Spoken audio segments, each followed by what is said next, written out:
of the blinding light. You were standing there when your heart comes alive. It's a dream I've had, and it never dies. Right here, right now, give it all, get it out. Never a surrender, I fight and never fail. I am a contender, a challenge I can feel. The smallest lies become the brightest enemies, relentlessly. And even if you fall, you gave it everything to be a king.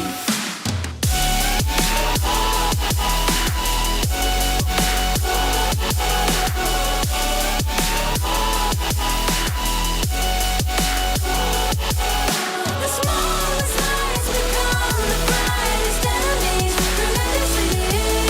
And even if you fall, you gave it everything to be a king. You carved your way with a sharp attack. You watched it all burn, and you never looked back. There will come a day when your fears will rise. You protect your crown, so it never dies. Never a surrender, I fight and never fail. I'm a contender, a challenge I can feel. The smallest lies become the brightest enemies, relentlessly. And even if you fall, you gave it everything to be a king. On my way, on my way, find my way, find my way. On my way, on my way, dream my way, dream my way. Never a surrender, I fight and never fail. I'm a contender, and challenge I can feel. The smallest lies become the brightest enemies, relentlessly. And even if you fall, you gave it everything to be a king.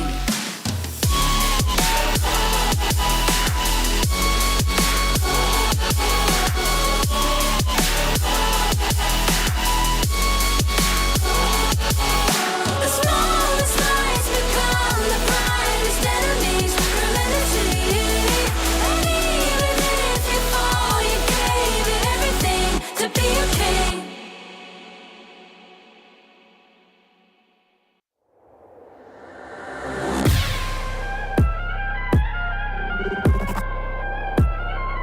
Turn it back.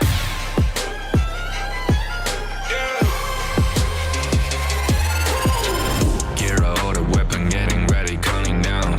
Pay attention to the challenge, tell me where you from. Gotta be tough, gotta be strong, gotta be savage like animal. Every time you tryna push me down. Look at me, I'll Put be the line down when I run around, and I make a sign, I will catch you. Watch out, it's better feel, got no mercy. Look at me, I'll be rising. Carry the season, you got a damn, got a weapon. You never hesitate for another moment, but my bone is golden. I'm invincible, just let him know. I can show you all the glory I own. To the drunk, go find a way to the party time with here. Go, different market we go. It ain't a river, tiny bed. Storm is coming, light up your cold. It's my kingdom, fire growing up. We the kings, it's our honor showtime. Honor kings, Some gas is gonna burn up. honor kings. On a killing spree, I told you violence. All my enemies, they go on silence. Wipe them out for only 6 seconds. We go. You wanna get me juice, kind of the one who made the rules. You have night to choose, only one way, got night to lose. I'm gonna show them. We got no cry. We barely fight as one, crash in pieces. You can G. First blood, double trouble, then I take a pen, I kill. All you do is sweat and look at me stay victory. Say. I've triggered my soul For down. my pace. We the champions screaming, I'm invincible. Just let them know I can show you all the glory I own. To the drunk, go find a way to the party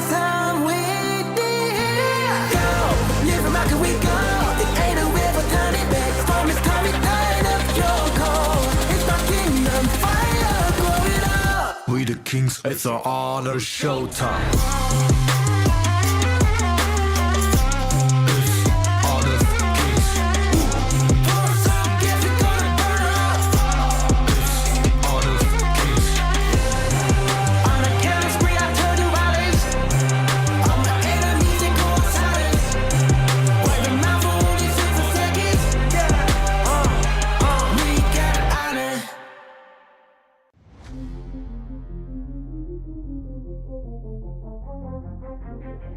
I said I'm born of this, I'm born this way, ayy. This is my chest and my bonus play. Can't be late, won't hesitate. What do you say? Race to find my face, scars to find my skin. I can't convince them, can't please them unless that I'm the one that you hate. H to the E-R-O, doing it for real, locked on my goal. From the ashes, I roll the game. Flow with a rumble, make them crumble, make them run. Cause baby, it's go time. Knocking you down's how I rise. An inspiration, I know I'm the one who gon' fill them up, no lie, we gon' do it. Facing up fears, we don't think we just move it. No, we the best, so we don't gotta prove it. Somebody test me, I swear I'm gon' lose it. I got a sure fuse on this boom and illuminate. The truth within, another day, another win. You got the power to turn around. Inside a champion, yet to be found. It's my war cry, oh, calling out for the game. There's no time to hide, oh, won't you yell out my name when I sing on top of our lungs? We're out of lungs.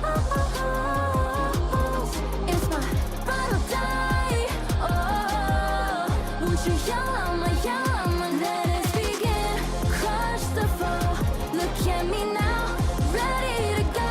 Power within, we're standing tall. Fight for your name, ready to give it all. It's prom time, gather round for everyone to see. On my grind, in disguise we bring you to your knees. We kick it, smashing down the walls of enemies. Hit it with the boom, then we get him with the beat. Punch it with the power, then we serve him with defeat. I ain't never missing a day, missing a night. I'm on my way, I'm holding my pride. Fill up the game, top of the show, we're not the same. Blaming the blame, same on the aim. When you reminisce on this battlefield, it's on my silhouette that you see. We gon' do it, facing up fears, we don't think we just move it. No, we the best, so we don't gotta prove it. Somebody test me, I swear I'm gon' lose it. I got a sure fuse on this boom and illuminate. The truth within, another day, another win. You got the power to turn around. Inside a champion, yet to be found. It's my time to fight, oh, calling out for the game. There's no time to hide, oh, won't you yell out my name when I sing on top of our lungs? We're out of lungs. It's my ride or die, oh, won't you yell out my let us begin. Crush the foe, look at me now, ready to go. Power within, we're standing tall.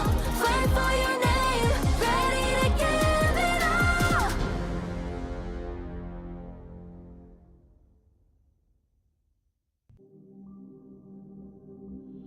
In this world,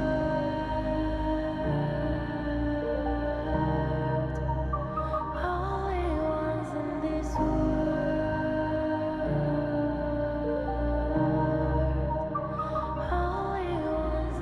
call out my name, cut through the sound of the rain. No matter how I feed the flame, you know I feel the darkness and the pain. All of the ways we tried to break free from the night, you know we never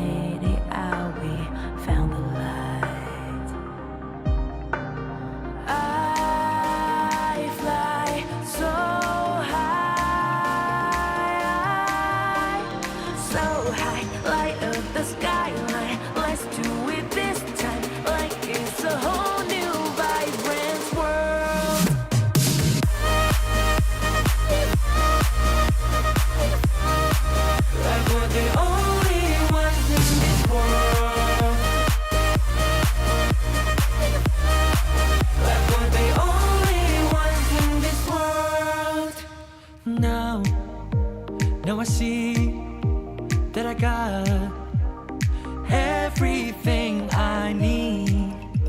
It's alright, I'm on fire, I'm alive, cause now I fly so high, so high. Light up the skyline, let's do it this time, like it's a whole new colorful world.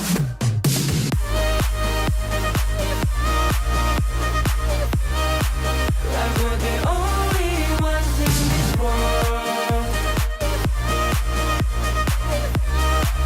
Like we're the only ones in this world. Never thought we'd get this far, burning like the stars. How we get this far?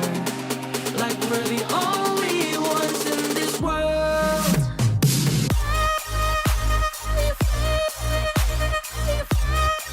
Like we're the only ones in this world. Like we're the only ones in this world.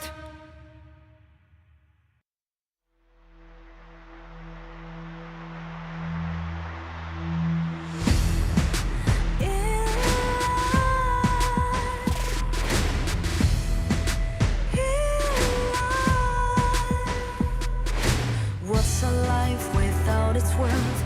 Compromising with what hurts inside, inside. When you let fear decide your fate, you don't choose which path to take in life. In life, I'm finally letting go of everything that still holds me. I'm against all odds, but I won't give up, 'cause it's my time to shine. Standing in the spotlight, and no one let me down. Destiny is calling high. I'm not afraid to fight for everything I love. Victory's on my side.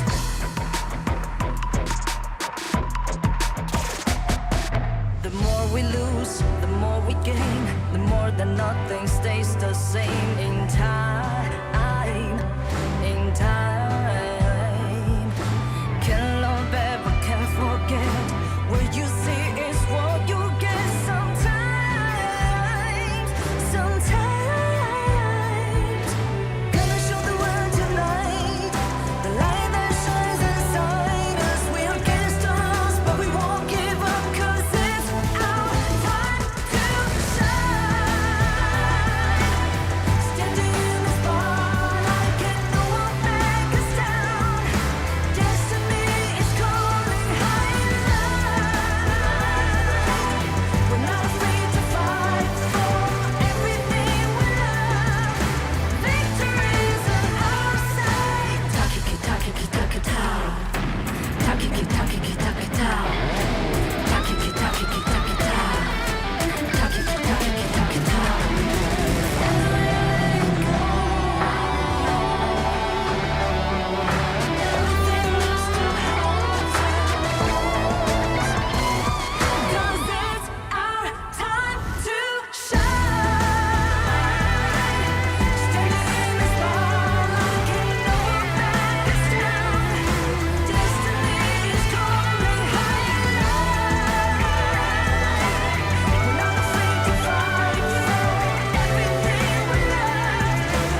Slain an enemy.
Life's growth has always been bound to conflict.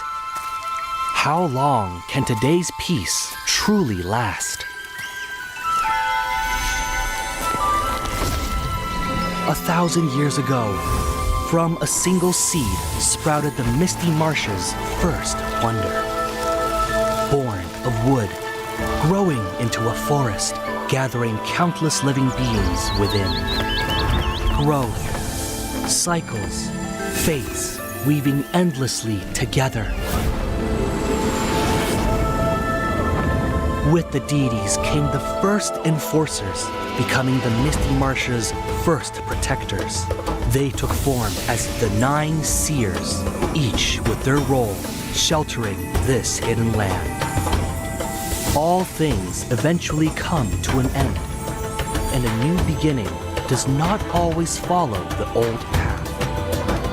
Today's inheritors of the seer's legacy long for a different future.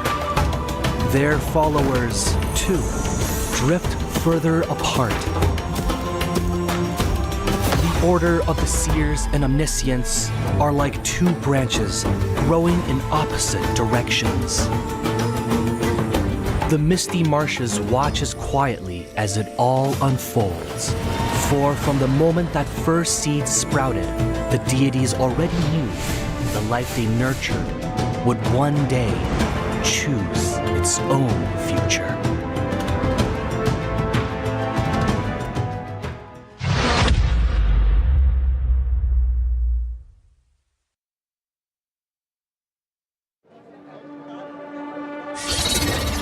Dongwon, won't you come out to greet an old friend? All this noise, how unruly.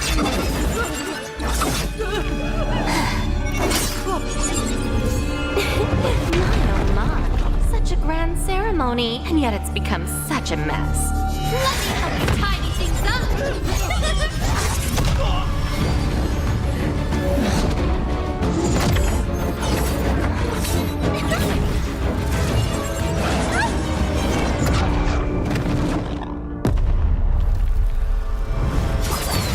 It's almost time.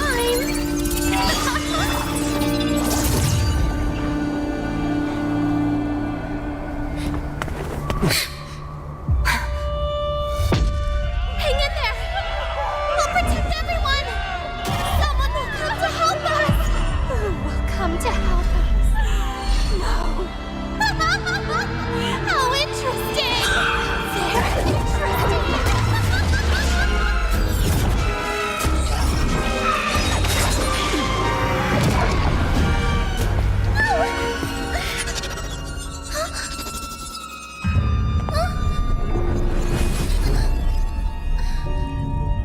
You. Why do you always cling on to him? I Austrian. It's been a long time.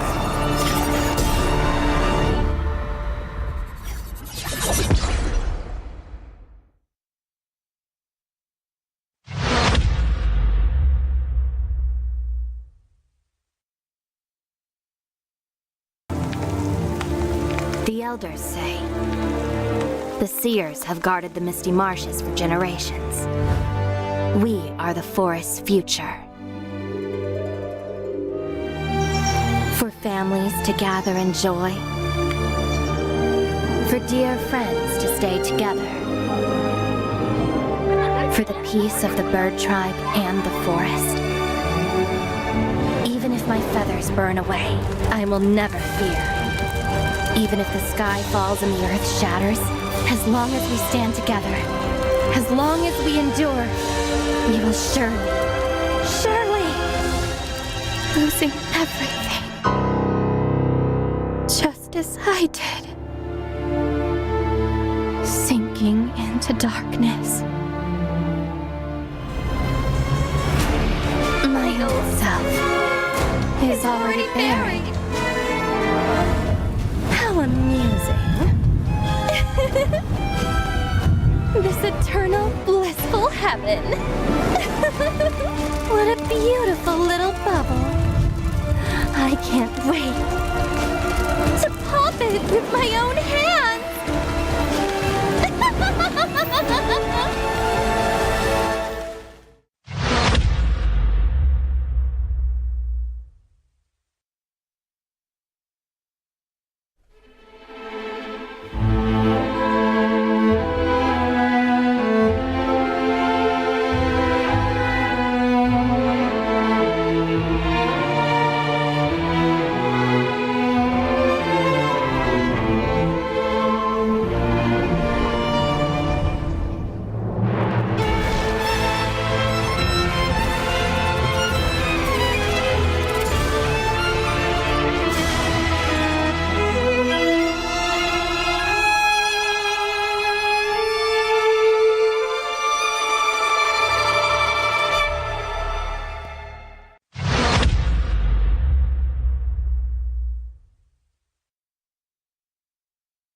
Life's growth has always been bound to conflict.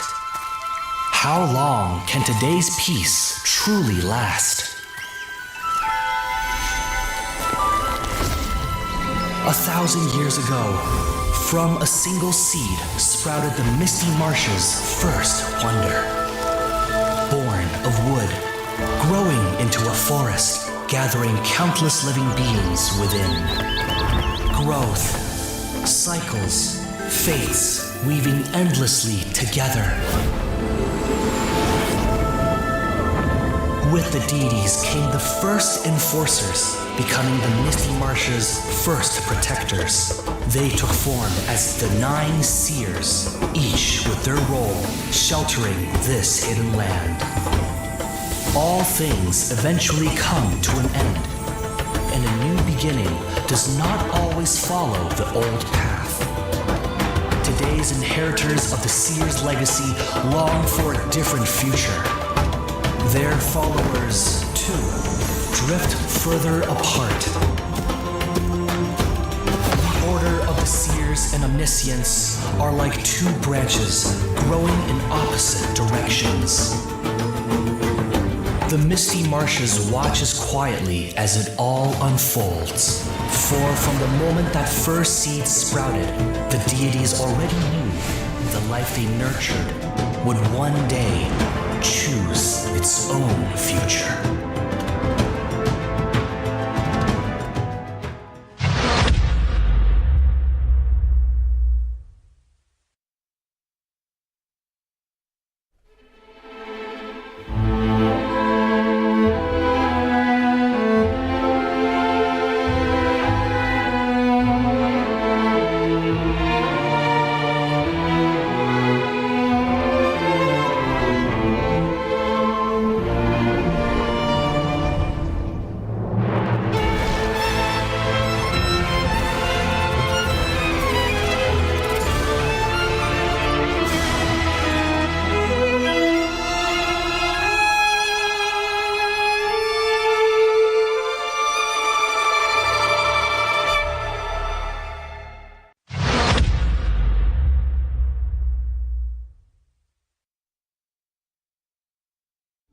Huang. Recently, a mysterious stranger has been seen about the Misty Marshes. Oh, her. She's an old friend of mine. And she was once the seer, Austrin. Austrin? The seer who once led the bird tribe to repel invaders and protect the Wonder. But didn't she fall in battle back then? Yes, but it seems she's somehow returned from the dead, and she's given herself an interesting new name, Umbrosa. It's exciting, isn't it? Returning back from the dead. What will she bring to Misty Marshes? After all, her current self is completely different from before. The bird tribe girl I remember was pure and proud, forever bathed in light.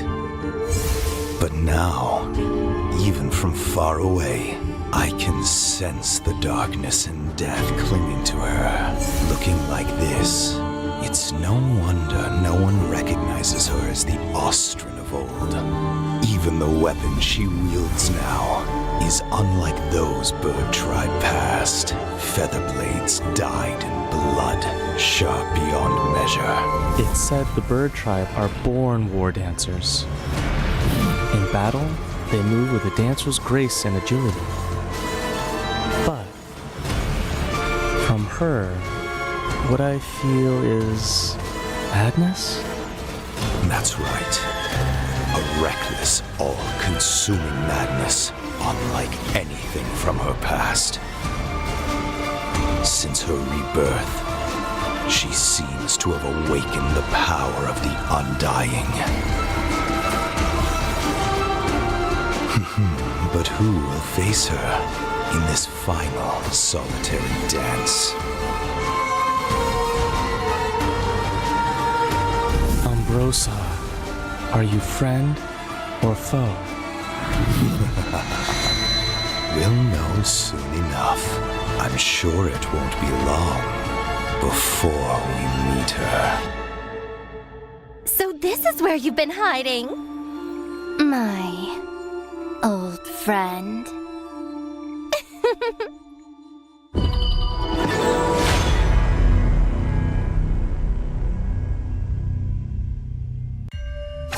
This is her passive ability. Each basic attack applies a mark on the target. Ranged basic attack damage scales with attack speed, and repeated rebounds increase ranged basic attack damage. While in melee mode, basic attack deals multiple attacks rapidly. Skill 1 enhances Umbrosa. After use, it damages and slows enemies within range. Umbrosa then enters a fevered state briefly, gaining a large amount of movement speed and attack speed. Skill 2 is her only movement and recovery skill, enabling her to both dash ahead and knock back enemies. Missing an enemy reduces the skill's cooldown. Landing a hit on an enemy activates their featherblade marks and transfers the mark to nearby enemies. This skill deals damage multiple times to enemies within range and recovers Umbrosa's health. Umbrosa's ultimate is her core enhancement skill. Actively using this skill boosts her movement speed and health temporarily and causes her to briefly enter the indomitable state. If she dies while her ultimate is not on cooldown, she will slowly resurrect.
closer to the fallout.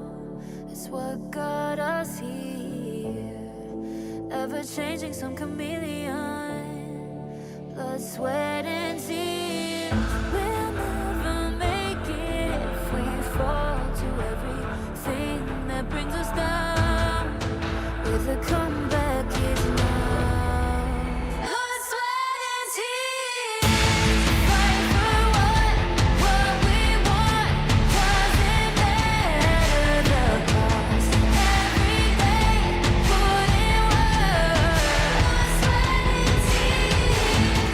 Nothing comes overnight. Strength in numbers start to line. We don't bow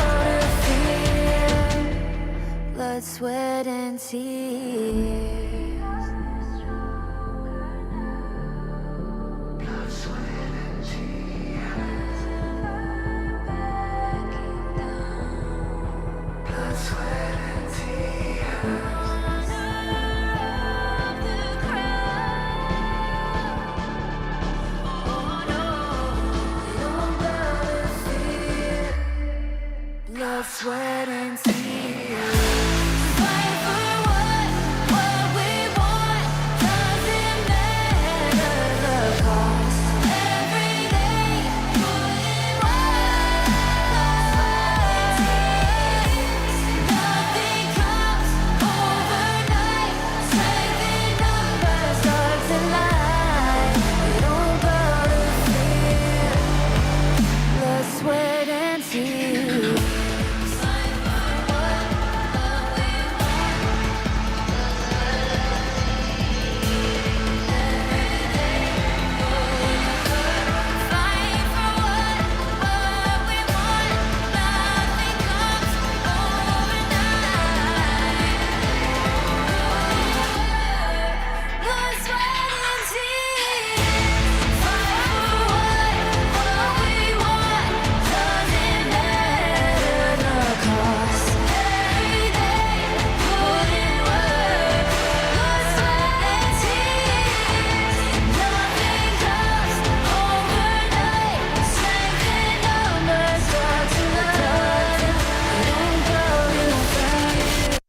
Will you live for real? Join the party.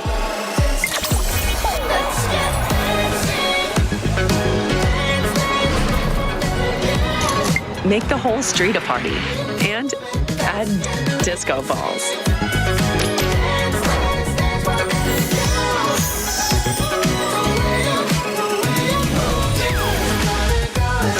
Real Me 15 series. Live real in every shot.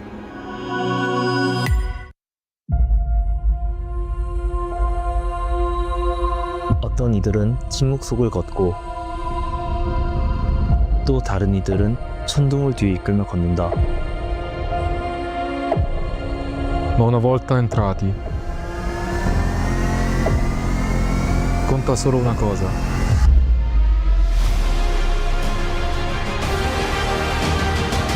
Each splash writes a legend.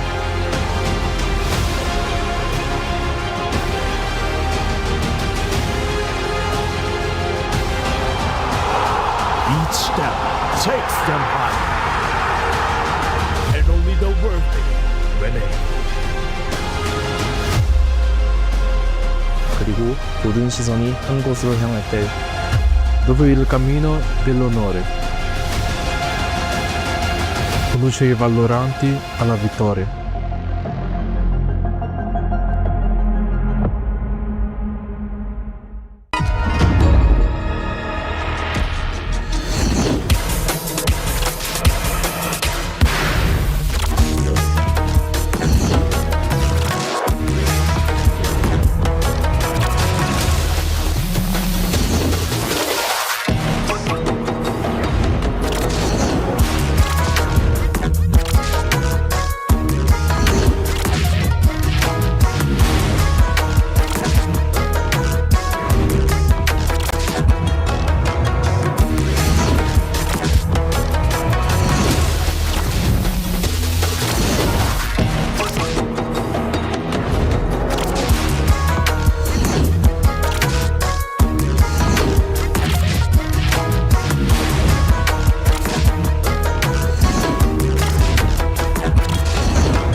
Hello and welcome to day 2 of the KME Survival Week as we get 3 best of 5s today and a continuation of the epic series yesterday between Gen.G Esports and Nongshim RedForce to find out who will be the Group S leader. My name is Holler, with me is Sagi. Sagi, what were your thoughts on that final series yesterday?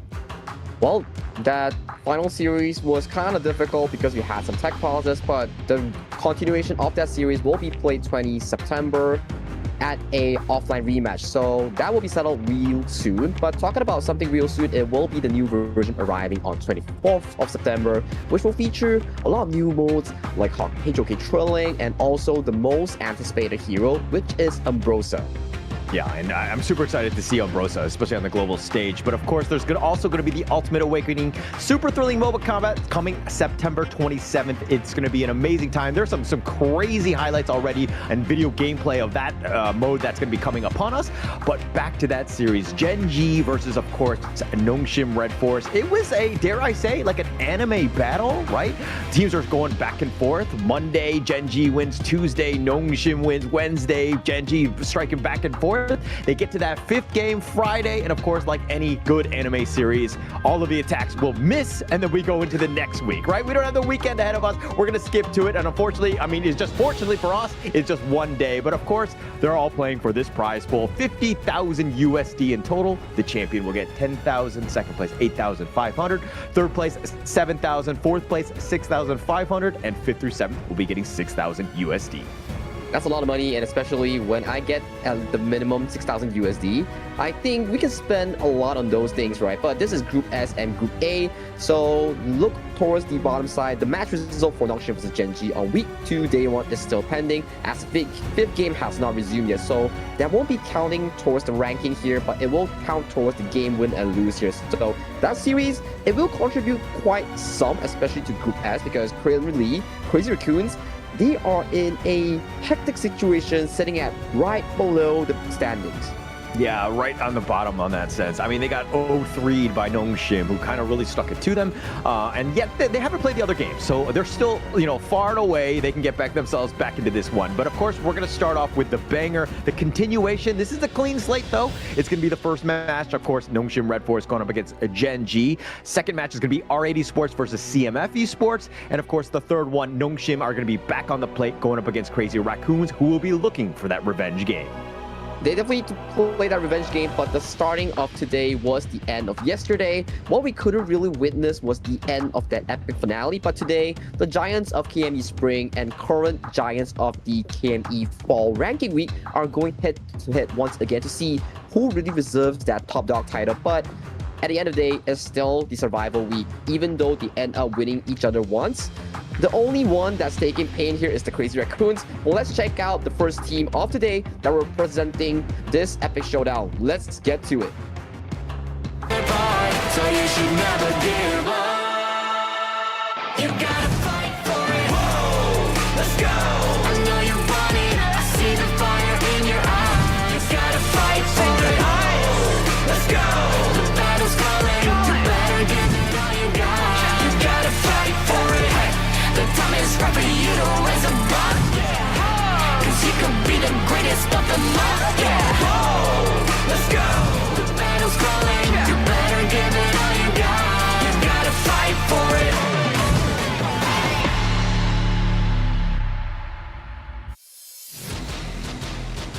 Nongshim RedForce, the greatest red. They're going to be made up of Kyung9, Haku, Illusion, Siri, and Faye, and they were your KME Spring champions. They definitely want to repeat as champions here, but they have a huge opponent in front of them. Gen.G has leveled up and really taken it to them.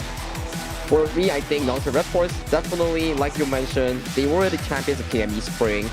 Quite unbeatable, quite unscratchable. To think that coming to KME Fall, Gen.G evolved to such a strong state, it is just baffling for us. But Gen.G will be their opponent, and we will be going to their team roster video in just a short moment, and let's get to it.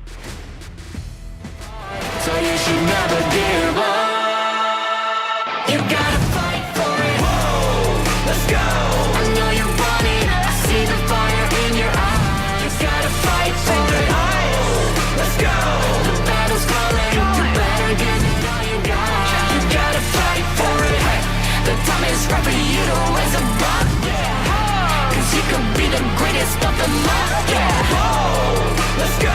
The battle's calling. You better give it all you got. You gotta fight for it.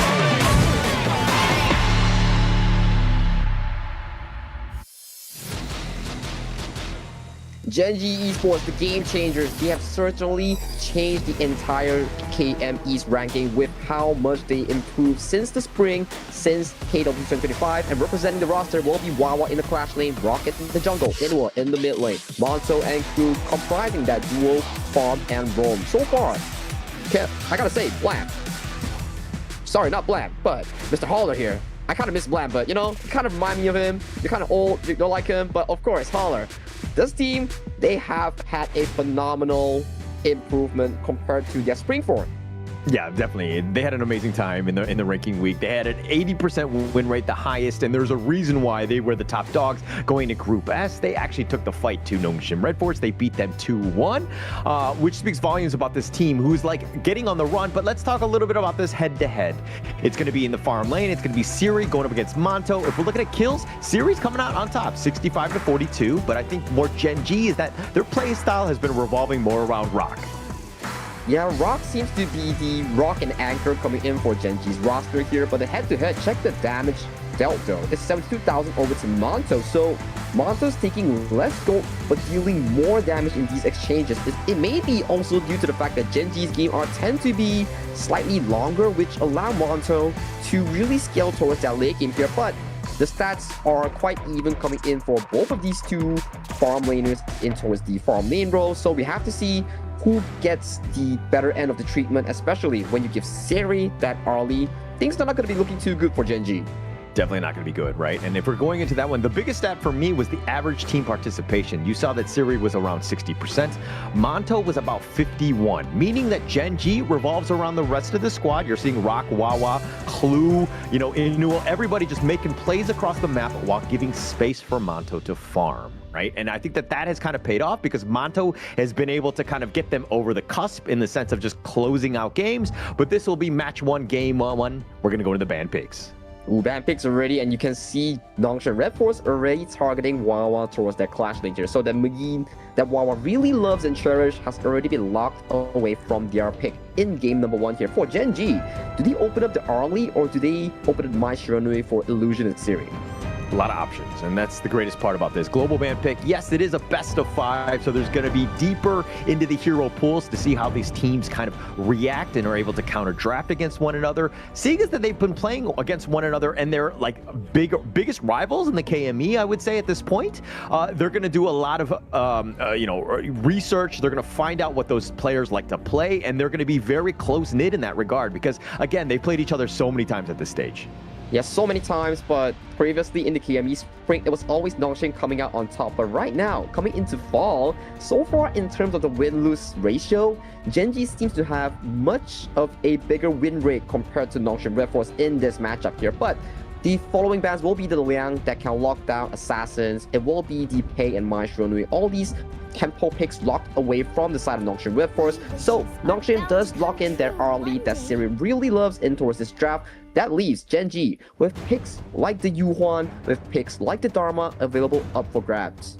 A lot of good options, and that's the biggest thing. Also, by picking the early, you're not really showing your hand. You're looking to counter pick, but also securing a solid farm laner for Siri. So that's going to be great. But going into this series, I think the previous renditions of Gen.G, you know, you had Ray, Monto kind of comes in there, and I think it added a little bit of stability to the team. They've been able to play much better, and also the rise of Clue. The way that this guy has been playing has actually been next level. He's died the least number of times in all of the ranking games. He's almost always been there for the stuns and to kind of really set things up for the team. He has the highest KDA at 12.7 going into this one.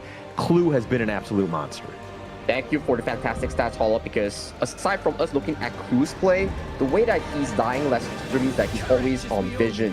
On vision means what as a roamer? You're providing this vision value that your side lane, that your mid lane jungle, all of them needs, so they can process information like, oh, there's the jungler, so I can play aggressive. Oh, there's the jungle, so I have to back off here. So Clue being always on and available on the map shows that he is doing a heaven's worth for that roamer role.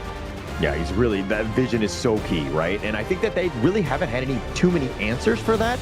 Nongshim, on the other hand, I mean, when Faye has a great game and is able to kind of get like the Lianpo Tremor smashes, they've been able to win off of his team play. But at the same regard, Gen.G, it's been, you know, Clue, like taking up the chalice, so to speak. They've done such a great job of ensuring that Clue sets up the team, lets them take over.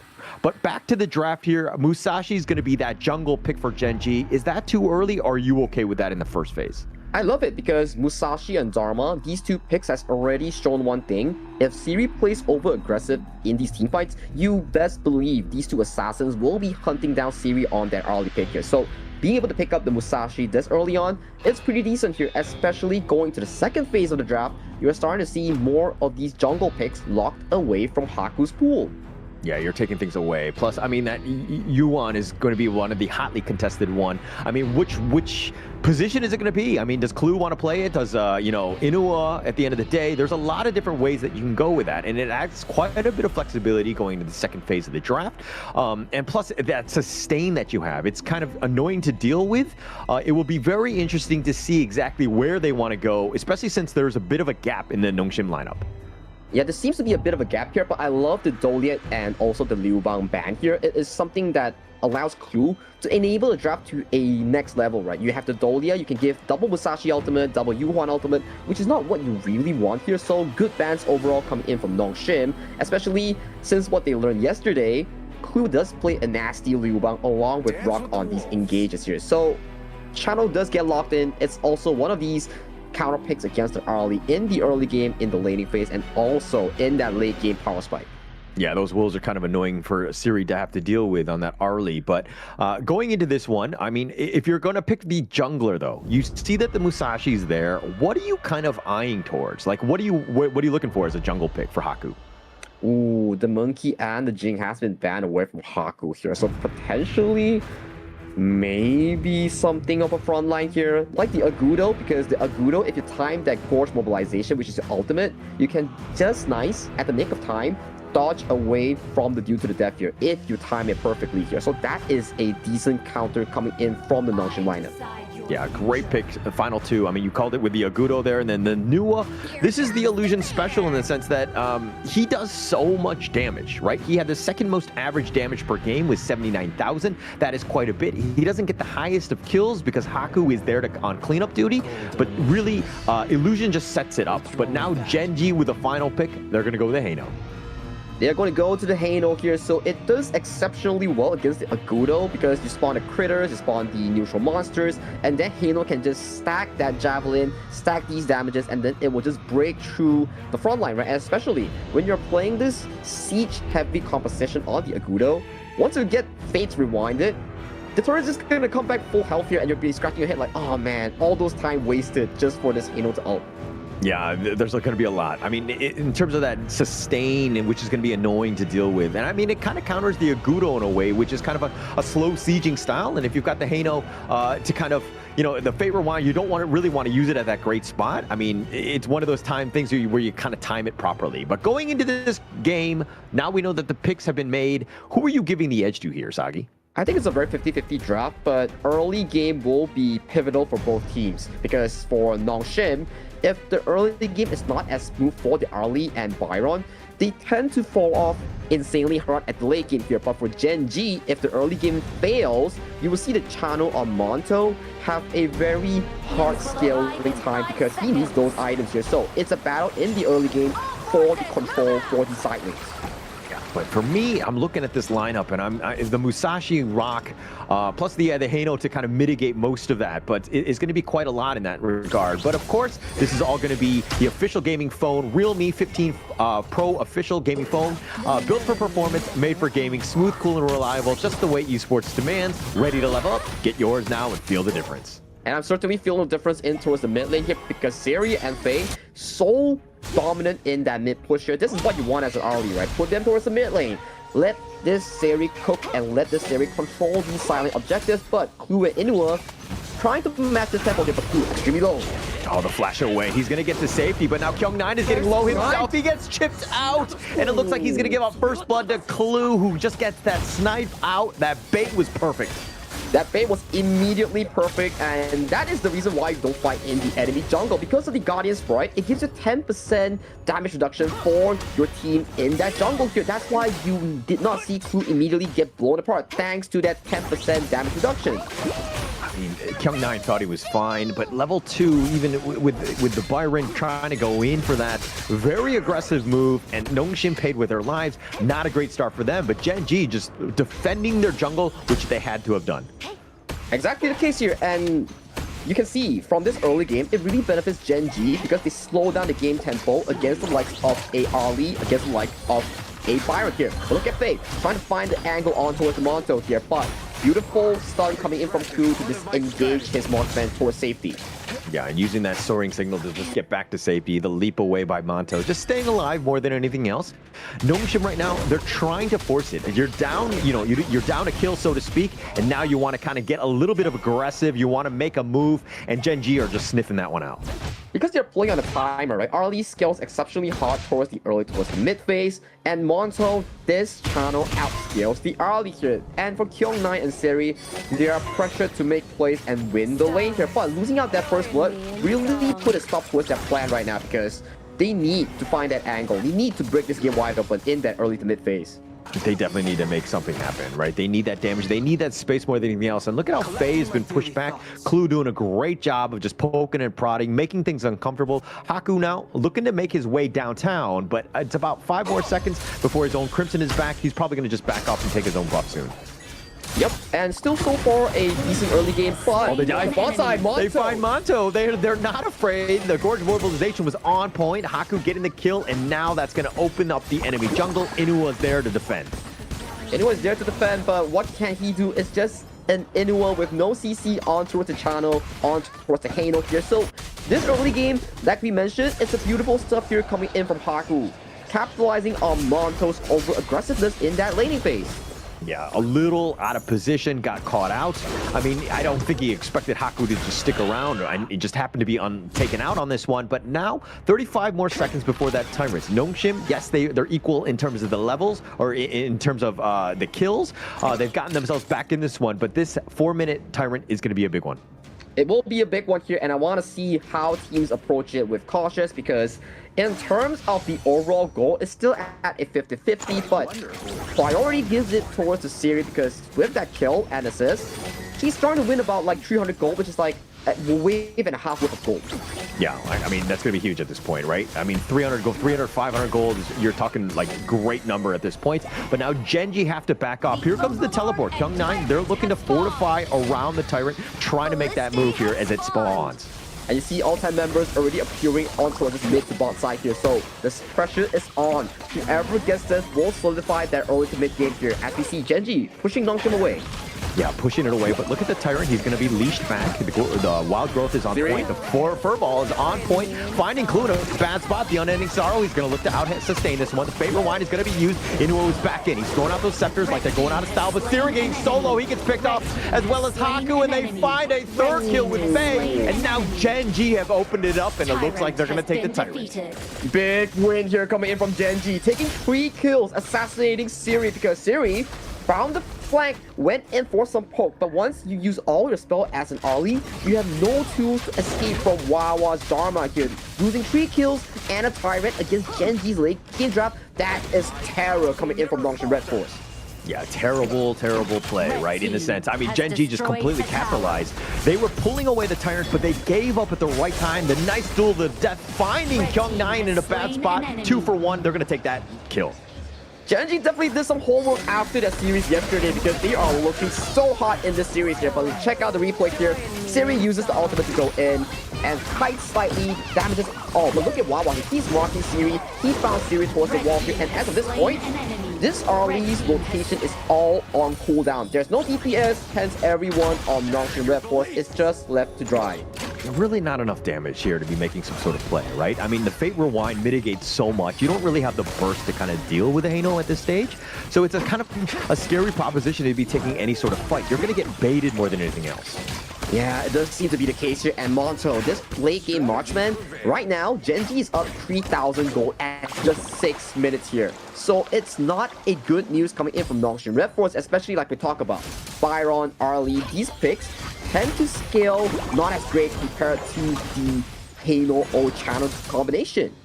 Yeah, but they did a little bit of damage onto Inuo, who's going to respect it. He's not going to use the Fate Rewind. Top T1 has already been taken out, but look at how Nongshim are kind of scrambling. It doesn't seem like they know what the right call is. They're looking to group, and then they disengage because they can't find the right targets. It's difficult, right? Because as of this point, you're losing out of that early tempo, and Gen.G is so ahead in terms of that growth curve. Usually at this stage, you're thinking like, oh, we won't be in control because of the fact that Siri, Kyung-Nai on this pick. But look at mid lane though, when the engage goes through, they're trying to engage, but they're not going to dive under the tower. And more than anything else, it was very ambitious. The amount of sustain that they have is just way too much. Now Gen.G going in. Rock wants to go to the duel of the death. Finds Haku, who's a little bit low, who has to retreat. But the Crimson Golem is now going to be taken away by Gen.G, completely capitalizing on a failed attempt. Failed attempt, Crimson Golem goes over to Gen.G. Disaster coming in from Nongshim in this early to mid phase here. So for Nongshim to come back, they need to find a big play, either from Faye, either from Kyung-Nai. It is desperately needed as of this point. But the space and everything taken away by them. Gen.G just doing such a great job, taking the bottom T2 essentially for free. Kyung-Nai doing some damage, but he's not going to be able to burst them. Gen.G with that sustain still ongoing. Yeah, the sustain is the main factor that Gen.G can always keep up on these rotations because Clue is always there, but Monto gets caught out. Kyung-Nai, he goes, finds Monto, who has to try to flash away, tries to get over the wall. He's going to be picked off. Siri finds him. The Annihilation is a little bit late, but they have the box and they lock up mid and they find Wawa as well. That's 2 members down from Gen.G. That's the key play I'm talking about. If Kyung-Nai finds the members like Monto, that is a big success here coming in from Nongshim RedForce. These are the plays. You need the Byron, you need the Faye to really find that angle here, and it is shown to be so rewarding. Yeah, definitely rewarding here. And I mean, Haku, when you have that Agudo, you're able to kind of continue on with that push as well. I mean, they're going to have to disengage at this point, but that was a moment where you get the kills, turn it into towers, and that hard net worth swinging your way is going to be huge in coming back in this one. Well, look at Rock here. Might be caught out by Illusion on that teleport here, but it's still a Rock here. He's one of the most fed members coming in from Gen.G, so it will be difficult to catch on this assassin like as he goes in for engage. Oh, dual death finding him. The Storm Strike used defensively, but there's not too much, and he just gets run down, but Rock will pay with his life. The Annihilation is on point, finding 2 other members, and now Monto on the run. It's a disaster for them, and Haku gets the snipe. He's not able to find it. The Soaring Signal, he dashes away, tries to leap to safety, and Monto will survive, but a sliver of life. What a beautiful Annihilation into the creation combo coming in from Illusion, immediately annihilating Inuo and Clue from any potential in those team fights. And once again, look at the kill score. It was 1-5, and it turned on tables right as Nongshim regained full control of the game due to the fact that they are so mechanically gifted in those team fights. Being able to fight back and to just kind of dig deep with this comeback. And now they're looking to take this Shadow, or the Tyrant, the last one before the Shadow one. But, you know, again, this is looking to be for free here. Yeah, free stuff going over to Nongshim RedForce. Game goes back to a 50-50 angle here. So the least you can expect going into that 10-minute mark, it will be much more smoother for Nongshim RedForce as they recovered from such a tough mid-game. And you can see Siri already picking up that Daybreaker as his first item before that 10-minute mark. Yeah, it's all going to be about Siri on this one. They need that damage. They need that burst. Yes, he needs to stay alive. If Rock and Wawa are able to just kind of arrow him in team fights, he's going to have a bad time like that first team fight we saw in this game.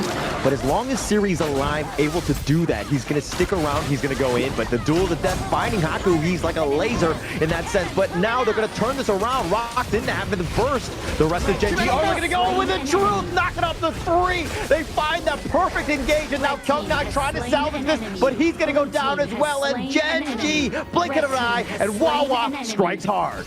Wawa so cool and sick with it, finds the 3-man knockup with the Truth Monster, immediately annihilating Nongshim Red. It was looking so good for the greatest Red until Wawa zipping in, picking up that 3-man knockup. So darn well played by Wawa. And actually, it looked like Gen.G were going to be on the retreat, and that's why Nongshim were like, okay, they got a little bloodthirsty. They were grouping up. They were looking to engage, and Wawa was like, haha, psych, and flashed in, gets that truth, completely turned the game on its head. I hope we get a replay because that was such a majestic engage coming in from Wawa. Things were looking so damn bad for Gen.G up until that one miracle play done by him here. Ooh, this is why you don't give away the Dharma, because it's so punishing. Yeah, and we were talking about how Clue is leveled up going into KME Fall, but Wawa as well. He's been on the rise. He's just gotten better and better for the past year that we've seen him on the global stage. This guy is becoming an absolute menace. Being able to set things up, that might have been a game-winning team fight there. I have to agree with you because it just turned heads all over for Gen.G. It was looking Nongshim coming back from all those kills and team fights, but that truth mantra doesn't just give you 3 kills, it gave you control over the Shadow Tyrant and all the tier 2s outside of the base. And right now, 3,000 gold lead with Shadow Tyrant. If you're Gen.G, you have the control right now. Yeah, you have to have the control. You have a 3k net worth lead. Now you're looking to siege the top T3. They're going to Fate Rewind right through to the back. Gets that vision though, but they take down the top T3. That's going to be huge for them. And Gen.G, again, just backing off, waiting for the next minion wave, pillaging the enemy jungle on their way out. Yep, you rinse and repeat, get the jungle, get the resource, get the tower, and right now, after the Primal Bond is down from the Shadow Tyrant, turn your heads, go to the Shadow Vanguard, rinse and repeat again, get all the tier 3s. That's how you formulate a very good lead coming in from Gen.G Esports. Gotta say, Wawa, what a savior. What an absolute savior. And going into this one, just setting it up. Gen.G right now looking to take this Overlord. Yes, Nongshim knows that it's happening, but they're looking for the right approach. They find Inuo, but that's really not the right target. He's going to be able to out-sustain you. Nongshim now on the run. They're looking for Wawa, if anything, or to just fix the bottom lane. Yeah, bottom wave pressure being set up by Wawa gives them a straight beeline towards that Shadow Vanguard. So it goes uncontested. Nongshim RedForce, they have to find a way to stop this insane push that's being formulated from the side of Gen.G Esports. Yeah, but there's no way at this point. Plus, they've taken the Overlord, the Shadow Overlord at that, so there's going to be even more push going the way of Gen.G. Nongshim right now grasping for air, finding whatever sort of space they can find, but getting back in is going to take another miracle team fight. I think the good news is coming in from Nongshim. Their double carry at the side of Illusion and Siri is farming decently well here. So that is a good news. So as long as those two survive, it's still a potential comeback here. But look at Inuo here. Plays so aggressive on that Hano. Yeah, but look at that Annihilation. Just the damage. That they do need to respect that, especially when you have that Fate Rewind. Is like, yeah, you can just kind of shrug that off. But if you get low, especially when you're hanging around Monto, kind of a scary proposition. Kind of scary proposition, but look at mid lane though. Fate Rewind is popped, forces all the members to back off, gets another tier 3 towards the mid lane here. Tier 3s won't respond here. Siri looking for the play. Do they get it though? They're not able to get any sort of catch. They have to deal with the Shadow Vanguards that are crashing into the mid lane. Perfect disengage by Gen.G. No need to be rushing it. You can be patient and you can continue to play the long game because you have such a good lead. You get such a good lead, your scaling is much better compared to Nongshim RedForce. The driving seat is just prepared and swept up clean for the side of Gen.G Esports right now because, my oh my, they are playing such a clean 10th minute mark thanks to Wawa's Miracle Engage. Absolutely, Miracle Engage. I mean, that was the tipping point. We can't speak more of it until Nongshim find a way to come back in. This is going to be the Shadow Tyrant. Gen.G are looking to start this with Haku on the side, but this could be a tough one, especially since they're going for the side, and they find Kyung9. He got caught out trying to deal with the Vanguards, and that opens it up. It's 5 versus 4 at this point, and now they want to go in. They're trying to go for Illusion. They find the Duel of Death instead, and they get the pick off on a Siri, and that might be all she wrote in game 1 as they get Faye as well. A triple kill going the way of Rocket. They're continuing to run it down. They get Illusion, and Haku, the last man standing. Gen.G forcing it down. He gets to the fountain, but they're going to take the crystal, and Gen.G will take game 1. Beautiful team fight that's coming in for the side of Gen.G Esports. They found Kyung9 alone, and once again, it was Wawa finding initiation on those key members, making it a 4-5 scenario in favor of Gen.G Esports. That's how they got that game-winning fight into that game-winning push in this game number 1. Gen.G looking so scary at this point. And I mean, I think previously, if you saw these guys, you would have seen Clue like celebrating, putting his arms up or whatever, but he knows this is a marathon, right? They're in this one, like a heavyweight battle going the distance. They know that this is just one game. Nongshim will probably bounce back and they need to be ready. So again, very business-like. I like it how Gen.G are approaching this, but they completely cleaned out Nongshim in that game one. Ooh, this really falls towards draft, right? Because you can't just keep picking early when you're putting Siri into a position when there's the Dharma, when there's the Musashi. It really puts Siri in such a bad position, knowing that there's always a Dharma looking at him if he does go for those plays here. So very good drafting coming in from Gen.G. You can see, even though the game were to be dragged until a 6-6, 50-50 in terms of the score, but once that Dharma finds that one pick on towards the early, the entire game falls back to Gen.G's favor. Yeah, the only thing in favor of Nongshim right now is the fact that global ban pick, you will not be seeing the Dharma again in this series going up against you. So you got to restrict what Wawa's bringing. And to your point, I think it was a great idea in the sense of like trying to go with Arlie, especially in game one, like we'll see where you want to go. But Gen.G had all the answers in terms of laning, in terms of the jungle, all of the matchups, they had a slight edge, and Nongshim were playing very reactively. Yeah, Nongshim was playing very reactively. It's because that they don't really have the tools to really force team fights against Gen.G. If you were to look as a whole, Gen.G's team composition, the longer they scale, the stronger they are, and they are always on the active point. They always have the active engage. So what Faye finds a perfect cannon blast, so what Haku finds a knockup. In the end, if you get hit by the duel to the death coming in from the Musashi, you get hit by the truth mantra coming in from Wawa, things just go south for your team almost immediately. Yeah, definitely went south. I mean, Gen.G did such a great job with Inu and Clue, always poking and prodding in the front, and they had to sustain. So it's like, okay, we're able to provide all this vision to Gen.G, but looking at this gold graph, yeah, there was a chances for Nongshim to kind of come back at that 10-minute mark. Things were looking good, but then Wawa, that giant dip is Wawa with that play right there. Just really set the tone. But the MVP of this one is going to go to Rock with all of his kills. That KDA apparently does matter as he's 7-1-2. My boy Wawa is robbed here. Come on, man. He made that heroic pointer, but okay. Rock was definitely a rock-solid performance here coming in from his Musashi. Definitely one of the key players in locking down Siri and also Illusion coming into these fights here. So it's really down to Rock and Wawa finding those engages, allowing Gen.G to be in such a comfortable position here. As we can see, in towards the early game here, Kel9 went in for the engage here, but Clue flashing out almost immediately, resulting in that first blood. But check this out. This is the one that Siri really made a big mistake here. He tried to go for the flank here, does not find on the key targets here, already expending all the spells, making him vulnerable to the Dharma. Yeah, just a little out of position there. I mean, Siri in the heart of the enemy team, you never really want to be there. And I mean, just kind of paid for his sin, so to speak. And Nongshim kind of, on characteristic mistakes, they were really trying to force things as much as possible. And Nongshim had their moments, right? This is a good team fight. They were getting back into it. They made Wawa pay and Manto, which was huge, but they really didn't have the answers for Rock. Yeah, look at this. So Rock is here, gets taken down, 3 kills go over to the side of Gen.G. They win so much here, but this is the one that we talk about, the miracle engage coming in from Wawa. You see, things are starting to go really bad coming in from Gen.G, even though they are chunking out the HP, but Wawa comes in, scoops up that 3-man knockup, and I gotta say, this was MVP worthy here. Yeah, that one play was just absolutely amazing. Rock, again, when he was trying to disengage at that point, everybody was so bloodthirsty from Nongshim. They were continuing to chase. They were grouped up in that alleyway for Wawa to hit that perfect truth, really set it up, and pretty much running it down when you have that numbers advantage, very easy. Gen.G clearly deserved this game 1 win. Very beautiful stuff here coming from Gen.G Esports, especially when we talk about the price of the draft. The price of the first game draft coming in from the side of Nongshim was not really cheap because it is expensive. You have Arlie, you have also the Byron, but that's game 1. Let's head on for a short break before we come into game number 2.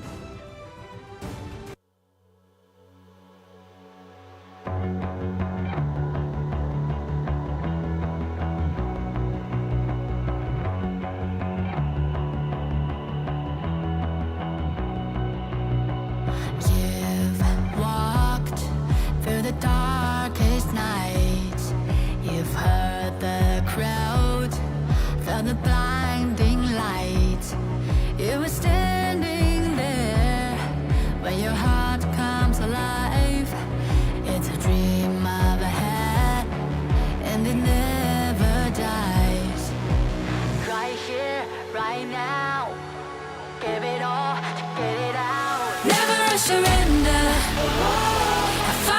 fail. I am a contender, a challenge I can feel. The smallest lies become the brightest enemies, relentlessly. And even if you fall, you gave it everything to be a king.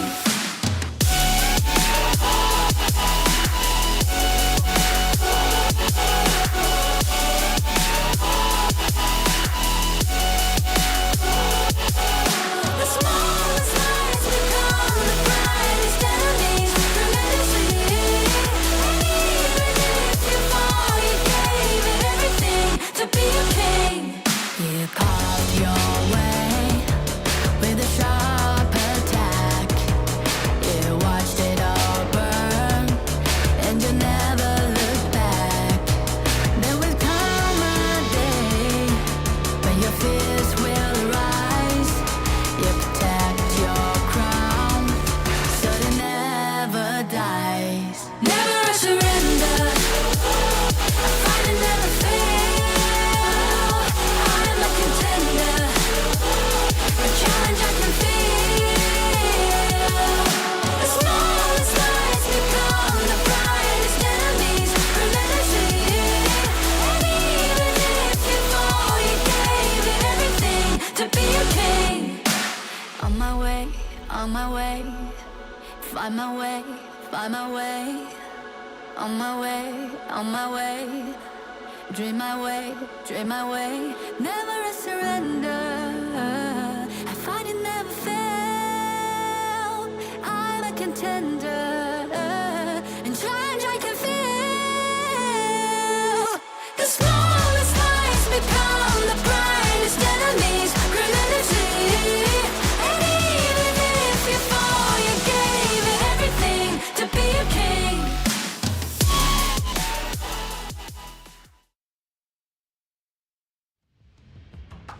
Game 1 Gen.G Esports basically cleaning house right there with Wawa's play really taking it to Nongshim. Sagi, your thoughts on that first game? Explosive. Wawa was dropped. I think he deserved MVP, but jokes aside, it was definitely a well-done draft coming in for side Nongshim RedForce. They really baited the early pick here coming in from Siri and had all the answers to it in the form of the Musashi, in the form of the Dharma that was constantly providing this pressure against the mobile marksman. Yeah, they had a lot. I mean, a lot of sustain, the Hano, the Yuan, and this is why they're kind of, I mean, the Hano not really as meta, but the Yuan definitely, and just kind of keeping that sustain going, right? And Nongshim were trying to do as much damage as possible, but they could never really draw a beat on anyone because of the amount of sustain that they had to deal with. So they really struggled in that regard. Gen.G with the clear out draft in game 1. Well, that is the beauty of global ban pick, right? Because once you've already expanded that Yuan in game number 1 for Gen.G, you are forced to either ban it away or to let it go towards the Nongshim RedForce side. So that is always going to be an issue coming into this format. Global ban pick limits you from repeating the same draft. Yeah, and definitely going to be, kind of something that needs to be kind of aware of, right? But Nongshim right now, they're like, hey, we didn't do such a great job with the Arlie, but we're going to ban it first because we do not want to give this up to Monto on that side from Gen.G. But Gen.G go on the same side in the sense of they're going to be happy with this pay ban. They don't want to let Haku get going.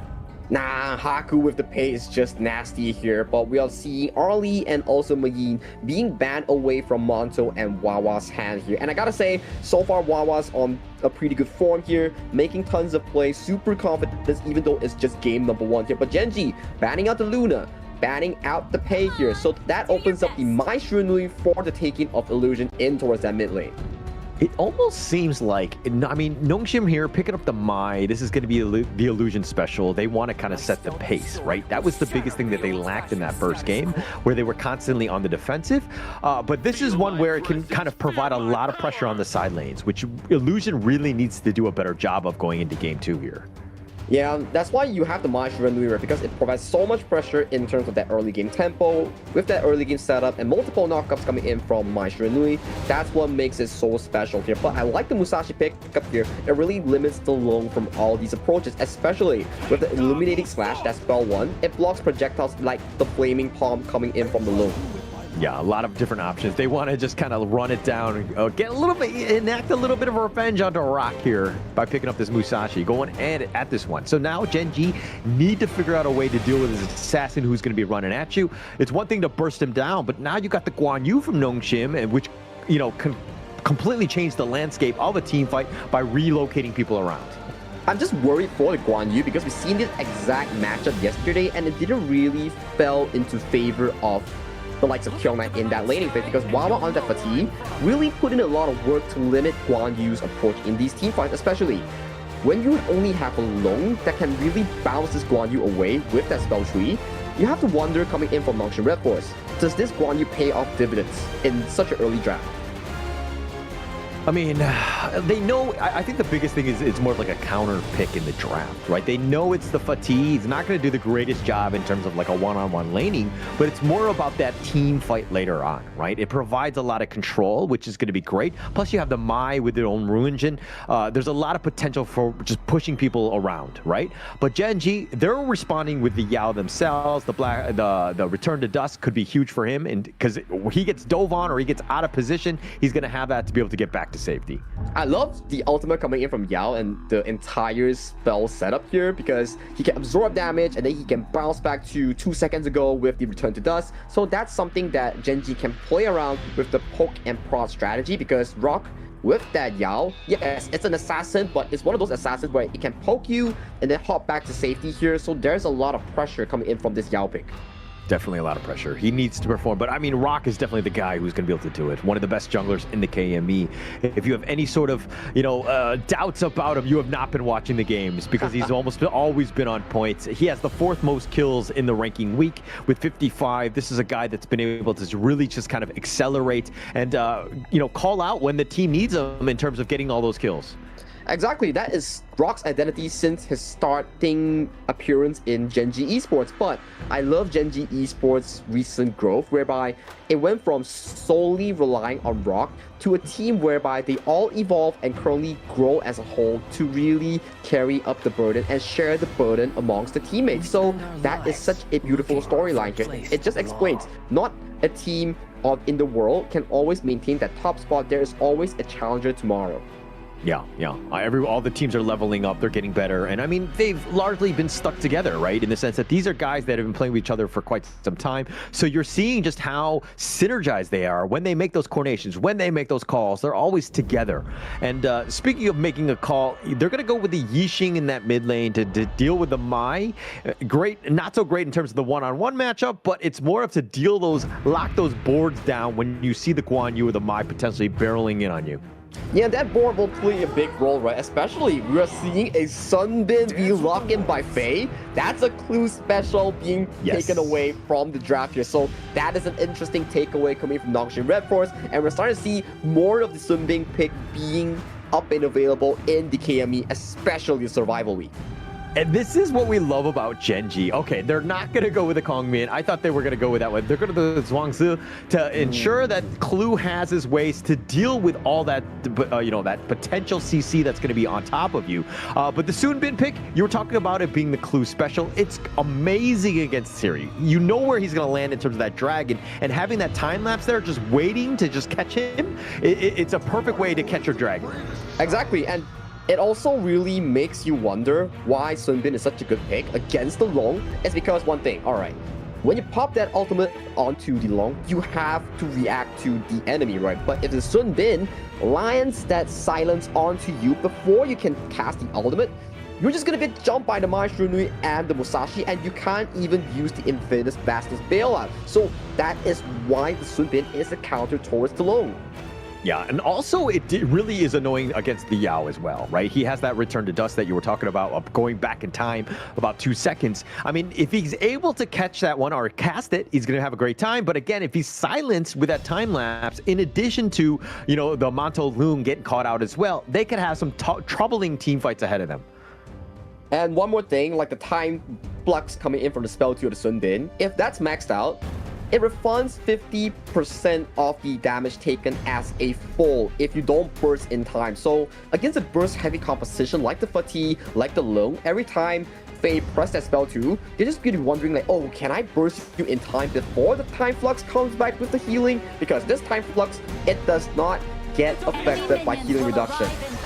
Yeah, for this game though, it's going to be, in my opinion, Illusion to set the tone in the early game. Is he able to kind of provide that pressure? Faye, come mid to late game, if he's hitting those time lapses and they're silencing, they're just going to win. They're going to be able to just run it down in terms of those team fights. So it comes to Gen.G, ensuring that they stay alive. Yes, one person might be picked off, but they have everyone else to kind of clean up the rest of them.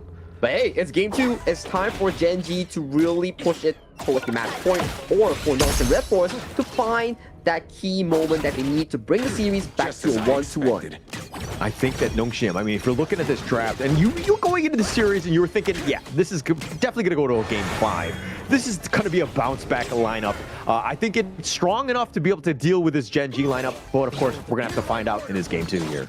Yep, and we're starting to see Monto getting pressured pretty hard here towards the bottom side here. Doesn't get the steal towards the Spike-tail Beast. It does go in favor of Nongshim RedForce. On towards cross side, same thing is happening from the side of Gen.G Esports. He's putting a lot of pressure onto KME in this splash lane.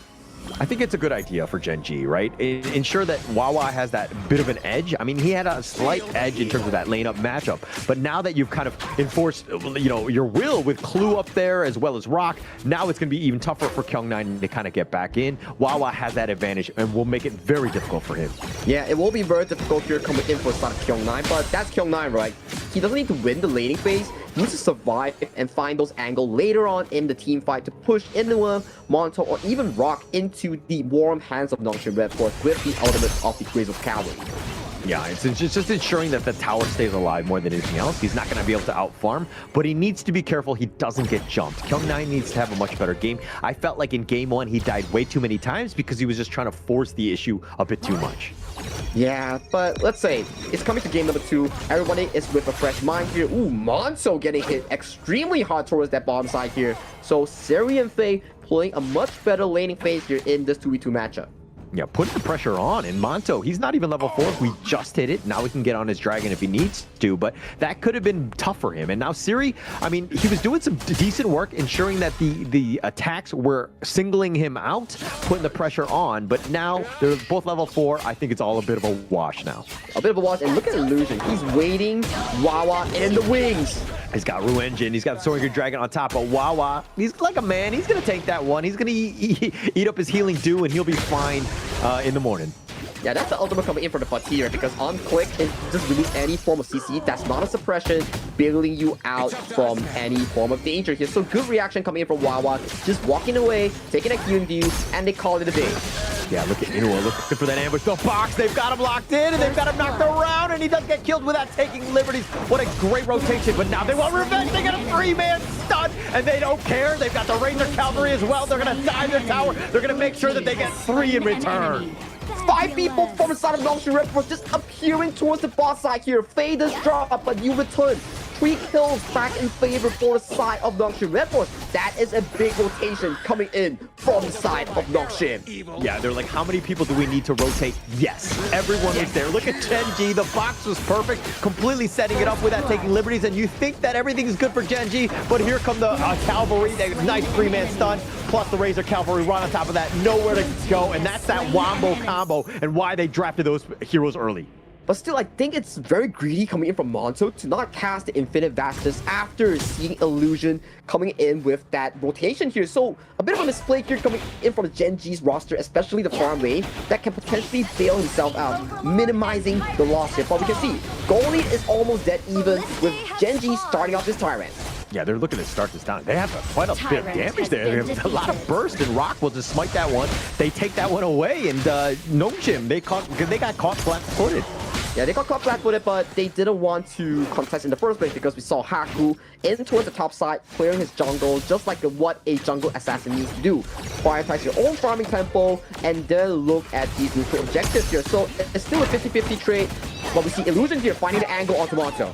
Infinite Vastness used instantly. He learned his lessons. He was like, Sagi was saying, I need to get on my dragon faster. I will. Sir. And so he listens to him, and he makes sure that he stays alive here.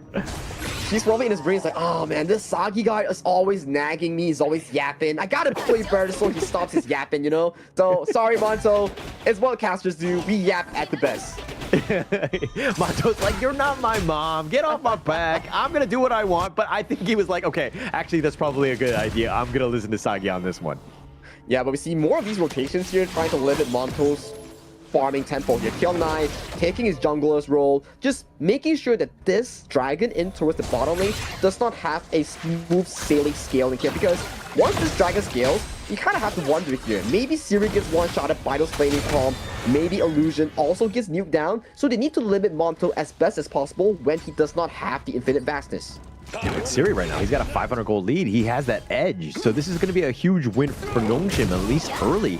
Really taking it. And now Wawa in a bad spot. It looks like Illusion gets the Ruin Engine on top of him. He's got the slashes, and Wawa, no stranger to the fights. He wants to go. And here come the reinforcements, and it looks like Rock is not going to be able to find anybody. Wawa is very confident coming into these games because he knows, like, okay, I have the mechanics, I have the backup coming in from Rock. I do not need to burn the flash here. I just need to make sure that I don't die and play towards my minimum limits. Yeah, very smart flash laner. He's actually one of the best right now at KME. He's just been able to just shine at this point with his timing, his understanding of just like his heroes and where he needs to be. He knew that he was going to be safe and that reinforcements were on the way with Rock coming. So just Wawa playing very well in that top lane. Yeah, playing very well here, but the laning phase is still being extended here coming from both these two teams here. They do get the steal over on the Crimson Golem, so that's a win coming in from Nongshim RedForce as they take another prize of the Wild Force before they exit the jungle of Rock. Yeah, Nongshim changing things up from the game one where they kind of let Rock get going, left him alone, let him do his own thing. But now you're taking away some of the buffs. It's going to slow him down ever so slightly, which is going to be huge for Nongshim because, again, they want to go in. The Ru Engine on point of this one. He's just trying to push back, but now Rock will get under the tower. The board has been set up. Doesn't catch it.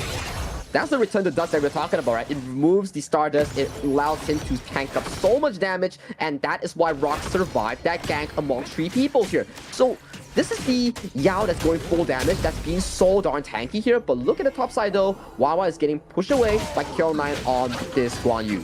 Yo, KM9, you didn't need to take the top T1. Like, hold up a bit. You know what I mean? I know you're trying to cut the creeps or whatever, but now Nongshim putting the pressure on. They're going to take a bottom T1, and Gen.G have no answers. Yeah, much more clean early game here coming from Nongshim RedForce. There's no super Wawa play coming in towards the mid game, so it is in Nongshim's favor in this early game to get that 1,000 gold lead here. But it's still, the mid game is still no big team fight between these two teams here, so it's still a very 60-40, 50-50 sort of map situation we're looking at. Yeah, it's definitely far from over at this point. I would say more like 55-45. It's like negligible at this stage. Gen.G win one team fight, take one big tyrant, you know, a big jungle objective, that they're going to be good, but now they're looking to go for this. The board is going to be set up. The box has been set up for the duel of death with the Ru Engine, the Razor Cavalry. KM9 just pushing them back with those heroic charges, but are they able to get any side aside from Inua and Monto? They've gotten a little bit more. They want to go for Clue, and they do end up getting him, but they trade away Siri. They trade away Siri, they trade away KM9, so that's 2 side lanes going down over to the side of Nongshim RedForce, but on the side of Gen.G, they take 3 kills in return as another engage goes on to Wawa, making it a 4 for the side of Nongshim RedForce as they come out on top in this exchange. Wawa and Rock were both just in the wrong side of town, and Wawa's like, buddy, I got you. We're gonna stick with Rock, no? And then Rock just like let him go, and then he's like, you're on your own, buddy. Yeah, you're on your own. I gotta go. I got it. It's nice knowing you, Wawa. Hey, who's Wawa? I'm out of here. I hardly knew him. I hardly knew him. That's a friend from college. Aku makes him pay, and he gets that revenge kill, which is going to be huge. I mean, he's keeping on pace. Rock staying alive is a must for Gen.G's hopes in this game. Exactly. Coming into this series, in this game number 2 here, we see Nongshim RedForce getting at 2,000 gold. Yeah, Wawa might be here for another takedown, but he does get poke and choke away from this Azure Golem. So bye-bye Azure Golem. It goes to Haku's pocket. Nongshim doing a good job. Understanding when you have the lead, you need to do more than just stay on your side of the jungle. You need to be aggressive. You need to be stealing away buffs. Nongshim have done that, and now they're looking to put the pressure on Gen.G. Yeah, the pressure is definitely on right now. We can see so much stress coming in for the side of Gen.G's roster here. They're scrambling for scraps here, especially on the members like Monto, on the members like Brock. They need resources to find those key winning team fights here, but so far, it's still looking super in favor of the boys in red. Yeah, in favor of that, but Rock with a slight edge over Haku, at least in the lane matchup. He has been the guy. Again, he hasn't really been killed yet. He's 1-0-0. He's been off the map. Nongshim needed to do a good job of just kind of honing him, tracking him, understanding where he is, and essentially putting him on house arrest. And All the taking liberties, finding Faye, but he's going to just dash away. Yeah, Clue doesn't find the Flash Cannon Blast here, so it does miss onto Faye here. So that's a common spell away and removed from the side of the roamer from Gen.G Esports here. As we see Monto potentially being caught out here. Forces to use Infinite Vaxes so early. Very early, but the board has now been set. Catches out at least Siri, but I don't think that they want to continue. They're going to give up, understanding that the Dragon has been used. Monto has expended that one, but the Tyrant, the first Shadow Tyrant, is going to go the way of Nongshim. Yep, goes uncontested here, but that's the reason here. You cannot make these mistakes that really cost you key spells like the board, like the Infinite Vaxes here, that really cause you to be in such a negative spot, such a defensive spot. Yeah, a very defensive spot. You really can't fight at that point, and now it looks like the Azure Golem is under contention here. Rocket's going to look to zone them away. He does have his smite if he wants to go. He will take that and ensures that he secures it, but now it looks like Monto got caught out. He had been pushed around. Kyung9 had just bullied him in a corner and taken him out. That's the consequences of your actions 1 minute ago, Monto. Being forced away that Infinite Vaxes opens up room for Kyung9 to find that flank and to punish you. That this long, this hour in, if you do not have the ultimate, you are just another walking marksman. And this is going to be the biggest question going into the league, right? KME fall was, how would Monto do in this lineup? And we had seen in ranking week, he did great. Yesterday, he did great as well. But it seems like Nongshim have really been forcing it down onto him, putting the pressure on, making him uncomfortable. And Monto has been caught out a couple too many times in this game. And Siri is the exam that he has to take, right? Because Monto, if he wants to elevate Gen.G to a different level, the first person he has to beat will be Siri here. But out of the two games and yesterday's game, Siri is always up against him in that goal department here. So that's something he needs to be improving or fixing coming into the survival week and going into that playoffs. Yeah, it's going to be huge for them. I mean, he needs to, like, this would be a huge statement win if they were able to pull him out. Survival week, obviously very key. You want to be top 2. You got to get yourself locked into that one. Give yourself a much easier road, dare I say. So it's going to be key going into this one. But Gen.G right now, again, they're not out of this game. Yes, they're down about 2.7K. But Gen.G just trying to find whatever small gaps they can fill and get back in this one. Like you mentioned, right? If you get that top 2 spot in Group S, you're minimally secured for top 3. And only one series will push you to that top 2 spot that allows you to go for that last chance qualifiers against KMW second and WKS first. But you have to focus right now. Every bit of improvement will result in that inevitable final week playoffs. That would be huge. I mean, Gen.G, if they were able to pull this victory out, I think it would speak volumes. Their confidence would just be so next level. But the Shadow Overlord being picked up by Nongshim, they are playing from behind. They need to find a way to get back into this one. Let's do 2,000 goal lead in favor of Nongshim RedForce. Not the biggest of the goal leads here, but in terms of combat ability here, we need to see when Monto secures that Siege Breaker that is so important in making these plays. Because so far, in the damage department, they are still lacking and behind. They're lacking, they're definitely behind at this point, right? I mean, you just saw how that top T2 got taken out. Nongshim just from afar, right? Gen.G not able to engage. It was a very risky one, if anything. They haven't been able to find somebody get caught out of position yet. Exactly, and this just puts them in such a horrible position right now. But as long as they stall the game into a 15 to 16 minute mark, where the game tempo is equal between these two teams without losing high grounds, there still leaves room for Gen.G to make a potential comeback in towards this game number 2 here. But so far, Illusion making a lot of these plays, pulling so much attention to this match Renui. Yeah, a lot of space. I mean, they're pushing, they're sticking around here. It's perfect because they're just going to wait for that mid lane to crash in with those minion waves. So they're constantly putting pressure on. Gen.G have to do a great job of just fortifying their own base and staying behind. And again, the mid T1 taken for free because of all this map control. Yeah, map control is the name of the game here, and so far it is in favor of Nongshim RedForce. They are looking to put away all these tier 2 coming in from Gen.G's back, and once this is done, they can always revisit back to their Shadow Tyrant and rinse and repeat for an even bigger lead.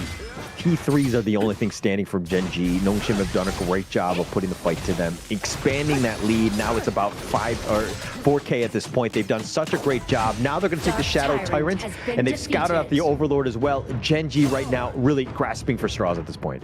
Yeah, it will take a miracle of a play here, especially Wawa finding the key members like Siri and also locking Faye away from those key time fluxes to bring back the HP bars upside Nongshim RedForce. But so far, moments like those are yet to be seen, but it will be a pivotal key potential from Wawa to find that backline engage. Yeah, they find Kyung9 though. I mean, Kyung9 and Illusion have been really setting up the fights. I mean, they've been able to just push people back. The Razor Cavalry, the Ruinjins have been on point. So Faye hasn't really been able to kind of shine with those time lapses. It's more of a like, you know, double insurance, if you will, when they need it. He hasn't been able to do it because of the fact that everyone else has just set them up so well. Yeah, and Sunbin, this pick is proving so much dividends. Look at the amount of silence value that's provided here, and Inua, they're gonna die. On the topic block. Inua taking a lot of damage, but Nongshim right now doing a decent amount. The box had been set up. They had locked Haku in, but again, nobody wants to cage that animal.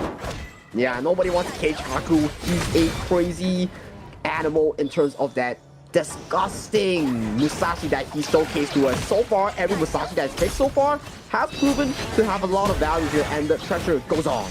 Oh, that's time flux right on top of this one with the box. He might have dove in way too deep. Haku, though, trying to fight on the back line, but he's somehow alive with that time flux. He gets out, space created, they take the bottom T3. He goes in for that deep dive. He comes back out alive without even burning any of these key spells except for that Blood Rage here. That is a painful thing that's being taken away from Gen.G as the map is starting to grow smaller and smaller for the Gen.G Esports lineup. Yeah, but the Shadow Overlord is going to be probably the next target that Nongshim are looking to have. Gen.G have sniffed that out. They want to kind of move around, putting that, trying to take whatever farm they can. I mean, look at Rock. He's 12.7, the highest in the game, but the rest of the team has not really been able to kind of follow in his footsteps. Monto is definitely far behind Siri, who's about 3K behind. That is very painful, especially if you're a marksman. Not having the siege breaker at 17 minutes, usually the timing where you are already full build regardless if you're ahead or behind in the game here. So things are starting to look pretty difficult here for the Gen.G lineup. They need to find an angle for it. He goes right into this one, right onto Wawa. Haku is just trying to force it down, but again, space created. Clue with a nice little box, but that's going to be Sage's Sanctuary. They've already picked off Clue. Infinite fastness. He's going to fly to the skies. No, he's going to go in reverse. He's going to get on out of there, and Haku survives yet again. Haku going in with that Blood Rage bait into the Sage Sanctuary, allowing Gen.G to waste all the spells on this tanky Musashi and then getting alive, taking kills onto Clue, taking kills onto Wawa, and right now taking that tier 3 tower here with the last one in the mid lane left to dust. 20 more seconds for Wawa and Clue to be back off. The last T3 is standing has been taken out. The Soaring Greed Dragon by Kyung9 all on front, just trying to force it down on a Rock. But now the force locks into 2, but Rock doesn't really want to fight with this, especially with that Shadow Vanguard in front. But Rock is trying to navigate the duel of death, but they get the crystal, and Nongshim strikes back and even the series. Beautiful game coming from Nongshim RedForce. Very clean macro game in limiting the farm tempo from the side of Gen.G's key carries here. And then all the proactive engages coming in from the Musashi always pay off so well. So what if you find the backline off the side of Nongshim? It is always going to be Siri. It's going to be always Haku on that Musashi, finding the correct carry angles, proving the fact that the better carries will win in the series. Yeah, it was the mechanical play, right? It was that matchup in that farm lane, Monto, Siri going at it. And it looks like just, you know, Siri was just too strong in the end. Monto kind of, there were some shaky moments. He got caught out. He wasn't able to catch back up, right? And they really needed another damage dealer on this Gen.G lineup. Rock was staying alive. I think he only died a single time in this entire game, but he needs some support, right? And that was kind of the struggle that we've seen from Gen.G in the past, where Rock tries to do everything on his own, but he needs help. He definitely needs help, and help wasn't delivered so far. Wawa was getting super limited coming in from the side of Gen.G's draft. That last pick, Sun Bin, really limit the burst potential coming in from the side of the Gen.G lineup. With that time flux, it gives you so much health back when you time it correctly, and props to Faye, he was having a very good game on that Sun Bin. It's a game of roamers, right? Does Clue have an amazing game, or does Faye, right? And then that team just wins. I mean, obviously all the other guys kind of help support and kind of create that like sort of space. But what I've noticed is that when you know, Faye or Clue are on point in that game, they will win. And Faye was definitely that man. I mean, the 114, very pedestrian in terms of a KDA, but you're talking about the time lapses, the time fluxes, all these things of getting Haku back to safety and alive. It just speaks volumes about this roamers play.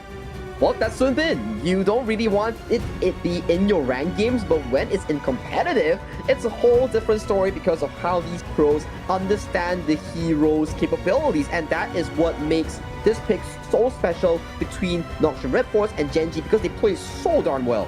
Yeah, very well. And I think Clue is just like, that's my boy, that's mine, that's my hero. That's like, why are you trying to take it away, right? And I mean, going into this one, you just saw the power of it. I mean, it was like a last pick roam Sun Bin, right? So I think that really paid off in spades on this one. But the damage-wise, Rock trying to do as much heavy lifting as he can, but 78,000, but where's the rest of the squad? Wawa is doing his best, but he's the Clash laner. He's definitely not going to do as much. Yeah, that just shows when you don't have enough gold on towards the marksman like Monto, you can't generate enough damage, especially on a Lung. You desperately need gold to really funnel your items for your Flaming Palms. If you can find those Flaming Palms towards the backline, that is what makes Lung such a strong pick. But since you're falling behind against Kyung9, Kyung9's attempt at fighting you, that's why he got MVP.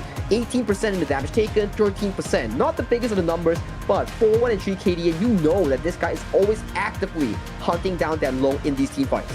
Yeah, we'll see it in the highlights here. I mean, you'll see every single time they win a big team fight is because, you know, his Razor Cavalry was constantly pushing people away. They really didn't have any answers. Like, Inua's boards were, like, catching people, but they were, like, the very end, if anything. And we'll see most of these in the highlights here. Yeah, the highlights, we see Monto here just finding the kill on towards the Fake here. And this is the key moment here, that Illusion finding the 3-man Ryu Engine, sealing the deal for this 5-man cavalry play coming in for the side of Nongshim RedForce. And then once again, finding the engage towards the backline here is Wawa in 4 series. But yeah, you get the backline here, but Kyung9, he's getting backline as well. He's cutting Monto, he's cutting Inua, and they are cutting Kuya. So it's a 1-for-3 exchange before Haku gets the ultimate again to jump again on towards the backline. Yeah, just I would say draft diff on this one. I mean, just the way that they played it. Nongshim, I mean, the Guan Yu, the Musashi, that little 1-2 combination, so annoying to deal with. He's like, you think you get the jump on the Haku, and then here come all of his friends with Kyung9 and Illusion just pushing in people, and just, you have Siri on cleanup duty with all that damage. And like, in the end, Rock 5, impossible of them to do, and it looks like it was just way too much Nongshim in the end, and a well-deserved Game 2 victory there. But it's a repeat of yesterday's series, right? As always, these two teams going to Game 5, battling out until the most end of the day. Like yesterday, it's 2-2, but today, maybe it's a 3-1, maybe it's a 2-2 once again. These teams, they won't back down, they will go back to the strategies, think about what's the next upcoming best strat for the team, but we'll take a little bit of short break before we jump into that game number 3.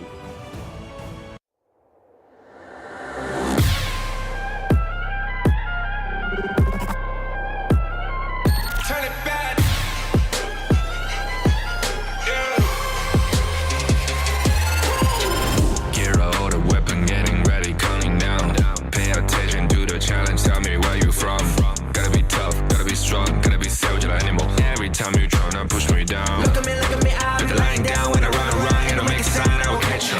Watch out, it's better feel, get no mercy. Look at me, I'll be rising. Carry the season, you got a damn, gonna weapon. You never hesitate for another moment, but my bone is golden. I'm invincible, just let them know. I can show you all the glory I own. To the drunk, go find a way to the palace. I'm waiting. Go, never mind, can we go?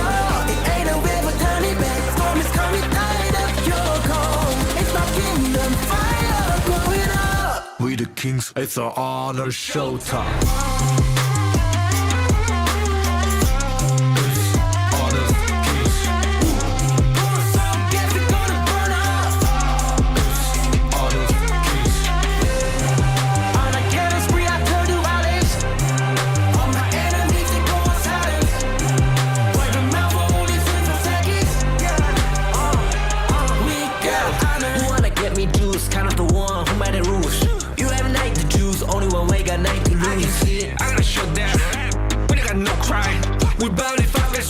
smash in pieces, you can G. First blood, double trouble, then I take a pen, I kill. All you do is sweat and look at me still victory. Say. I've drinking my soda. For my pace. We the champions screaming, I'm invincible. Just let them know I can show you all the glory I own. To the drunk, go find a way to the Paris I'm waiting. Go, live and rock and we go. It ain't a river, turning back. Storm is coming, tired of your cold. It's my kingdom, fire, grow it up. We the kings, it's our honor showtime.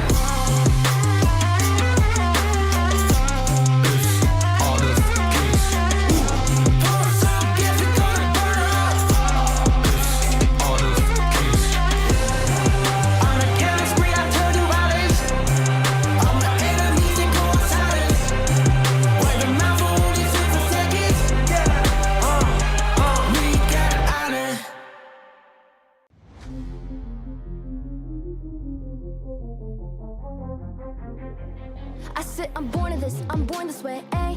This is my chest and my bonus play. Can't be late, won't hesitate. What do you say? Race to find my face, scars to find my skin. I can't convince them, can't please them unless that I'm the one.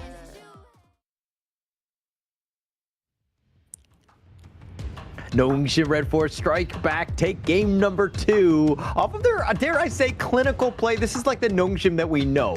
Everybody was kind of playing well as a team, just that map control, that suffocating style really took it to Gen.G here. Well, it's just like what everybody says. Nongshim likes to start slow. They like to play the pacing, not just in game, but maybe in series as well. That's why they always excel in the BO5 settings, because as the hero pools start getting diminished, as the hero pools start getting lesser and lesser, you will start seeing Siri, you can start seeing Kyung9 start exposing the depths of the hero pool, showcasing why they're such threats to begin with. So they're like a grower, not a shower. That's what you're saying. So come yeah. best of 5, best of 7. In those long games, they're going to have a much better chance. I do agree with you. I do think that the best of 3s have not been the forte of Nongshim. Yeah, it's not the forte so far, but this is global ban pick. 10 bans defaulted for both of these two teams here. Nongshim has to take the Maestro Nui and potentially the early ban here coming into this series, and Gen.G potentially has to lock away the things like the Yuhuan, like the Fatih away from the side of the boys in red here. So things are starting to show a bit of a situation coming in from Nongshim and Gen.G, because these prior picks will play a big role in these games. Oh, definitely. It's all about that draft, the setup, right? And the control. Having that edge going into the game, absolutely key. I think the other aspect that I'm looking at, and you kind of rightly pointed out, was that Monto was getting focused quite a bit. I mean, he didn't have the greatest of games. Obviously, Rock needed somebody to kind of help support him. And seeing as that you didn't have that, the biggest thing for Gen.G is to ensure that, hey, it's like, Monto, you had a bad day, bad game, shake it off. Let's go, right? We have plenty of time ahead of ourselves. We cannot let his, his confidence crumble at this stage. Yeah, confidence cannot be crumbled, especially in a BO5 setup, because every game matters. It was so what you hit like a 2-0 marker, but once you start your mental game being shifted away, that's when you think like, oh, I shouldn't be affected by my mental, because there's still potentially 3 games down the line if I don't end it right now. So that's the question that's being set for Monto. Does he have the sufficient mental capacity to carry on what Ray left in this roster? Yeah. It's going to be a lot of pressure. I mean, whenever you replace someone, you always have to be looked at as the guy of being better than your predecessor, right? And I think that going into this one, there was definitely question marks at the KWC with Ray. He didn't have the greatest of times. He got focused quite a bit, and they were kind of like, okay, we need to make a change. And this is why you see Monto here. And we do see flashes of that brilliance, especially in the ranking week. But now we're in a longer series. These are not best of 5s. These are not easy. And to be tried and true, you might scrim all the time. But getting in this high pressure cooker situation is definitely not easy.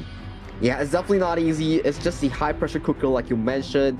Every little play, every little mistake, it will pile on towards your shoulder, and you will be thinking back like, oh, did I really did that mistake? Man, that kind of sucks here. But as competitive as pro players, they definitely have the mental capacity to push through and to push against their opponents in this series here. As we've seen so far, Nongshim RedForce drafting a rather solid first 3 picks here with the Fatih, with the Yixing, the Zhang Fei. You know that they want to jump the backline with these big engages with the board, with the likes of the Zhang Fei Unbridled Outburst. For Gen.G, you have the Liang, Ogren, and Lady Sun here. When you see Liang and Ogren, you think about one thing. Liang will follow the Ogren and start pacing the map, getting all these resources going into the pockets of this battle tank Ogren.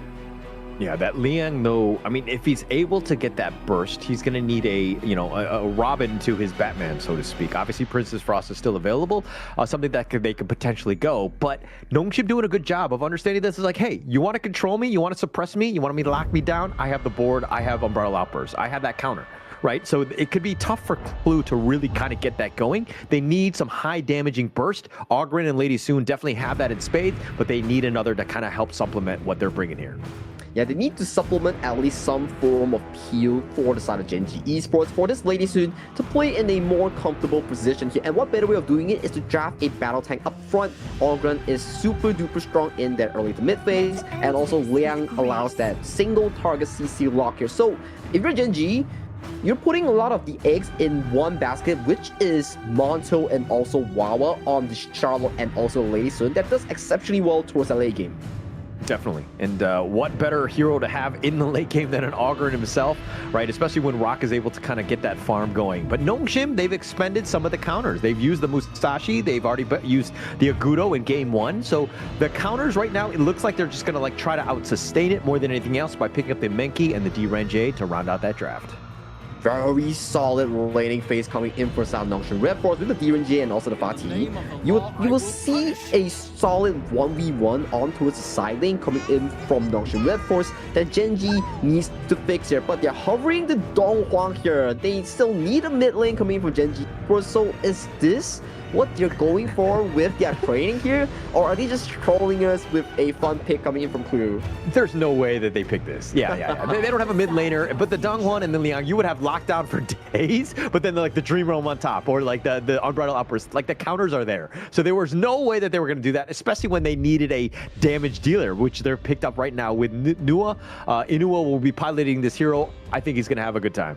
He's definitely going to be having a good time. He's had MVP performances on this Nua, so we're going to be expecting a lot coming in from Inua in this late game scenario with those annihilations, and the early game we'll be seeing the creation blocks start limiting spaces off the side of Nongshim RedForce. But for Nongshim, they need to pace themselves in the early game with the Gen.G, because the Gen.G, once he goes towards that late game against the Nua, it's not going to be the easiest of the task with the lower reach of the Gen.G against the Nua in that range department.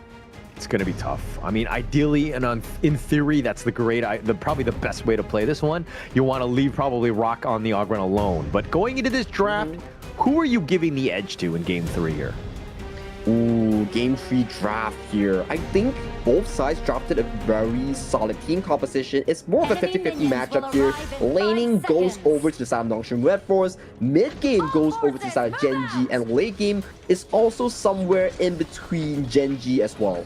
Okay, interesting. I think that Gen.G's lineup late game, for me, I'd be more comfortable on, just having the Augur and Lady Soon. I just feel like that combination is just, well, it's like the old tried and true. You'll never really go wrong in the late game. But, you know, Nongshim, it really comes back to Kyung9. How much is he going to support? Are they able to kind of get to that back line, the Inuas, the Montos, and the Clues, and just get the burst and to have that numbers advantage when those big team fights are happening? Yeah, that will be the true trial and error coming in from Gen.G's roster, because you need them to survive the laning phase first before having that mid to late game scenario that we keep talking about here. But this is game 3. Whoever wins this will have a mental advantage, especially if you're Nongshim RedForce. If you go to lose game 1 just to bounce back 2 games, imagine the mental fortitude that you have that really pushes you to that eventual game 4, right? So for these 2 teams, winning this game will put them at match point and will put them at a much better mood. Yeah, definitely. Giving them, putting the pressure on the enemy team, huge. Completely underrated. Obviously, in a longer series, you definitely want to be in that driver's seat, right? When you're up 2-1 and you're thinking you're way more comfortable. But going into this, it could go anyway, right? I do think that the series is going to go to game 5, regardless of who wins this one, because these 2 teams are so evenly matched. They are evenly matched, because we saw yesterday, game 1 goes to Gen.G, game 2 goes to Nongshim, rinse and repeat until a 2-2, but an eventual unfortunate of a technical difficulty limits them from finishing that best of 5 series here. But that best of 5 will be played the last game at 20th September off stream. So that's a score that will settle here. Imagine one of them takes either series or one of them takes both series. That's gonna put a dent in either of their confidence. That would be huge. That would be huge. But at the same time, you're kind of thinking, well, you know, they're still not out of this. They still have a chance in come playoffs where they just saving strats, right? I mean, they're trying things. Gen.G have done a great job. I think that, like, going into the KME fall, there were definitely questions. How would Gen.G stack up against Nongshim? Would they be able to compete? Will they be able to compete? Will they be able to push and continue their dominance? That's all the questions that we want to find out, right? Because Gen.G, in towards that early phase of the game, they were doing pretty damn well in their ranking week, right? Because they were like, what? The kings of the first week without dropping a single series. So if you are Nongshim, you're trying to come back for that challenge against them. Yeah, that would be great. I mean, for both of these squads, like, to see exactly who is going to kind of come out on top. Obviously, a big confidence boost, but not only that, but just the momentum going into this. It would be super key for both of these teams to really just kind of dig deep, because Nongshim, I think, have gone, dare I say, untested at times, and there was a bit of overconfidence going into the KWC, and they kind of got shell-shocked when they were there. They're not the biggest dog. They're not the best in that regard, and once they started losing games, they were struggling, right, to kind of get back into it. They thought that they were the Titans, but they had the fight taken to them. Yeah, they have the fight taken to them, but that's what make a region so good when you have two teams like Nongshim RedForce, like Gen.G Esports, because it makes that rivalry that to push both of these two teams to keep growing and learning here. But a Dream Roam does land onto the floor here as he walks away to safety here. But back onto the topic, it's just like the rivalry between OG and Twisted Mind from your favorite region known as KMW. So I hope that we have something like that in the KME, being Gen.G and Nongshim. Get that word out of your mouth. We don't say that on this cast here, but Haku gets devastated. Rock just runs it down, chasing him, and he gets the big old Menki. Big catcher coming in from side Gen.G Esports, taking down the junglers just moments before the objective is not what you want to see side of Nongshim RedForce here. So that's a big win coming in from Gen.G as they look dead in the eye towards this Tyrant that they potentially want to contest for. Yeah, but the death timers are so quick that Haku's going to be back up. He's going to be able to kind of see what's going on as Rock kind of pulls the Tyrants away. I don't think he's actually going to commit for this. This is a bad 50-50 if they want to go. Rock looking to just go right into Haku. The Dream Roam, he gets the steal and he gets on out of there. Haku with the steal. You see Haku with those glasses, he's chill with it. He's not looking at the explosion. He's just like, okay, drive by, let me grab my Mech Tyrant and let me bail out to safety here. Haku is just cool with it, you know?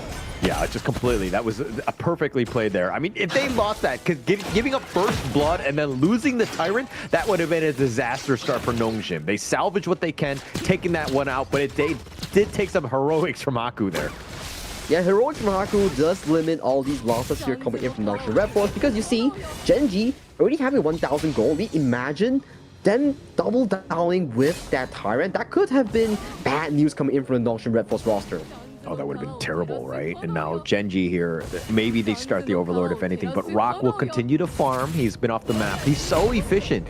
His movement, his ability to just find farm across the map. Wawa, did you see that misclick? He actually used the flash for no reason. Well, misclick or mind control, because you see, he's forcing Kyo9 all the way back to the mid lane here, and he's secured the class name tower here, so that's a big win coming in from the side of Gen.G, but bot side though, Haku seems to be in a pinch. Yeah, he's in a bit of a pinch. He's got the bubble though. He will stay safe, but Gen.G, all 5 members here, and this might be a bit of a steal. Haku does not have smite, so it's just a bit of a farce more than anything else. Gen.G will take that up. They will smite it, ensure that they get that blue buff. Yes, sir. And right now, it seems to be both ensuring the map state. We see all these side lane turrets go in favor of both teams. So it's really down to who gets that mid-game teamfight that we keep talking about. Mid-game teamfight is how teams really secure their lead, really push on in terms of teamfight. Because HOK, yes, you can play macro for the full game until the end of all towers. But you still need to fight that last teamfight in front of the crystal here. So team fighting is the essence of the series. It's got to be key, and that's the biggest thing. Nongshim right now, we were kind of talking in the pregame about how they might have an edge in the early game. They are behind. And it's not a huge amount, but Gen.G have just been taking the pressure and just putting it on. And now Nongshim have to defend this bottom T1. And this bottom T1 sees a lot of rotation coming in from both these two teams here. 5v5 in towards the river here as Rock face checks into a Kyung9 with the ultimate beam pop. He's going to be backing off. He will be fine, if anything, but, you know, Kyung9 made that nice little rotation. Something to take note of, the top lane is not really pushing because they provided so much pressure in the bottom lane. And Nongshim, look, again, they don't want to give this up. They're looking to just invade the enemy jungle, too. Yeah, every small camp that they take is a bit of gold denied away from Gen.G and more gold towards their pocket. If the next attacking point won't be this Azure Golem that's just going to be spawning in just a few moments right now. We see Haku position himself super aggressively, wanting to take control of this space. Yeah, he has the smite this time, but look at Rock in the mid lane. Realizing that, yeah, he might give up the blue buff. They're going to look to put pressure elsewhere, but now Gen.G looking for the wraparound. They do get the steal with that blue buff smite, and now Haku making his way into the mid lane. Finds Rock, nice Dream Roam, onto one though. The board is going to be set up, the Umbrella Outburst locking him back in, and they do get the kill. They find Wawa, and those slashes are on point by Kyung9 as they take down Rock as well. Oh, big win here coming from Nongshim RedForce as they take two of the main tanks here coming in from the side of Gen.G. And right now, they're looking like super duper solid in the teamfight department. This is the thing we talk about, right? It is always coming down to these teamfights, and Faye, to add insult into injury, steals away the Crimson Golem under broad daylight. I mean, he had that smite. You know, this is what you want to do. You have that opportunity. You have a secondary smite on the team, and taking that away from Rock, again, just slowing them down even more. Nongshim right now finding the little wins. These are the big moments that kind of snowball and just turn into a much bigger issue for Gen.G here. Well, this is the Nongshim RedForce game plan that we talked about back in Pick and Bans. You want them to win out these mid-game team fights because they skill off in that late game. So with Siri and Kyung9 finding the angles, that is what you exactly want coming in from Nongshim RedForce. Yeah, and it really just kind of sets it up. I mean, you have that nice Dream Roll from Haku. You have the board that's set up, and the Umbrella Outburst when they're locked in that cage. It's like the perfect wombo combo. And Nongshim were able to execute that first time. Are they able to do it again, potentially going into this fight here? So far, if you're Gen.G, I gotta say, just get more time for Monto and Wawa to scale towards that late game so that Rock can allow the backline to have ease of access with those damage dealt here, because they need damage to melt down tanks like Haku, to melt down tanks like Faye on these really beefy boys. Yeah, very beefy boys here. And Nongshim right now, speaking of beefy boys, they've been able to steal away all of the buff from Gen.G. I believe it was the past 3 that they've taken away. So Gen.G right now, very difficult for them to find any sort of farm, especially without those buffs. And now they're putting pressure on this mid T1. That's all the T1s going in favor of Nongshim RedForce. So Nongshim, they prep themselves very well in the map state, and they are pathing towards this Shadow Tyrant here. What is the call, Gen.G? Is it to fight, or is it to give this Tyrant and secure more time to farm for your late game carries like Monto, Inua, or even Wawa? But the fight seems to be breaking through. Oh, Umbrella Outburst on to 3 on the backline with that board. The Stampede, Monto's already been eliminated, and they want to go for Clue. Inua just barely limping away. He dodges the slash, and Kyung9 gets picked off, and Wawa makes him pay with his, the stab forward. But now here's the Conductor of Stoles. Rock is trying to stay alive. He does not have enough. Kyung9 is down, but they took 3 members of Gen.G. Super duper big team fight here initiated by Faye on this Unbridled Outburst. This Zhang Fei, so much value, finding 3 key members, eliminating Monto, Clue, and also Rock here. Now, more of these turrets will fall in favor of Nongshim RedForce. Teamfight win, tower win, and potentially the revisit of the Shadow Tyrant. Yeah, they're looking to just kind of backing off. They put the pressure on. They've taken the mid T2. And Gen.G, yeah, you're poking and prodding, but you're not going to get much. I mean, DJ Sagi, break this one down. Look at Umbrella Outburst catching onto tree, immediately destroying Monto from the team fight here, and after burning the flash, Inua is left to dry in towards the backline here, forced to back away here, even though they traded Kyung9 back. But Rock, there's no damage in towards the backline here. He's just a living tank that's being assaulted by all these members coming in from Nongshim RedForce. One thing that's a little underrated by Nongshim right now is just how much damage they have. Yes, you have the utility from Illusion, but he also does so much damage. He's able to ensure that he gets a lot of value out of this Yixing Vic, but the rest of Nongshim, I mean, you have that Umbrella Outburst. Once you're Frawley form, you're doing some work, right? So a lot of potential burst onto Rock, who has, let's be honest, the hero has been nerfed. He's not as strong as he once was, and he still needs time to really get those items to really come online. That is so well said and so well summarized here, and that is why you need the late game carries like Monto, Inua, on the Nua, on the Lady Sun to really find those item breakpoints. Monto needs that Daybreaker, Inua needs that Voice Staff with all these like items to really buff up that magical damage prowess. But for now, it's still in favor of Nongshim RedForce. Their tempo, right? Because they're winning team fights, they're winning Tyrants, and they are winning in the structural damage as well. So if you are Gen.G, the only thing you can do is wait for these item breakpoints, is to farm as much as possible. But there's no space. Look at this. Haku all the way up in front. Rock just like they're going back and forth. It's a bit of a dance more than anything else. And, you know, Nongshim are just pillaging everything in the enemy jungle. They're taking everything from them. Gen.G fighting for scraps within amongst each other. Yeah, they're fighting among scraps. They need to make sure that they defend at least 1 tier 3 here. But look at the tokens coming in from Series D and G. It's just chunking down all these high ground.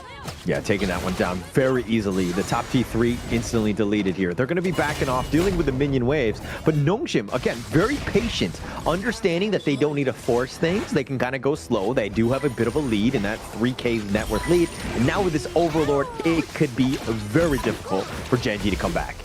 It seems to be a dire situation coming in from Gen.G Esports because the space allowed for this roster is starting to grow smaller and smaller here. They are not giving any form of tempo towards the hands of Gen.G unless if we can see Wawa or Rock find those key catches here. And so far, this Liang from Clue has yet to find those key engages against Nongshim. But even if Clue were to just make those jumps, and you're right? From level 4, we haven't really been seeing those ganks, right? But it was kind of like that damage, and this is why that Princess Frost is such a good combination, because you have that deletion, you have that potential. But Nongshim have just been taking the fight to them. They've been aggressive and taking over the map where Gen.G have to play scared. They can't go for those ambushes.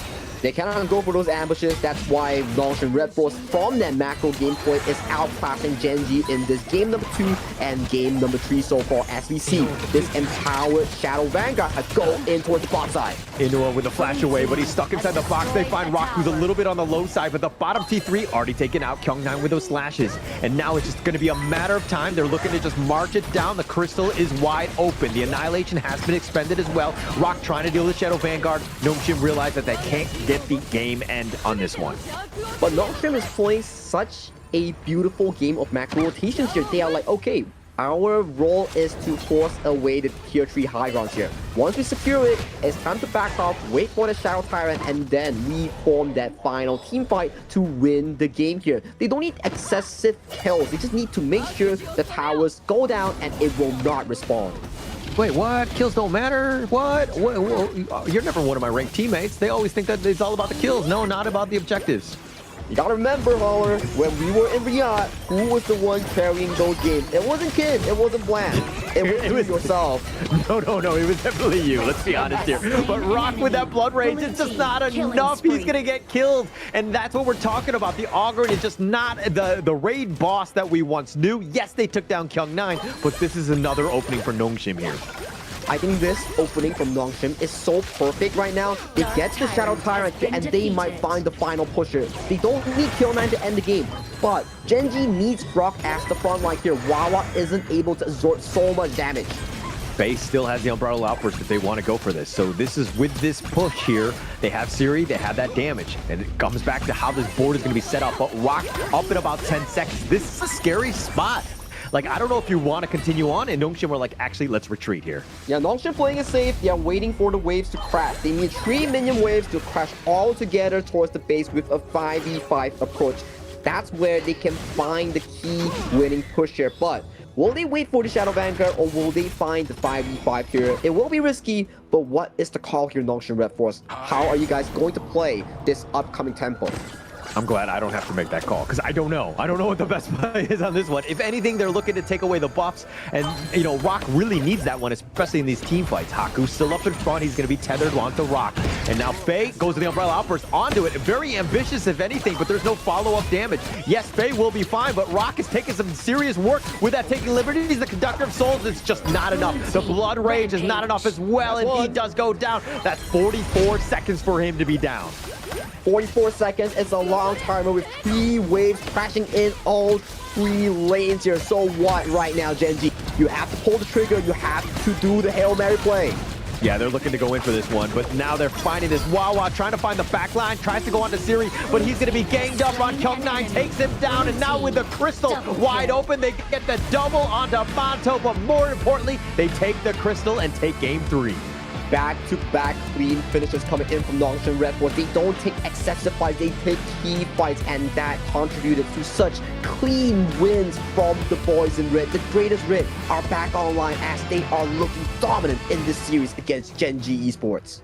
Looking dominant, and I think, I mean, you just saw Coach YK kind of go in there. Everybody's like looking up to see if there's any sort of advice, but you can see that what he's done as a coach, right? He's just kind of like, this is a team that will, you know, chase a car, so to speak, in that regard, right? They want to go bloodthirsty, they want to just go.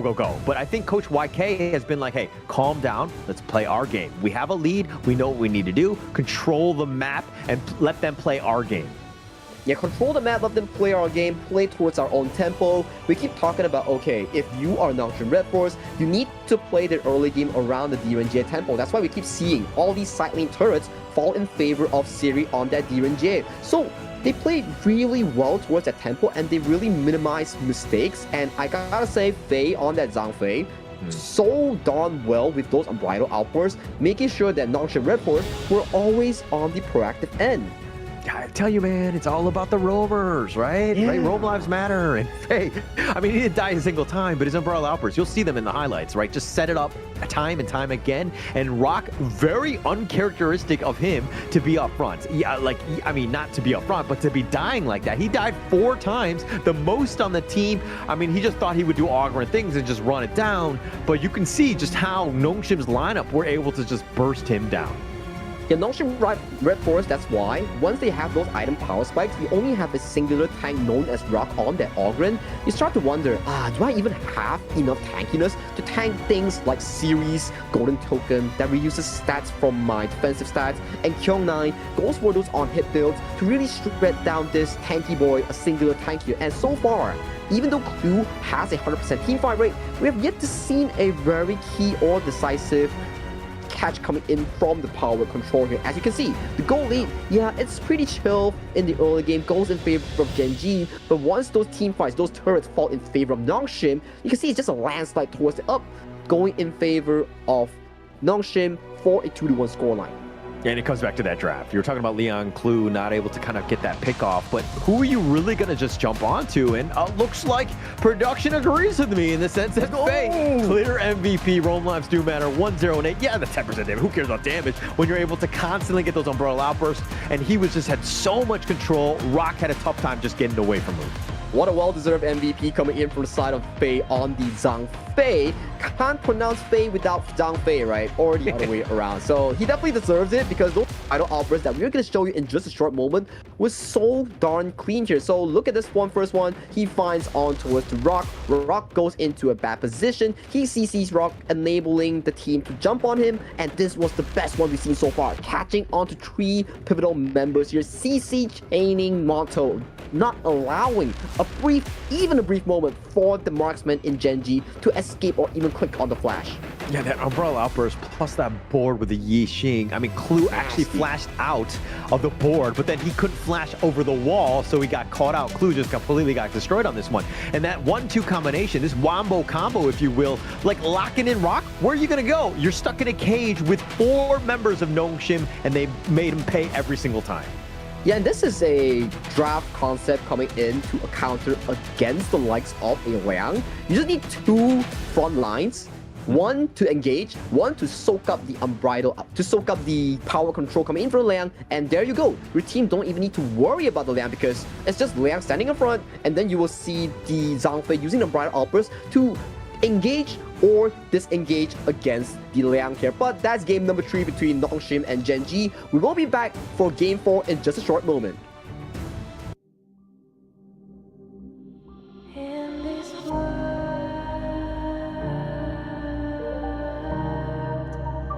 only ones in this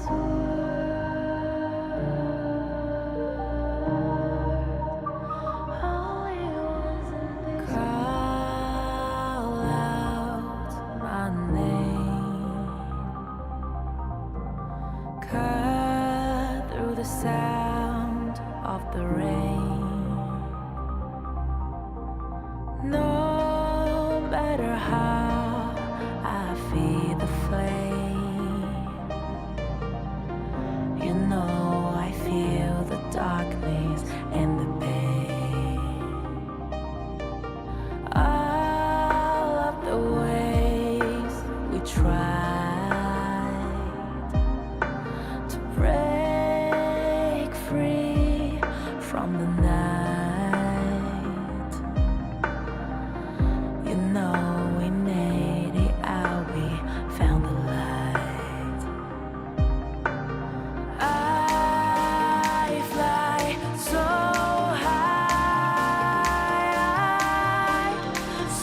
high, light up the skyline. Let's do it this time, like it's a whole new vibrant world.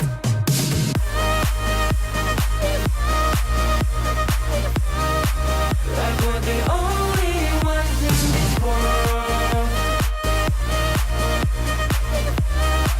Like we're the only ones in this world. Now I see that I got everything I need. It's alright, I'm on fire, I'm alive, 'cause now I fly so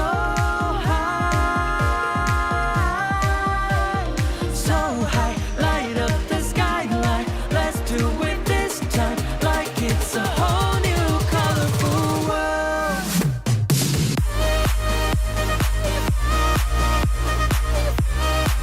Like we're the only ones in this world.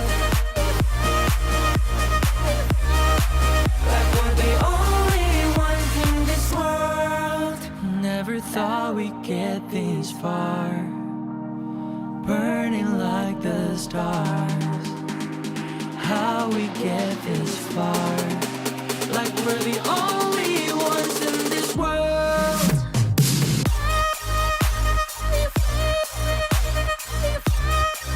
Like we're the only ones in this world. Nongshim RedForce up 2-1 after another convincing win. 2 wins in a row. How does Gen.G strike back, Sagi? How does Gen.G strike back? That's for Gen.G to answer you, because I cannot answer you after this point, because it's looking kind of dire for their situation, because so far the draft has been really critical in both of these two teams, and Nongshim has the execution priority. They've been doing exceptionally well in those rotations, in those team fights, and for Gen.G, maybe waking up from their slumber, maybe finding the correct tempo, the one big engage from Clue or Wawa will be the key point that they need, because so far, like you mentioned, Roamer's Lives Matter and Faye has been performing super well against Clue. Yeah, he's actually been amazing, right? I think this series, the impact that he's had, and I'm sure that after yesterday, they were kind of like, hey, we need to kind of focus in, and it's one of those things where teams, like, and players especially, need to kind of understand where they're not doing as well, and it looks like Nongshim right now, especially Faye, has gotten the better of Clue in this series. And this is the first time we've seen so far Gen.G going on towards the blue side, so maybe it's a shape up of how they would want to draft coming into the series, so that is at least a bit of a fix here that they are looking for the side of Nongshim RedForce. This is their comfort zone. They like to play on towards the red side. We see the Maestro Nui and also the Yu Huan being banned away in the first session of the draft. A lot of respect right there. I mean, in the sense that, like, They don't want anyone to get going. We know that he plays the Mai as well, but Gen.G doing their own homework in that regard, not giving up the Ogren to Haku, who likes to play that hero. But he just hasn't been as great, and now Gen.G understanding that things are dire. Things did not look good in that game 3. They're going to go fast tempo. They're going to go with the pay. They're going to go with the pay, but it still opens up the Ogren direction here coming in from Haku, because the Ogren does traditionally pretty well against the pay. It's not to say that it's a direct counter, but Luna is still up and available, and is he just going to pick it? Because wow, he just picks it into a counter against the pay here. And my apologies, Ogren has been banned away here, so Haku coming in confident with that Luna. Yeah, and you have that control from Mayan, which kind of, you need to solidify the top lane in your own jungle. Mayan can do that in spades as well with that control. You gotta let Haku get going, and it looks like the Diadea and the Ganon Mo for Gen.G. It's a lot of damage. This Inua is gonna be super annoying to deal with, especially since the Nongshim side kind of on the squishier end. I like the Gen.G draft because you have the Diadea to lock down the infinitely flying, dashing Luna, and then you have the burst that can pair up with Clue in towards that mid-roam synergy here. So for Nongshim, they cannot put all their eggs in one basket on towards the Luna. They need to find a different carry, like the Lone here. Yeah, the Loom. We'll keep it the old tried and true. This is the series special. He loves this hero. Definitely one of his mains. He'll be very comfortable, and he does have a bit of an edge. Like, if we're talking about lane matchups, a lot of good heroes have already been taken by Gen.G. So what is available against Series Loon here? Well, what is available? It will be the Gen.G Concert U up and available for grabs for the side of Nongshim. RedForce Arlie is also one of the key candidates here, but it has been banned away from Monto's hand here. So between the Concert U and also the Gen.G, there's still options coming in for the side of Gen.G's marksman. A lot of opportunities, and the biggest thing for them is that also, you know, next level in the sense that Gen.G like to last pick the Sun Bin, right? And seeing as that they picked the Diadea here, they know that the Loong is kind of available because they use that Sun Bin as a counter to the Loong. You know, it come T-fights with that silence, right? So Nongshim, again, just trying to get the one up in terms of the draft, giving them a bit of an edge, because the Diadea, yes, it has the control, but it doesn't have that suffocating time lapse that, you know, the Sun Bin has. Yeah, the silence removes the ultimate from the Loong because it cannot click it. The bitter farewell coming in from the Diadea, you still can press the ultimate and bail yourself out as the Lone here. But those are two of the options here presented by Gen.G. They do go for that Diadea as a counter pick towards the Lone here. Coming to the second phase here, we see more of these roamers being locked away from Faye here. But Faye here is available as Faye locks in his famous secure.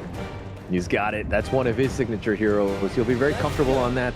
And Gen.G tried to do a good job of understanding like how to, you know, the roam was going to be a problem. They wanted to ban out the Lian Po, also a Fade special, as well as the Liang. Not as much, but it did make a little bit of sense if they were able to kind of get that control on to Pei, for instance. But the Secure is always going to be the tried and true for Faye. He hasn't had the greatest of time in the ranking week with it, but I do think that he'll bounce back in this game. I do think he'll bounce back in this game here, so we have to see how they actually play here, because Nongshim RedForce, they're doubling down in that damage department here. Everyone on Nongshim is packed with damage here. Xiao Xiao, you have Long, Luna, McGee, even Secure, there's a heck ton of damage on that Roamer pick. At the same time, there's like, they're all squishy. So they're all glass cannons. Yes, I mean, even on the both sides of Gen.G, like if you're looking at this one, Sunsa is probably the biggest tank on the battlefield. But he's not very tanky himself. So this is going to be an interesting game, and seeing exactly like if they're grouping up, that boat could potentially be game winning. At the same time, Nongshim, how are they going to play around with the Secure Mulberry Power, ensuring that he gets a multi-man stuns? This is going to be a great game and going into game 4. Great game going to game 4. Both teams have locked their confidence draft. We see Monto on his Marco Polo that he has found success with yesterday in that game number 5. Unfortunately, game number 5 was not played to the full extent in yesterday, but bringing out that confident pick for Monto is what he needs to regain that confidence. If they win this game, it will be smooth sailing for them for the game number 5 here. But this is game number 4 between Gen.G and Nongshim RedForce. Nongshim is up in that scoreboard. They are in match point against Gen.G. Do you think that this match, okay, which of these squads has the edge going into game 4 here with these drafts? I gotta say, is looking pretty darn even here, but the concern that you voiced out for Nongshim, they do not have a frontline hero here. So if they go on the reactive end, that will be pretty difficult for this roster here. You will see an issue where nobody can tank the set sail coming in from Wawa. That boat will be deadly. Yeah, that boat is going to be a problem, right? And I think at the same time, you have Kyung9 with the Mayin, the get series, the whatevers of the pulls, all these things. So it's going to be really exciting to watch. Very mobile heroes. Again, everything's going to be on a knife's edge. Everything's going to be a knife edge here. We have to see who pulls the first trigger here. And we go back to the same question here. Which of these roamers will find that correct angle in allowing their team to play a better game in Hero Scorcher? So it comes down still to the two roamers. It's going to definitely be on them. Faye and Clue, those, I mean, they're already just kind of giving up on the farm lane, letting them solo it more than anything else. But let's talk about this Marco Polo versus the Siri Loom. Who are you giving the edge to? I think if it's a full-blown out 1v1, it is going to Monto because of the more consistent DPS. But if it's a long lane pokes with prods, it goes over to Siri because Lone plays on spell rotations. Monto, if he can stack the passive with the Resplendent Revolver, you will see the true damage stack come in extremely hard here. But Kyung9 here gets some punches onto Wawa here and doesn't go to safety. Yeah, they find all three, but he flashes, he gets under the tower, but he's gonna give up first blood. Gen.G waiting in the wings, so patient, like a tiger, if you will. And that is the clue effect here, that Diadea, that bit of Pharaoh. It really locks you into place. If I look at the set sail.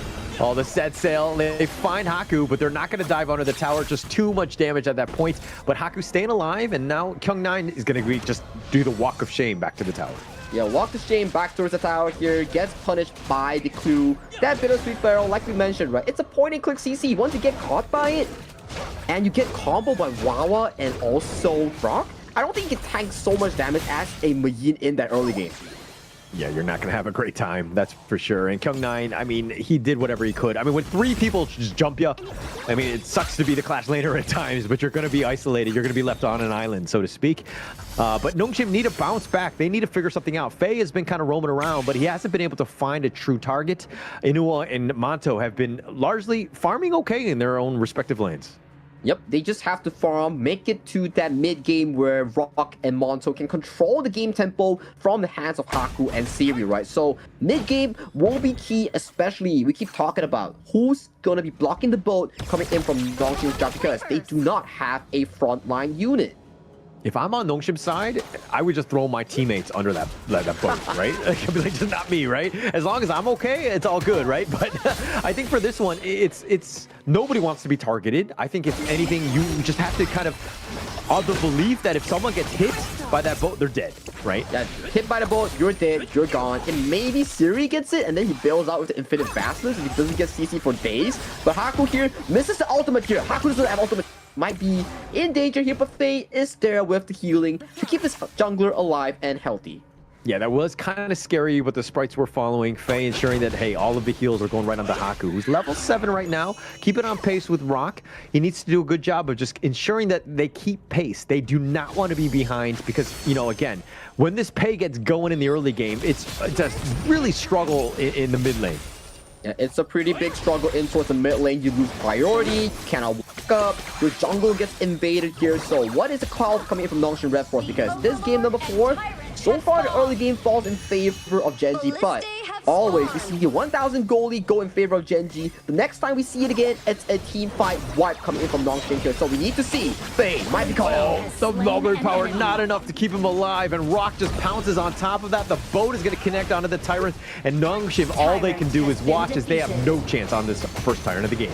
Yeah, no chance on the first Tyrant of the game here as Rock find a slow pounce on towards the Siri here. Punches are going through. Siri is half health already here. Might have to give away this bottom tier 1.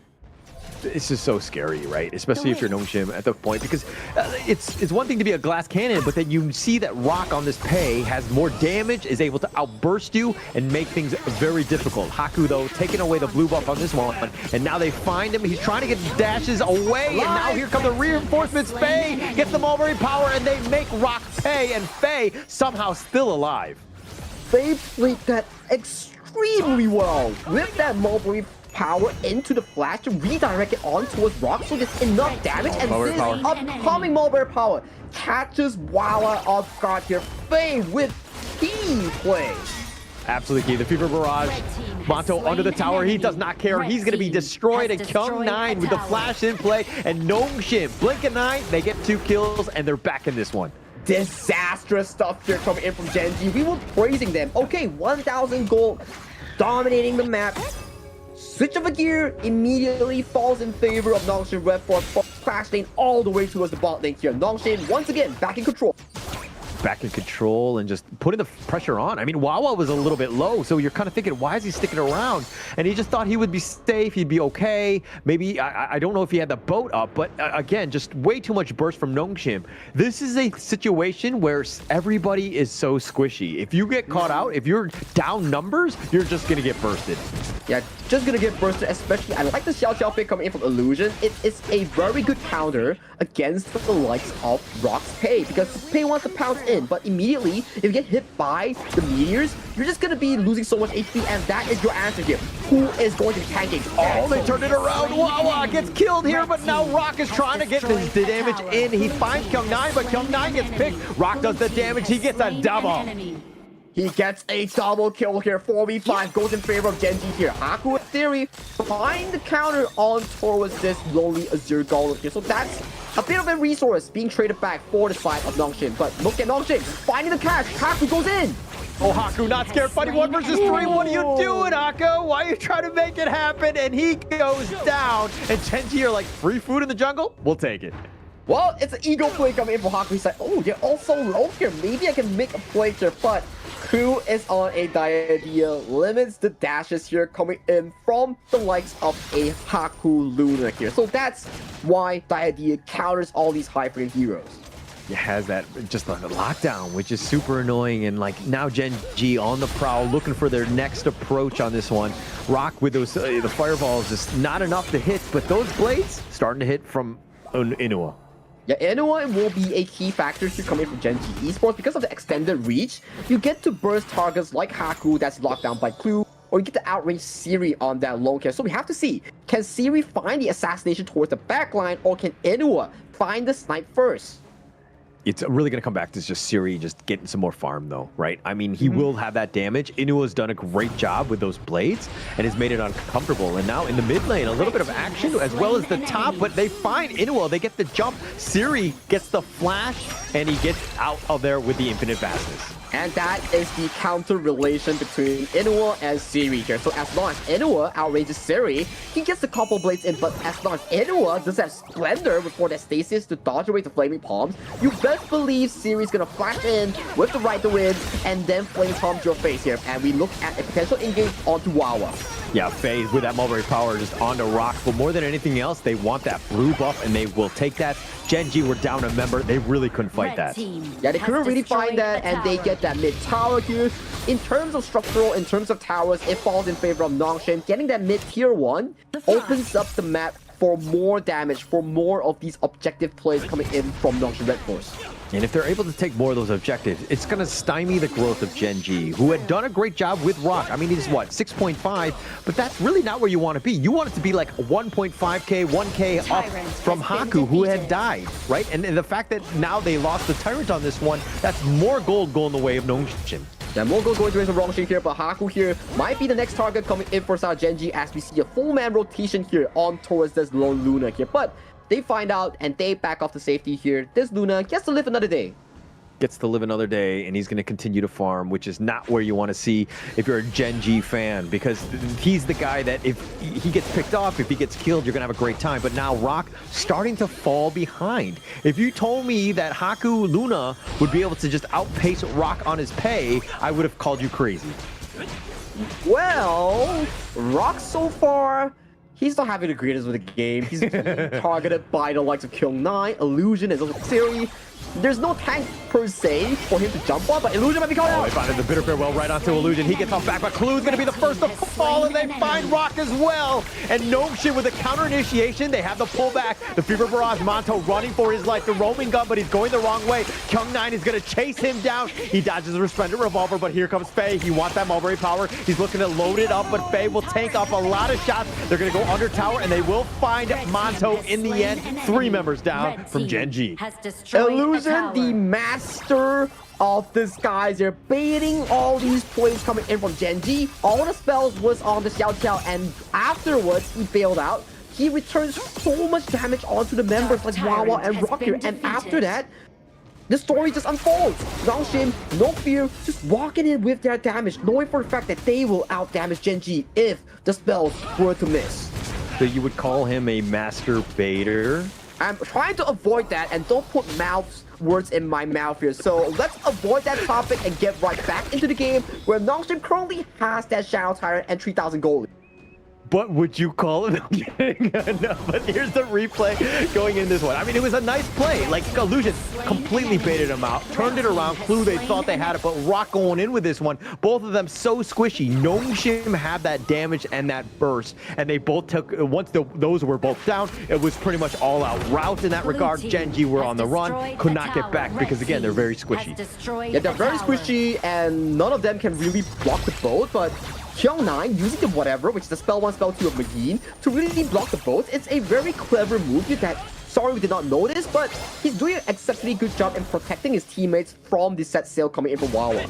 Yeah, he's doing a great job in that sense, right? I mean, somebody has to tank it, but also Nongshim, look at how they're positioning.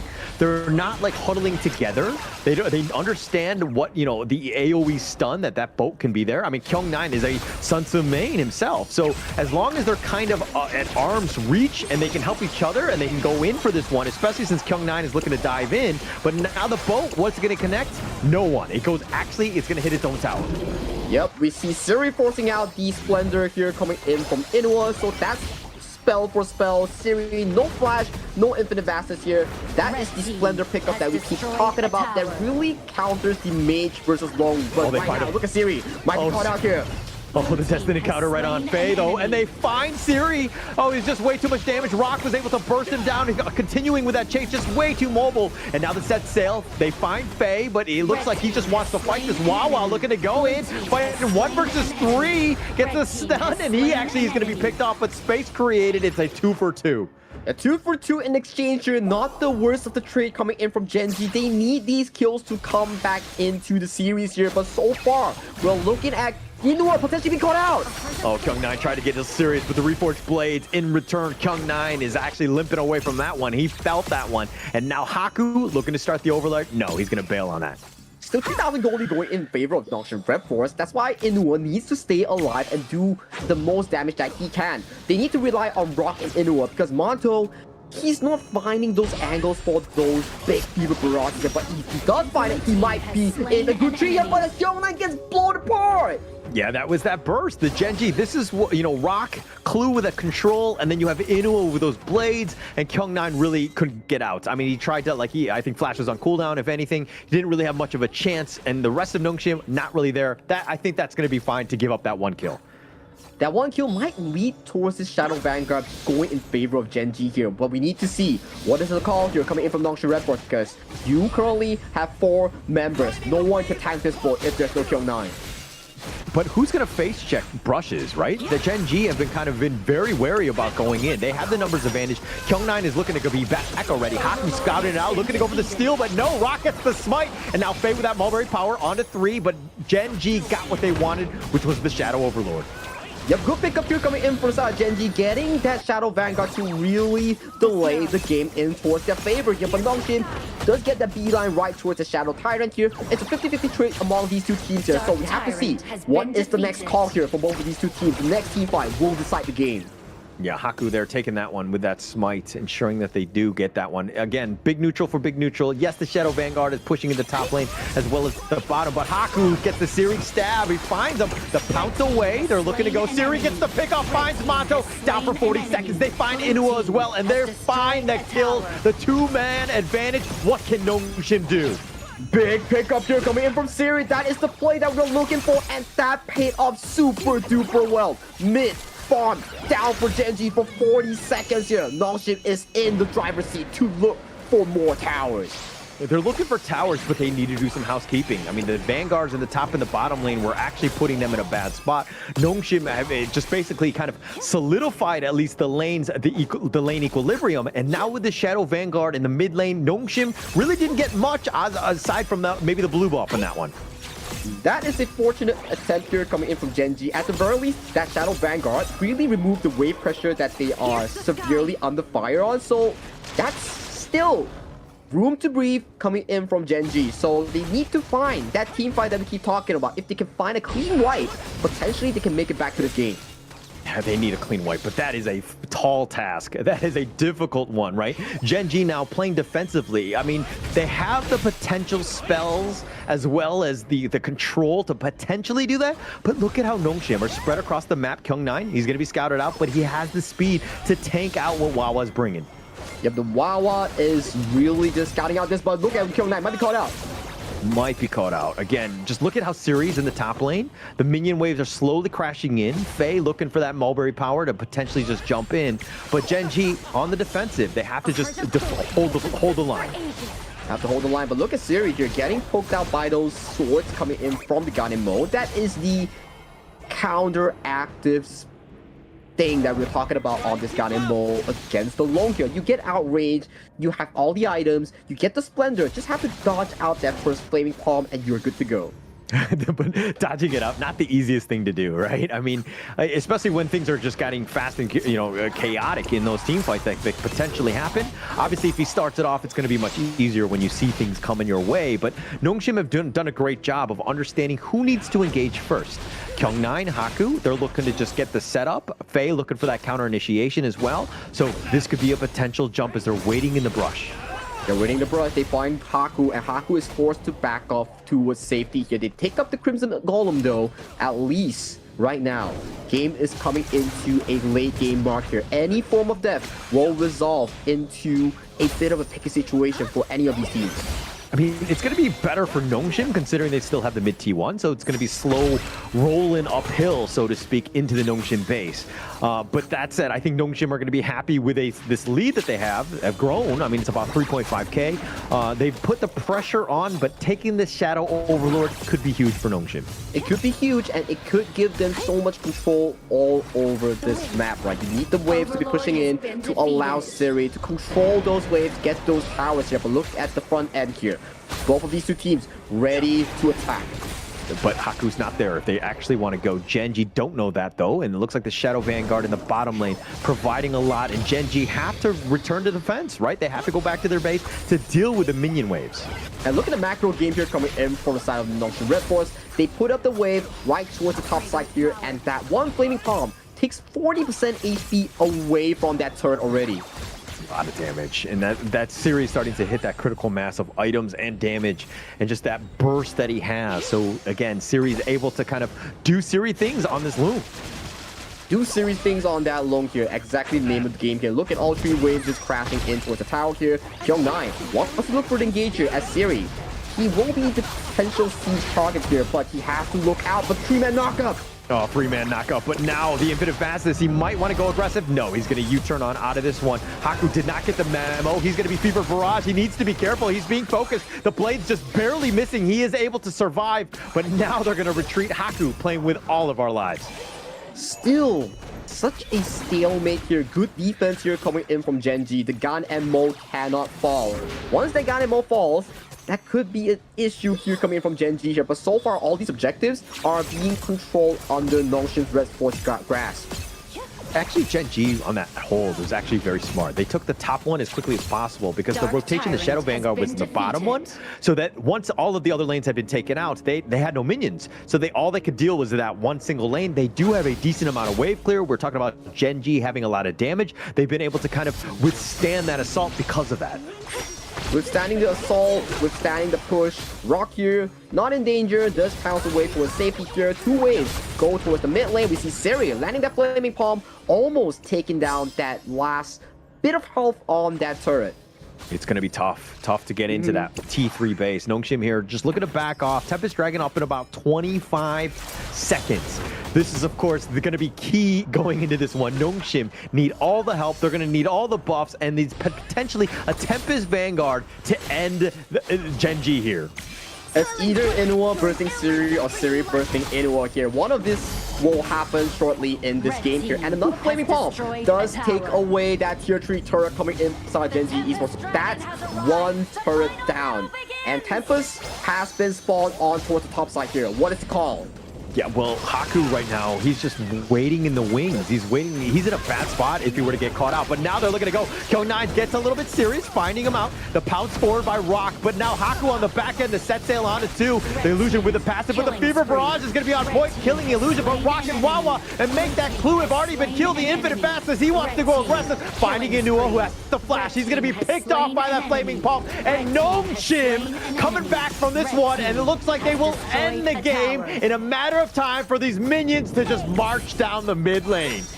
Better team fight win games and Nongshim. RedForce come out on top by dominating that team fight. Faye finding that crucial flank along with Siri lurking behind the back lines here. And right now, you have on your screen Nongshim reclaiming the dominance that they missed out in the ranking week. Definitely dominated. That was a huge confidence boost, something that they had to a must win, right? Especially going in from yesterday, where it was going into a game 5, everything was on the line. We don't know how the results are going to be on for that one, but going into this series, they're like, hey, this is your potentially, you got to take the fight to them, right? And Gen.G right now, they fought well, they fought valiantly, they had their moments, but just Nongshim too strong in the end. Nongshim too strong in the end, and always Siri finding those correct angles and deleting the backline here. It's Inuwa Ganemo versus Siri's Long, right? If Inuwa gets the snipe onto Siri a full glass cannon Long, Siri just gets deleted here. Same story for the side of Inuwa. If he gets hit by one Flaming Palm, he's deleted from the map almost entirely. So good game here coming in from both teams here, stalling the game to a 20th-minute mark, but in terms of team fight, it goes in favor of Nongshim RedForce with the superior mechanics. Superior mechanics. Very well said in that regard, right? I think Gen.G, they had their moments. You're thinking Rock on this pay, he's going to just close the game out. But Nongshim were able to just, again, they were stalwart. They were able to kind of fortify their own defenses in that early game and just take the fight to them. But look at the fact that Illusion, Kyung9, yeah, they died 3 times apiece, but the rest of the team just died a single time. Again, with a glass cannon, people not dying, it's huge for this team and their KDA to just be very positive in that regard. And I'm very interested who does the most damage coming in from Nongshim RedForce, because all of them has capabilities in doing damages. So I just want to see how does the damage chart look like coming in for the boys in red, because everyone is a glass cannon. Yeah. And looking at this lineup, this is why Nongshim, I mean, you talk about Kyung9 or Haku making some miracle plays or even Illusion at times, but and Siri, in fact, like literally this team is just like everybody steps up, right? They play well together as a team. But to answer your question, most damage, of course, it will be Illusion. Second most in ranking week, and he continues that tradition here. And look at Faye's Secure. 65,000 damage dealt by the Secure here. The Mulberry Power and the Fireflies does a lot of AoE, even surpassing Siri, Haku, and Kyung9 in those charts. Yeah. This is a flex at this point, right? I think that you talk to your Kyung9, Haku, and Siri and be like, hey, guys, get on my level here, right? You know, you want to contribute or what? So, I mean, Nongshim here really playing well. Faye really stepping up when you needed to. And this is the gold graph that you're seeing. It was the greatest red in the end from the 10-minute mark essentially on, and they were able to close this one out. There were indeed moments that Gen.G looked to be potentially coming back from the series, but Nongshim RedForce with the superior macro and team fighting, they pulled the lead to a 7.7k, and the rest was just history. That last team fight was just so crucial, but the MVP title does go over to Siri, that's holding his finger gun right towards our face. Yeah, put the guns down, Siri, okay? With just the photo, right? Okay, but he's 5-1-3, 90% of the damage. Everyone had so much damage on top of that one, but his ability to take down those towers and then also get those pickoffs onto like Inuwa, making him very uncomfortable with those Flaming Palms, and this is why he's a very scary Loom player. Very scary long player, knows his positioning, knows when to go for those all-in here, and this is the replay that we are having on our screen here. Wawa face checks into Oblivion, gets burst down almost immediately, but these are all those good plays coming in from Gen.G that potentially may bring back the game because of Inua. But right now, you see, jumping onto Illusion, all the damage lays on top of the members here. And as of this point, no front line means you are scattering here. And these are the examples of a good team fight that Gen.G wants to have. Singling out targets like the Illusion, like Siri, that gives them dividends to win out these games. Yeah, target prioritization and being able to find the right guy at the right time, especially since you don't have a tanky guy. You just need to be sure that, like, hey, if we're going to call out one guy, that guy needs to be deleted, right? You see Rock, they need to go, right? And Siri right now gets the pick off, finds Mato, worst position in that one, all the way up in front, made him pay, and then it was pretty much all she wrote at that point. And look at this last team fight, right? You see Siri's position. He's not going for the front line, he's going for the back line. That's the role of Alone. You don't always need to hit the front line. Your damage is sufficient in blowing the back line up like almost immediately, right? And then you see Inua flashing away, gets hit by those flame palms, and immediately the game goes over to the favor of Nongshim RedForce. 3-1 in terms of scoreline compared to 2-2 yesterday. Much better performance coming in from Nongshim. Yeah, a really bounce back series. Nongshim really needed this one. I mean, we're going to see them again in the third series of the day. They're going to be going up against Crazy Raccoons later today. So it's not the end if you happen to be a Nongshim fan. Stick around, check that one out. But we have another series that's going to be coming up. It's going to be R8 Esports going up against CMF Esports. That one's going to be an interesting one. We go into Group A to see exactly who the Kings in Group A is going to be.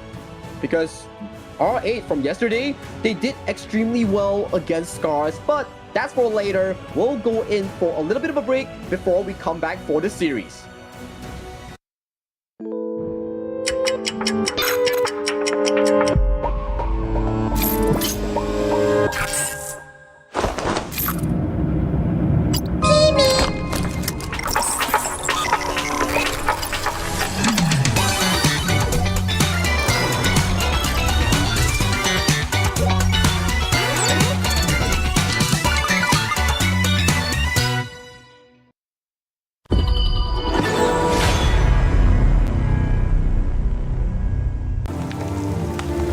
The elders say the seers have guarded the misty marshes for generations. We are the forest's future. For families to gather in joy. For dear friends to stay together. For the peace of the bird tribe and the forest.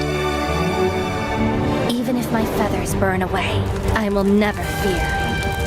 Even if the sky falls and the earth shatters, as long as we stand together, as long as we endure, we will surely,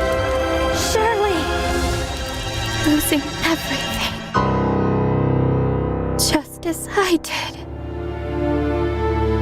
Sinking into darkness. My old self is already buried. How amusing.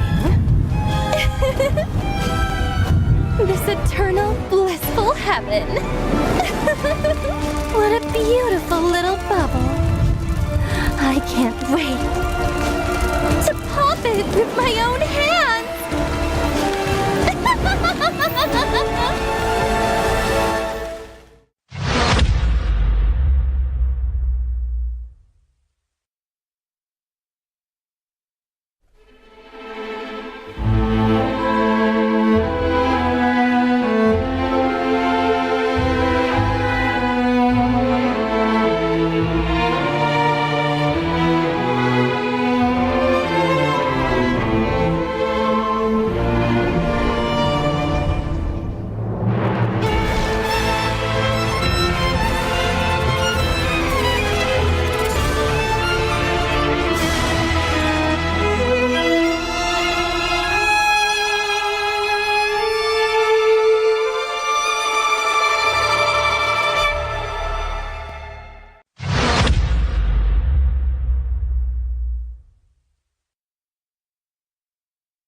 Will you live for real?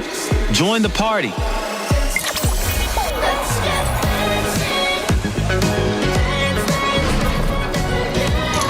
Make the whole street a party and add add disco balls.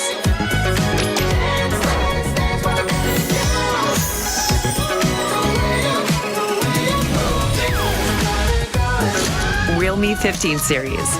Live real in every shot. Life's growth has always been bound to conflict. How long can today's peace truly last? 1,000 years ago, from a single seed sprouted the Misty Marsh's first wonder. Born of wood, growing into a forest, gathering countless living beings within. Growth, cycles, fates weaving endlessly together. With the deities came the first enforcers, becoming the Misty Marsh's first protectors. They took form as the 9 seers, each with their role sheltering this hidden land. All things eventually come to an end, and a new beginning does not always follow the old path. Today's inheritors of the seer's legacy long for a different future. Their followers, too, drift further apart. The Order of the Seers and Omniscients are like 2 branches growing in opposite directions. The Misty Marshes watches quietly as it all unfolds. For from the moment that first seed sprouted, the deities already knew the life they nurtured would one day choose its own future.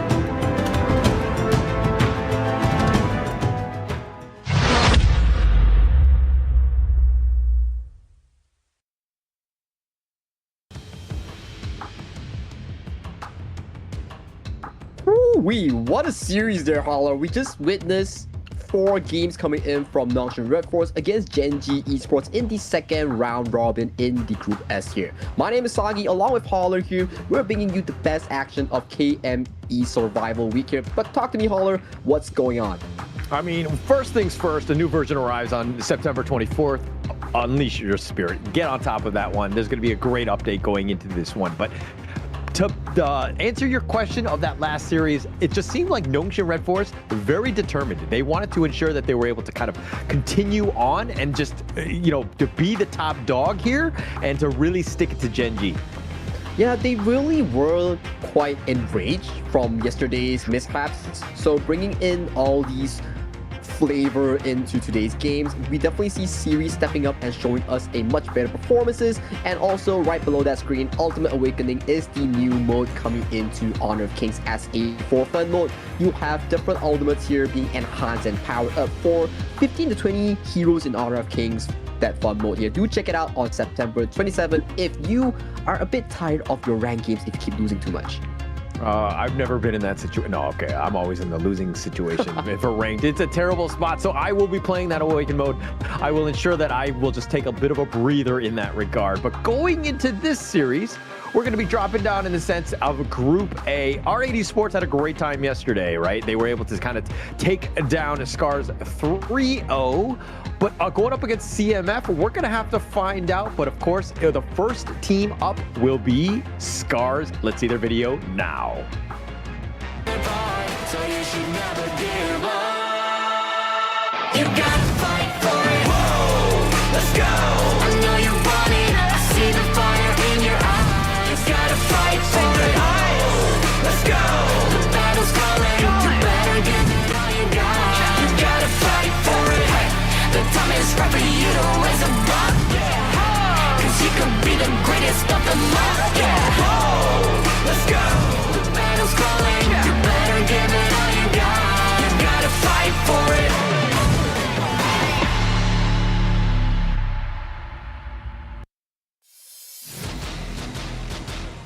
R8 Esports out of Tunisia will be to infinity and beyond. They will be made up by Doma, Gushing, Zinan, Roichi, and Mijoj. They were 3rd place in the KME Spring. High expectations going in. Unfortunately, not the case here. They were not able to kind of get their wings under them, so to speak, and soar. Unfortunately, they're in Group A here. But they had a fantastic game yesterday, right? When they went 3-0 in terms of line against none other than the Scars, right? And they made immediate roster improvements with Gushing replacing BX, but on the opposite end will be another Group A team, CMF. So you should never give up. You gotta fight for it. Whoa, let's go. I know you want it. I see the fire in your eyes. You gotta fight for it. Let's go. The battle's calling. You better give it all you got. You gotta fight for it. The time is right for you to raise a bar.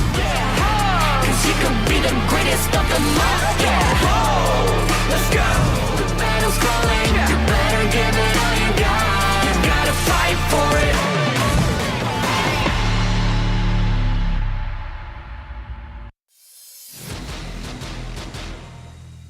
And the Undertakers are the CMF Esports in the clash with second Oya Wei. They have import from the NKL region, Ashir, Anthem, and Timid, formulating that mid, Bold, and Farm synergy here. This will be the opponents coming in to find their first series win against R8 Esports. This is going to be an interesting matchup, right? Where in the sense that, like, CMF, they lost to a Star 1-3 off stream yesterday. And going into this one, you're thinking, where do these guys really belong? I mean, yes, probably Group A. They need to figure out, you know, how to get their feet under them. They haven't been able to kind of pull off any sort of wins as of now, other than some individual games here and there. They haven't been able to take a series. And this is going to be a true test going up against R8 Esports, a big titan in the KME.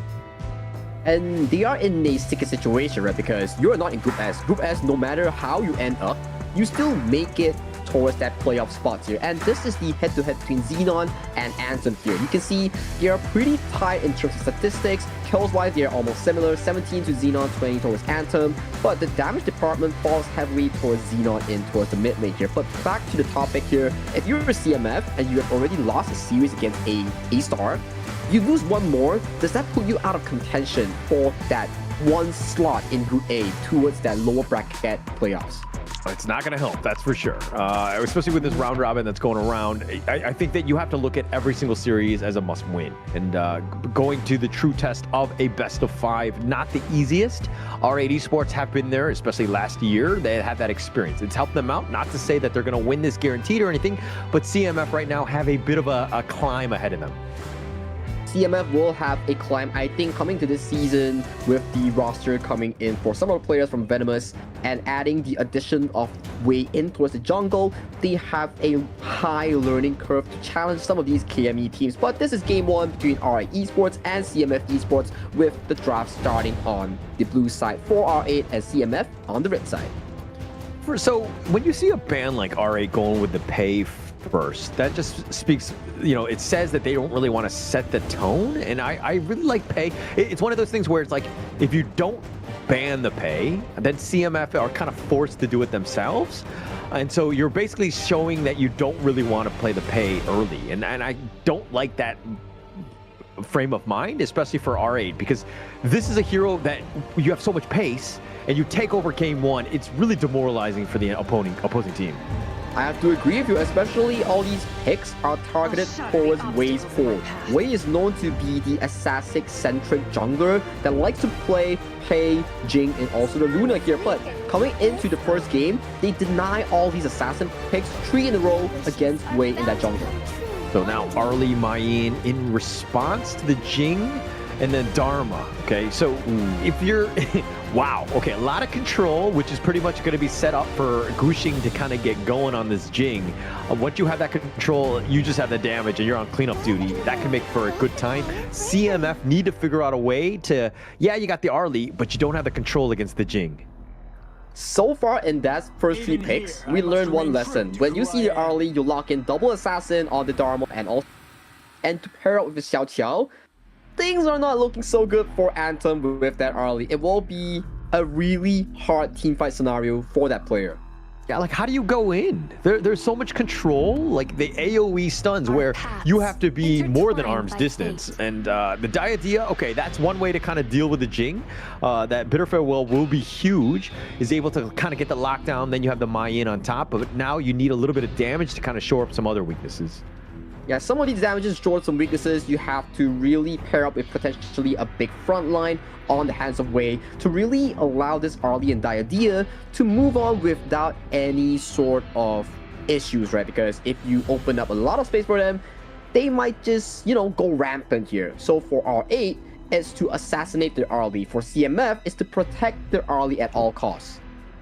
Not going to be easy. You need some more tanks. You need like a jungler. But look, the CMF one, the lineup, if you're going to go with this Arlie, Diadea, Mayin, for me, you need like more of a damage dealing type of jungler, right? I think it's going to help out. So the roam, you kind of already locked in. Clash as well. Mid, more utility. But the damage department is something that you really need to look into for CMF. I have to agree with you, and if you look over to R8, they agree to your point as well. They're constantly target banning all the assassin junglers coming in from Wei's pool. They want to put Wei on a back foot where he does not able to have the carry potential, put him on the tank, make sure that he sits in this place and allow the carry position to solely line on Anthem only. So who are you? Okay, the Musashi ban, again, just protecting the Jing as much as possible. But who are you picking up for Wei with all of these junglers already? Like, literally all 4 of those bans have been targeting Wei. To potentially just pick up the Ogrun, act as a front line, rely on your teammates like the KME, these strong side lanes, really pick up the pace in the game to win out these team fights. But for CMF, the long-term issue that they always have will be that 2v2 towards the mid lane that they always fail to win. And that's the Ogrun locking in here. Wei needs to be that front line for Arlie to really win out this game. Makes sense, makes sense. Shores up a lot of the holes that is on the CMF side. So it makes a lot of sense. And just, I mean, Kuxing will be using the Jing to be jumping the back line as much as possible. Wei needs to do the same thing onto the Xiao Qiao or even the Dharma in some extent. But this Jing is going to be mobile as ever, very difficult to lock down. Luban number 7 hovered for the side of R8 here. Okay, so logically speaking, it does pretty well against the Ogrun. But locking the Gen.G and Zhang Fei makes much more sense in playing against the Arlie in this lane here. So they're just playing with us like usual. They're like, oh, money, ha, there you go. Psych, you're not picking. Yeah, that would have been a very interesting turn of events to kind of finish it out. But Yuan here, adding more into that mid lane. Plus, you've got a little bit sustain. Okay, they're pump faking that one too. All right, well, let's speak after they've faked because they're just constantly playing with them. Okay, they're gonna go with the Nua. The damage, it shores up a lot of those weaknesses. Yeah, Nua does cover up some of these late game potentials that CMF really needs, so that's a good pickup here coming in for Ashir in towards the mid lane here, but same issue still persists. Can they survive the laning phase and not explode once the game starts? Because this is an issue coming in for CMF. They have a tendency of losing at the laning phase, and then Wei's jungle just starts getting attacked constantly by the enemy team here. First things first, play the laning phase well, and then we will see a better CMF. Yeah, start off strong, right? Get on a good foot and then take the fight to them. What we've seen from CMF is they've been very reactive. They've been kind of like 50-50 or losing in the laning phase, and they really don't know how to come back, right? If you're able to kind of be aggressive, invade the enemy jungle, maybe take the fight to R8, I think they're going to have a much better chance. So I expect to see a more aggressive team by CMF in this one. I have to agree with you. I want to see something out of the ordinary here. Show us the form that they actually got games out of Scars or a Star. It will be great, especially it is under the condition that if they lose more of these games, they will be eliminated from the tournament, as Group A only allows the first place to advance to that playoff spot. And this is the moment, right? How are they going to go? I mean, R8 right now, they had a great time. They beat Scars 3-0 yesterday. They want to continue that momentum going into CMF here. They would be in prime position to be in a great spot if they were to take them out here. They will be in prime position here, and it will be such a confident boost coming in from the Bangladeshi roster, which is CMF Esports. So let's hope for the best for them as we go into game number 1 between R8 Esports and CMF Esports. Starting it strong. Xenon is going to be by himself, and it looks like Tomit will be, hanging around in the mid. But more than anything else, he needs to provide space for Wei to get that farm. I think that if he gets going, he gets largely off the map, taking, free farming with whatever he can. And then at that 4-minute mark, once Wei kind of reveals himself, at least for that Tyrant, it will be huge for CMF. It will indeed be huge here. So it will come down to execution, laning phase, and so this early game is looking much more safer, much more prize coming in from Esports draft. I'm loving the rotations here coming in from the team itself. Starting it strong, right? Tomit has not been in the farm lane at all. I don't know if him and Anthem got into a fight, but it looks like they're going to use the first mirror domain, trying to get onto Tomit, who actually goes to the bitter farewell. He gets knocked up. He's going to give up first blood. Gushing will take that. Beautiful stuff coming in from Gushing and also Doma here. CC chaining Tomit, making flash, and the rest was history. Picking up a very easy first blood from the jungler of R8 Esports. Not a great start for CMF, not where you want to be, but of course R8 Esports capitalizing that nice little rotation, ensuring that they get it. Wei still needs to put his head down, funnel all that farm into him, let the man be that raid boss. Yeah, let the man be that raid boss. He will be exceptionally tanky here, but single tank composition, we know that if he gets focused down by the likes of Yoichi with that golden token, he gets taken down pretty easily on that Ogren. Yeah, he's going to have a tough time. So again, this is one way he needs to just not really fight, not force things, right? Don't go into like a skirmish when you don't need to. It's all about farming at this point, ensuring your gold is constantly growing. And Ashir putting a lot of focus here onto Yoichi here, but Yoichi with the move, dodging out so many of these skill shots being put down by Ashir here, and he walks back to safety with those moves. Yeah, but look at them. There are 3 members here, and they're going to give up the spike tail. They haven't gotten anything. A nice honey sweet breeze just on their way out. But man, CMF right now, rotation, didn't get anything. Plus, you're playing defensively. You're not even able to defend your own jungle. But still, it's a 50-50 in terms of the gold here. Still early here, but Gushing here might be looking for an engage on Psychonoia. Yeah, Gushing just looking to take more of the farm more than anything else. Yeah, you'll see Wei, but he knows that this isn't really about the kills. As I say that, the Mirror Domain, the Conductor of Souls right on top of this one, and they find him, Psychonoia, just looking to just run away. Wei will as well, and it looks like a little bit of a risk there, but they didn't get any pick. We didn't get any pick here, but they do force out Psychonoia's HP bar here. That gives the priority over to R8 Esports. It allows Gushing to fast rotate on towards this map here. Look at him, already going to the bottom side here to give space for Yoichi to push this turret.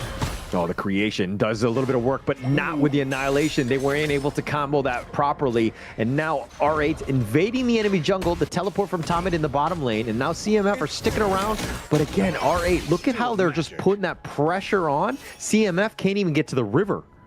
I like Ashir's positioning. He's doing a lot of rotations to make sure that Anthem is having its game on towards his early here. We see Anthem already picking up that Doomsday here, so in terms of laning phase, it's still a decent one for the side of CMF here. So first tire has been spawned here. What is the call here coming in from both teams? Well, teleport is coming. He wants to go in the mid lane. Doma will be here. Wei has been spotted out. He's going to give this one up. The path to passing if they want to go, but R8 just way too many members. Gushing gets the first tire. This is the after effect, right? The consequences of actions. So R8 Esports, they win out top side, which allows the Throttle outburst. Oh, he gets the jump in. He finds 2 with a 100 freeze. The wide full combo. Tomit tries to flash, but he gets picked off. And Xenon waiting in the wings gets a double. The Wombo combo coming in from the side of Midge and Xenon just annihilates Anthem and Tomit. This is the problem here. Jungle is under siege right now with the likes of the combo here. Ashir forced to flash away. Force the flash, and he's going to give up this bottom T2. The minions are here as well. Emergence just to kind of scout it out, but he's not really going to go for this one. And now the bottom T2 at the not even the 5-minute mark, already taken down. Wei trying to fight 1 versus 3. The Conductor of Souls, he's going to be on point, but he's taking a lot of damage. Needs to be careful. He's got that Seer State on to Gushing. He's got that connection, but he's going to be pushed back. R8 will survive as well as CMF. But that is such an aggressive play coming from R8 Esports here. 3,000 gold already in favor of R8, and they take away the Azure Golem to add insult into injury here. So right now, if you are R8 Esports, you're in such a comfortable position here, even though the early game was not expected compared to what we have thought of. Yeah, if you're playing John Fei, you need to take the smite just for value like that. Taking away the blue buff at this stage of the game where Wei is again suffering, but oh, nice little truth, but doesn't actually hit off the backboard.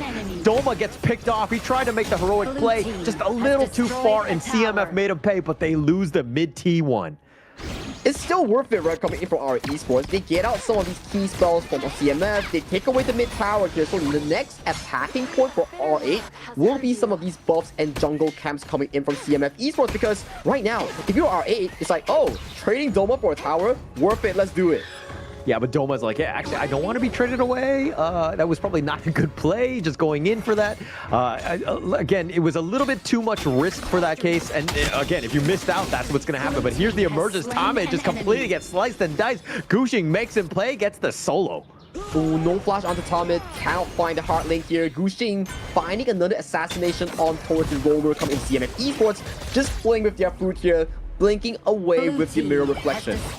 Space created all that for Roichi to take the top T1. CMF reeling right now, not having a great early game, down 4K at the 6-minute mark. R8 is very dominant so far compared to what we've seen in the ranking week. The survival week performance from 3-0ing Scars with like an average game time of 8 minutes to today against CMF Esports, they are looking so much more dominant and confident compared to last week. I think their decision-making has been cleaner. There were definitely some moments in the ranking week where you're kind of thinking, all right, everybody didn't seem to be on the same page. Gushing definitely was kind of, how was he going to just meld with this team? Was he able to kind of continue on, have that consistency? And it took a little bit for them to get going, but now are seemingly finding their stride. I think so far the stride, like you mentioned, is showing up, right, compared to week number 1. More of these macro games are looking much more solid. Laning phase much more solid coming in from Ryoichi, Xenon, and also Doma. I'm liking this new R8 that we are getting to see in week number 2 so far. The potential is there, right? They have the guys, the mechanical skill. It's just more of the team play, the synergy and that coordination when they go in. But again, space created, R8 picking up yet another big objective with that overload. But Tomit. Yeah, Tomit is looking to find him, and it looks like he's going to dash away. Doma, though, will get on out of there. I mean, if anything, you've provided all that vision, which is great. A lot was expended, but they didn't get any kills. But I think it's still fine, right? Removing the flash away from the Dharma means that this Dharma will not have that big truth moment for the next 2 minutes. So it relieves some pressure for the likes of Anthem and also Ashir in towards that upcoming 2 to 3 minute where R8 is looking to push these high ground turrets. Yeah, and R8 right now, they're just waiting for the next Vanguards to be there, but this is going to be another big push. CMF seemingly not willing to give up this mid T2, not able to defend whatsoever, and they're kind of being sieged across all 3 lanes right now, and R8 opening this game up even more. Yep, very well done for the side of R8 Esports. Just barely of 9 minutes, they remove all the tier 2s and currently knocking on that tier 3 tower, which is the high ground in towards the mid lane. Way just going back and forth with that path of passing, not able to really do much damage. Roichi's a little on the lower end, but CMF, yes, they'll defend, but they lose their their own jungle. They're losing quite a bit at this stage, and the lead is continuing to grow in favor of R8.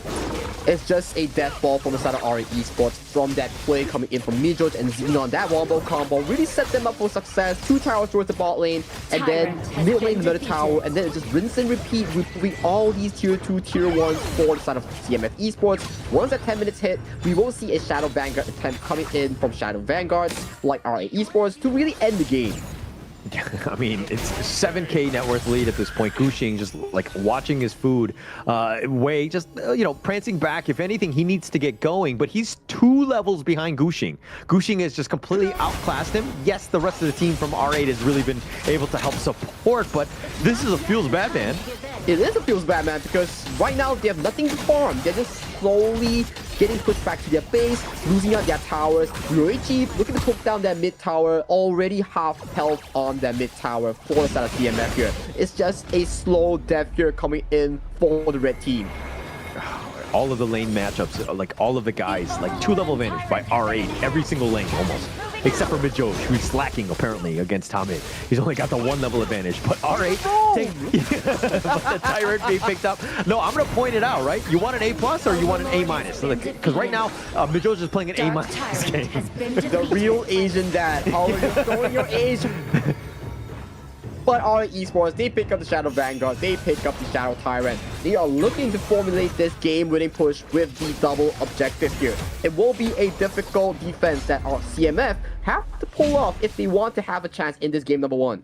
Yeah, Wei there, smiting it out, ensuring that he gets at least the blue buff, but man, he's about 2K behind Gushing, who's just been able to outclass him. I mean, all of the members of R8 have been able to kind of ensure that they have that advantage going in, but it's come back to this hold. How does CMF stay in this one?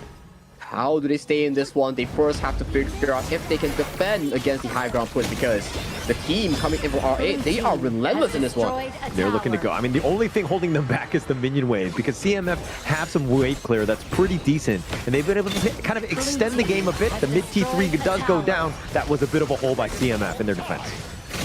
Well, 2 high grounds just go down. Gushing playing with his food, and the bot side will be going down just shortly. But look at Midro's here, potentially looking for an engage. Oh, the Umbrella Outburst right on top of this one, and Wei and Anthem just like that, a blink of an eye, and they both get picked off. Psychonoia is going to be killed, and Tomet is back in the fountain, but they want the crystal, and R8 will take game 1. Very clean game for our esports here. It was a very quiet laning phase. Everybody was just doing their job. But that moment where the Zhang found the Unbridled Outburst into the knockup coming in for the Xiao Qiao, that is where everything went in the favor of our esports. And they just right on the wins to find that game-winning lead.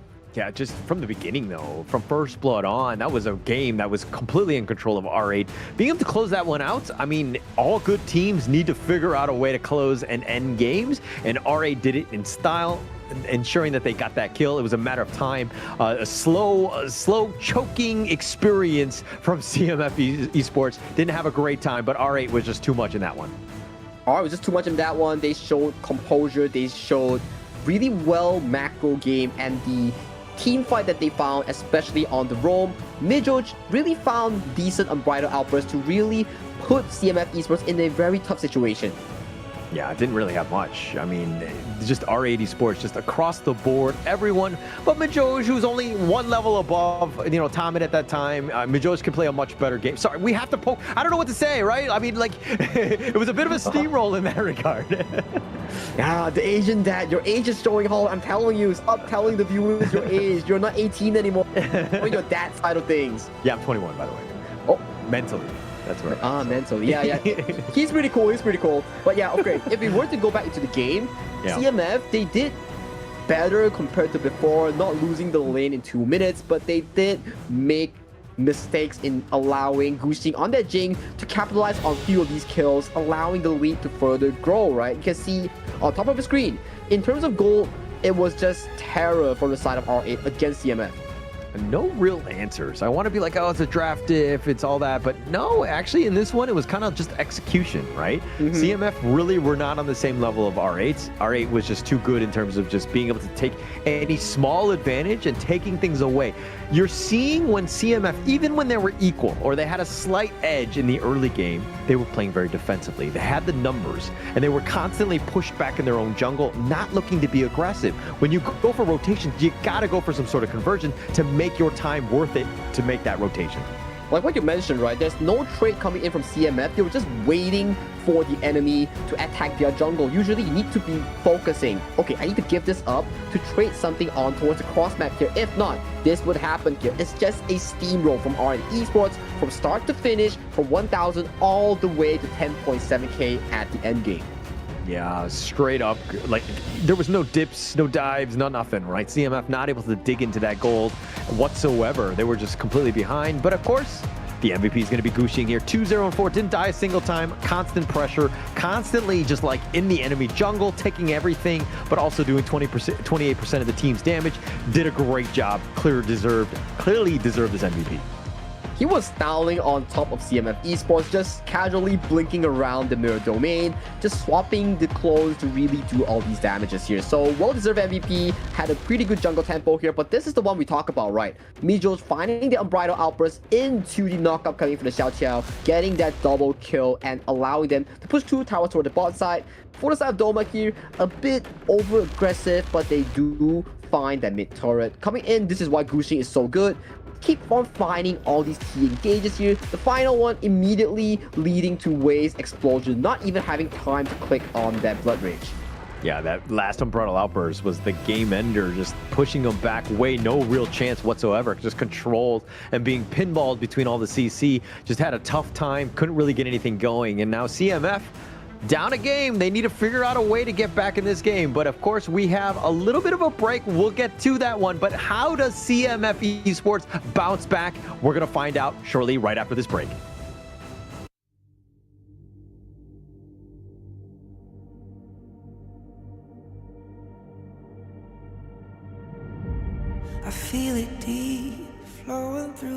blood. Rising up to become someone, and taking it all on my own. What a sweet victory. And taking all of my control, awaken something deep in me. Like flames, feel it burning inside. Take a hold of pursuit of the prize. I've been told ain't no way to survive, keeping all of this fire that's locked up aside. When this is the time, enter the ring. All those mental chemicals doing their thing. I got flashes of battles inside of my dreams. I was made for this moment. At least now it seems like it's time to come face to face with your fear. Been battling reasons for all of the years, and I learned how to fight them with style and grace no one's ever encountered. You say it's amazing, I'ma come out swinging when they open the gate. Go ahead, call passion, I'm calling it rage. I'm taking what's mine like I already own it. Watch but don't blink, going here to the moment. The sky rain down. Here's to the madness that's all around. Go on, tell them who you are, you are, you are. Go on, tell them who you are, you are, you are, you are. Here's to the moment, the sky rain down. Here's to the madness that's all around. Go on, tell them who you are, you are, you are. Go on, tell them who you are, you are, you are, you are. My name is honor, my name is king, my name is champion, my name is strength. Tell them who you are. My name is Pentakill, you think it's strange? My name keep ringing inside of your brain. I hear it every line. Here's to the moment the sky rain down. Here's to the madness that's all around. So tell them who you are, you are, you are. Go on, tell them who you are, you are, you are. Here's to the moment the sky rain down. Here's to the madness that's all around. Go on, tell them who you are, you are, you are. Go on, tell them who you are, you are, you are, you are. Here's to the moment the sky rain down. Here's to the madness that's all around.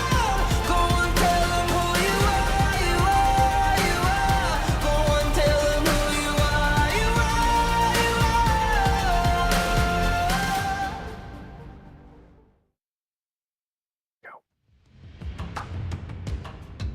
Dominant performance here coming in from R8 Esports against CMF in that game number 1. What does it take for CMF to bounce back after such a tough game last year?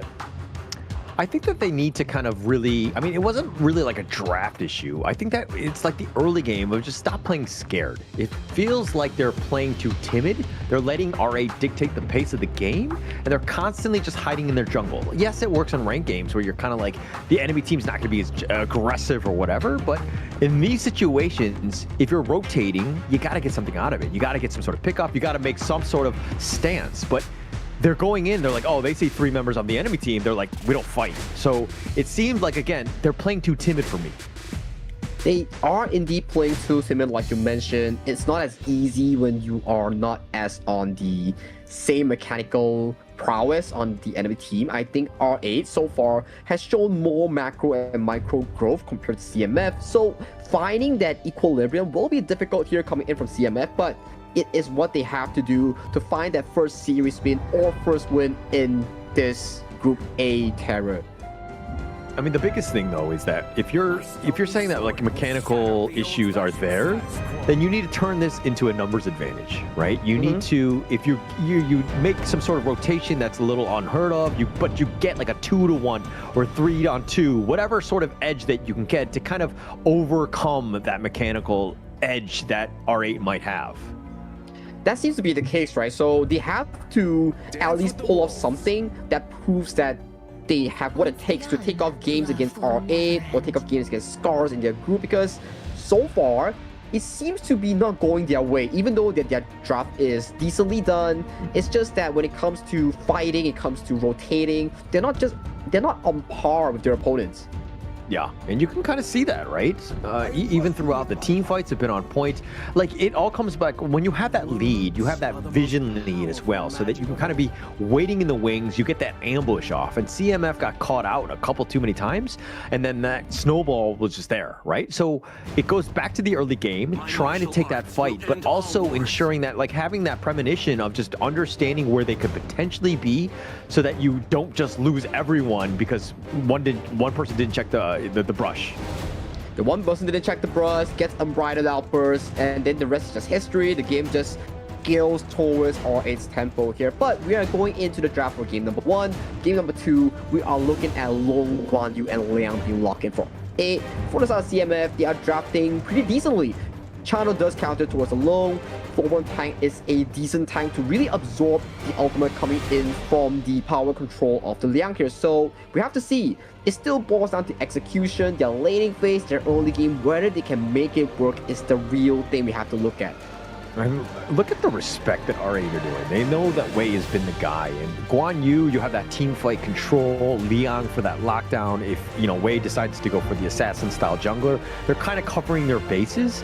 Obviously, their damage department is a little bit lacking, but this is a good first phase for R8. And seeing is like it's covering a lot of the potential gaps that they might have. I'm loving the CMF draft here, though. They have tank, they have, like, sufficient disengage for the Liang ultimate here. If they can really pull off the laning phase, I have good expectations for CMF going into the mid game, but it still boils down to execution here. Micro is not something you can cover up in just a few days of time. Yeah, it might not be easy in that sense, but Kongmin and Angela, wow, okay. Are they actually going to lock these two? Because that's a lot of damage. And the potential, like, if you lock somebody down with suppression, okay, I was going to say that's okay. Even going another different direction with Prince of Lanling, also a very high damage dealer, and now they're just playing with my hearts at this point.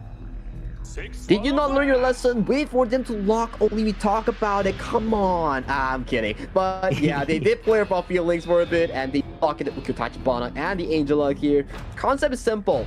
Liang power controls the front line. Immediately, you want the Angela to burst whoever is at the front here. So that is the game plan that's being formulated coming in from RA Esports, and for CMF, they're doubling down on their late game department, hovering on Charlotte for Psychonoia. Interesting pick here. I mean, they're basically saying that the Mulan, Mulan Clash. So Flowborn jungle, Yuan mid, right? That's kind of seems to be the case. Okay. All right, I'm not 100% sold on the Flowborn tank jungle. Because I feel like Wei is the type where he wants to be doing that damage. And I think that the Liang had really changed the perspective of CMF from where they want to go with this draft. But you're not really playing to the strengths of Wei, where he needs to be that assassin style in the back line, just blowing people up. But that is the story for Gen.G back in spring, right? Whereby they overly rely on Rock to carry games on the assassin, where it put them into a very bad position on their team's growth. So for CMF, I think it's the same story where they do not want to be overly reliant on Wei. And if things do go whereby a year and 2 years from now, you can start letting the players improve by not relying too much on others. They still need to take some burden from Wei. Best case scenario, yes, of course. You need somebody to definitely support him.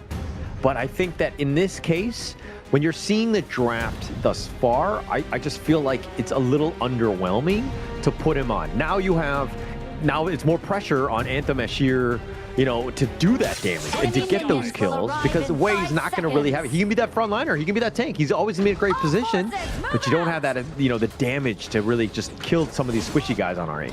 But the fortunate thing about playing a tank, which is Flowborn tank, you have the strong early game that really supplements yourself from the invasion from the enemy jungle here. So maybe that's something that CMF is looking to do to really recover some form of lead from an aggressive early game jungler. Okay. And I mean, CMF right now, they need to be aggressive. And it looks like Tamid right now just protecting his own jungle, ensuring that Gushing doesn't get any sort of steals aside from those boards that were contested right there. But, Wei is in his own jungle, ensuring that he kind of tries to keep pace with Gushing as much as possible. And we're seeing a lane swap as well coming from RA Esports. They do not want Ryoichi to go against Anthem in that bottom lane, so they put Ryoichi into a better matchup in towards the Clash lane, which is the low against the Charlotte in a 1v1 scenario here. So it elevates some form of laning pressure at the very least. Yeah, well, the range will definitely help going up against Charlotte, which has got just, the melee style. So you can kind of be a nuisance in that regard. But Tommen is going to stick around with Psychonoia as well to kind of keep him shielded as much as possible, looking for the teleport now to help. It looks like Anthem in the bottom lane. But they do get a lot of these rotations down here coming from R8. One rotation coming from Xenon does get a lot of these jungle camps into the pocket of Ryoichi, so that guarantees a bit of gold going in favor of R8's marksman. And look at how Wei is just waiting. I mean, they know that he's around, but he's only level 4, and Gushing doing some serious work. They're all in charge. The Soaring Great Dragon right on top, and Wei is actually just having to back off. Needs to be careful here.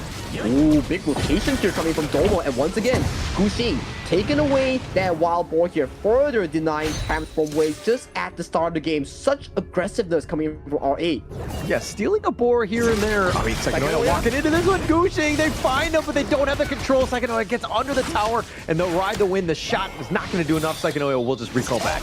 Ooh, almost a catch there coming from R8, but that is Flash being down for the side of the Clash lane of CMF. And waves are under fire by the tower of CMF. So you're losing EXP, you're losing gold, and you're losing a flasher. That's a lot of things lost in just 20 seconds of time.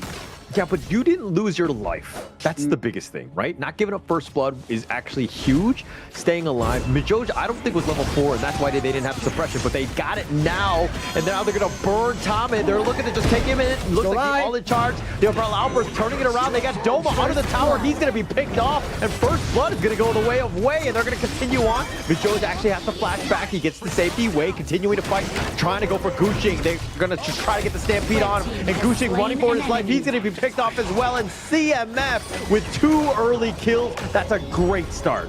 That's what we're talking about. The early game jungler here coming in from Wei to supplement that laning phase that they are desperately losing out, but Xenon here might be in a bad position. Yeah, he went all in for that one. The Blazing Brilliance on a sheer. It's a personal thing. When you're going up against the mid, it's like, hey, I died, but I took the other mid with me, so I'm going to be okay with that. And so far with the Floorborn tank, 2-0-1 already for the side of CMF. Wei, a much better early game compared to game number 1 here coming into CMF Esports. Much needed cover. Much needed cover for sure. This is that early game. I mean, this is a situation where you want to be competitive. It's about that confidence and building up some momentum in this series to really take it to them. Now, R8 need to respect it and understand that, hey, they got a dogfight ahead of them. They indeed got a dogfight ahead of them, and it's not going to be easy coming for R8 Esports because we're starting to see Wei being this super big tank that's limiting R8's attempts in these team fights. And 4 minutes on towards the clock, we're seeing CMF take control of this Tyrant on the dot.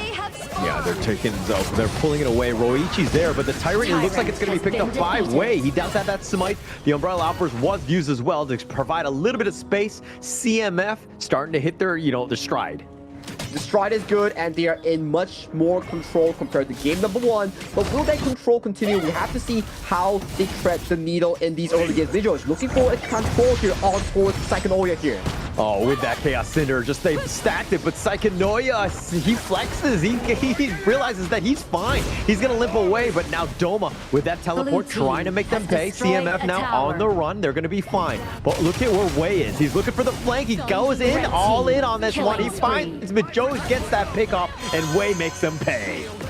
That was a bit of a lucky situation coming in for the side of our Esports, or maybe a miscommunication because Xenon did not have the Break Brilliance. Hence, the burst was not enough to take down the Charlotte here. And then mid lane is where Wei comes in once again, picking up another setup onto Mijoj, not having the ultimate on towards Liang. Yeah, Wei is making this Flowborn tank work because he's able to find the pickoffs, stay alive more than anything else, and has that control. And CMF right now in the driver's seat because of his play. So far, the early game looking hella good for CMF Esports. Much needed control here, but looking at a control on towards the sheer. Oh, they find a sheer, and they actually are going to get Xenon in return with that Umbrella Outburst. They're going to do a little bit of work, but now Gushing on the run. Anthem is looking to join, gets the pick off, and Anthem gets that kill. It's a 2-for-1 in favor of CMF. As CMF is knocking on that tier 1 tower and towards the mid lane. Such a good play here coming in from CMF Esports. They are now in control. They are so ahead in this early game. Definitely in control and starting to feel it, right? This is where you give CMF an inch, they will take a mile. This is exactly where you want to be, and it looks like the infinite fastness has to be used by Roichi just to stay alive, but now CMF on the hunt. They want to go for Doma, but the tower's there to keep him alive. Wow, much better game here for CMF. That floorborne tank paying dividends. CC chain for days here, but we want to see if they can continue this lead. It's still a 1,300 gold lead in favor of CMF here. How do they tread the team fights? How do they push this lead to a even game deciding factor here, as Psychonoia might be caught out in this side lane? I mean, it's dark right now. They're looking to potentially jump in, but Joe has that. Oh, he's not able to get the catch. He did not have flash, and that was a very ambitious one. And Psychonoia staying alive, a lot of wasted time by R8. And you look at the gold here, right? 402 onto Wei. A lot of these gold is funneled towards this 4-1 tank, and for the side of R8, you currently don't have enough damage to realistically take down this big, beefy front line here, so they need more time. But more time goes in favor of Psychonoia and Anthem on these late game scaling heroes. So the game plan is falling in place for CMF Esports for that late game potential. They're giving themselves a chance, which is the biggest thing. I mean, I thought the R8, like Xenon on this Angela, I thought would be more than enough for Gushing to burst them down, but Wei has just been this very tanky boy, and you know, with Anthem and Ashir there to kind of just help and support and doing all that damage from the backline as well, has made it tough for R8 to kind of get anything going. It's really tough for RA right now after this position, but the jungle, at the very least for RA Esports, is still allowing themselves to funnel the goal into Ryoichi, into Gushing, so that is a bit of good news here. But look at the rotations here. We are starting to see more control going to CMF Esports as they are taking control of this Crimson Golem here, but look at Doma, he's finding a flank. No, he's looking for the fang. The Razor Cavalry is just going to be used on the Psychonoia. Not too much value. He decides to go all in way, that is, and they're bouncing him around. And Doma was all by himself. I mean, he's the general of the army, but there was no army following up with him. Bounce house for days, Doma's locked in, Doma gets locked away, and he gets taken down. The horse is unable to do horse things, so that's a bit of a win for CMF as they continue to push this lead to an even bigger control for the Bangladesh squad here. Very well played thus far. Yeah, Doma's like, hey, my horse and I were there. Where was the rest of you, right? I mean, even my horse is there and you can't be there with me? Like, do you remember how you tell me, Sagi, break a leg? This is exactly what it means by breaking a damn leg, because look at Wei. He's just going in. He's going all in, and he gets the pickoff, finds it on, and just like that, he's been down. Roichi has to take to the skies, and he will get back, but Gushing is going to be killed as well, and CMF making them pay with this Wei Flowborn tank. Such a good play here coming in from Wei here. The moment Ninja goes to somebody, you will see Wei here disengaging for that person here. And so far, it's proving that it works so well. Every Psychonoia going for the back line. Oh, finds Roichi. No dragon, no chance. Psychonoia on the back line doesn't really care. He's going to eat the tower shots, but it's all about the kills. The Blazing Brilliance is just tickling them at this stage. The crystal is wide open. They have the minions that are crashing in. Wei is looking to end this game, and it looks like he's going to be picked off. But there's no minions. Oh, but they have enough. And CMF will take game 2 off that last hit. Below 10 minutes is CMF's game here. They did it decisively and they did it cleanly here. Much better game 2 performance coming from CMF. They make the game work so well in their favor. Dare I say, in a must-win game, CMF were able to strike back, ensure that they got themselves in the series, make it competitive, turn it into a best-of-3. They've done that. CMF with some great plays on that one, and that's you know, props to them because they were able to close that one out too. Gotta say, they really proved us wrong. They played so well in all these laning phase.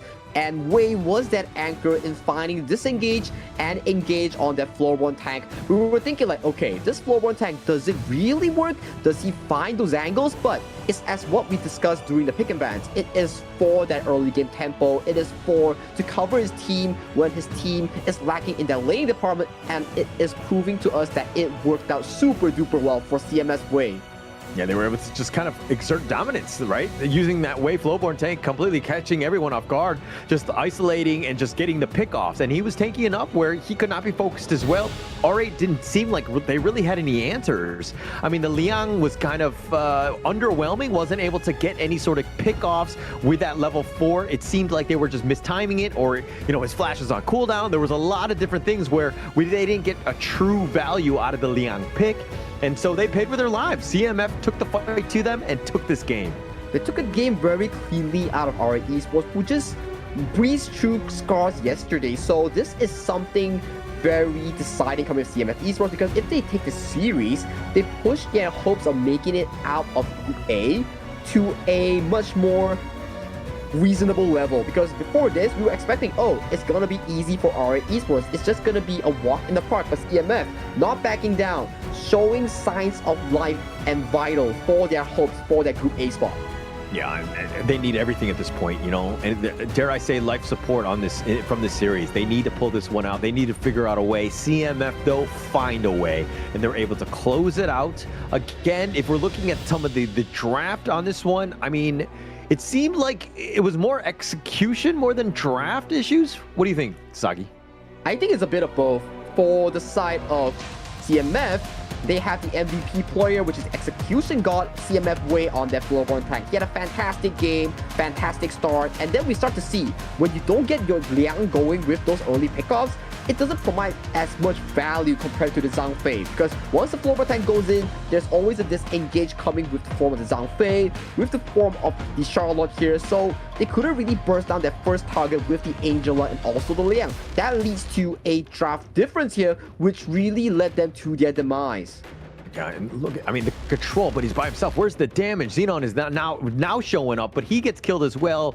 And the stuns that they have, you're talking about Tommen's Umbrella Outburst. He had that. Then you had Wei jumping in with those all-ins and just knocking people around. It was tough. And Doma, yeah, you had that nice little razor counter, but it's on a 1. Where's the rest of them? Guxing is like watching you die from afar. He's not able to help support. So the team, if they want to make some sort of initiation, they got to be on the same page. And this is the thing as well, you're talking about being on the same page, but for our Esports, there's always a 4v5, it's always a 3v5, and then things just fall apart for them, and then they just start losing control of the game, start losing even more of these team fights because of fighting at odd or irregular numbers, and that is how CMF capitalized on the mistakes and taking this game under 10 minutes. What a dominating performance. Dominating performance. I mean, just being able to come back, that speaks volumes. And this is why CMF Esports were here, right? They need to continue on that momentum. It seemed like their confidence was shaken up a bit in the rank week. They weren't able to kind of play the team that we wanted, but this seems to be the team on the rise. We're going to see if they can continue on with this, but after the break here.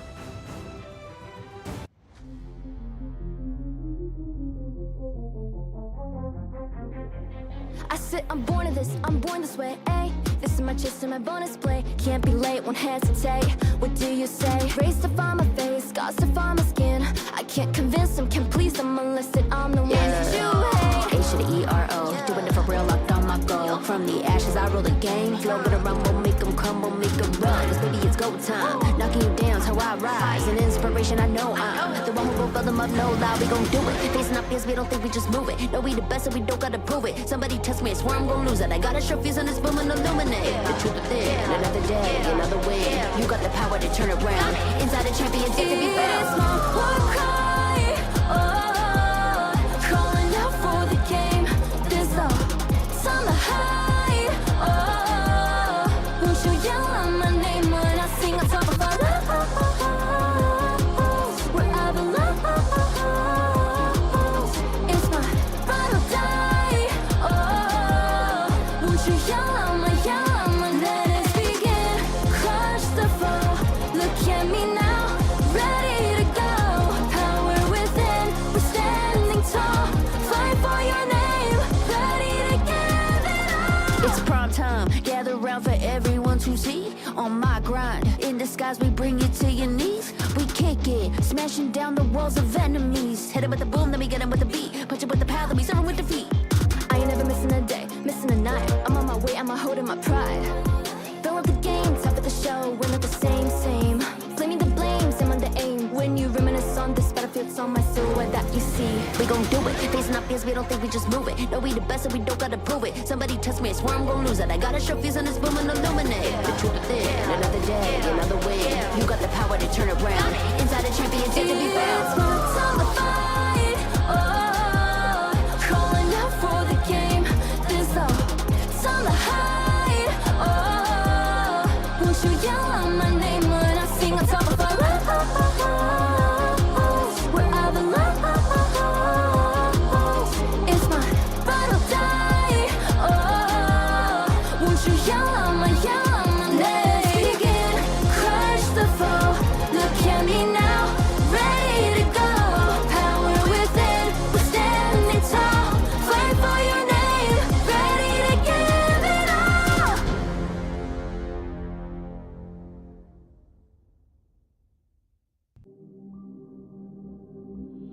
In this world,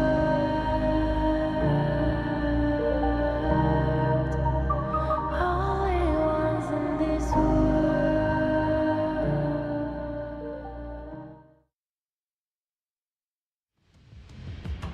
Well, Hauler, a good bounce back coming in from CMF Esports in game number 2 between R8 Esports. They managed to end R8 in a 9 minutes 30 seconds fashion here. What a good gameplay so far displayed by both of these two teams to put an evenly matched series for us to watch. It wasn't just a good rebound by CMF, it was the great one. That was a much needed win. That's a huge confidence boost, being able to take it to R8 like that and do it in convincing style. If they want to continue on with that, I think they need that momentum. Let Wei cook, man. This is the guy. He's the master chef in this kitchen. You need to let him get going. Everybody else was doing a great job of supporting him. All of the heroes seem to be on the same page in terms of just like how they want to, take the team fights. They did a really good job. And again, it was kind of, ensuring that your star shines by putting him in the right spot. And you're starting to see why in game number 1, R8 threw the whole kitchen sink at Wei. 4 straight jungle bans, not allowing Wei to have his way here. So Wei, to find your way, what is the way of draft the CMF? What's the plan for Wei? Okay, you just said Wei like 5 times. I actually don't even know. I think they need to find a way to win. Let's just go with that. Okay, let's simplify it as much as possible because he is clearly the win condition on that team. I think that they're going to do a great job. Again, just ensuring that he gets going. R8 obviously know this. They need to do a better job of containing him as much as possible, not feeding him any sort of kills, and as well just taking out what the enemy team is giving you, but not letting Wei get going.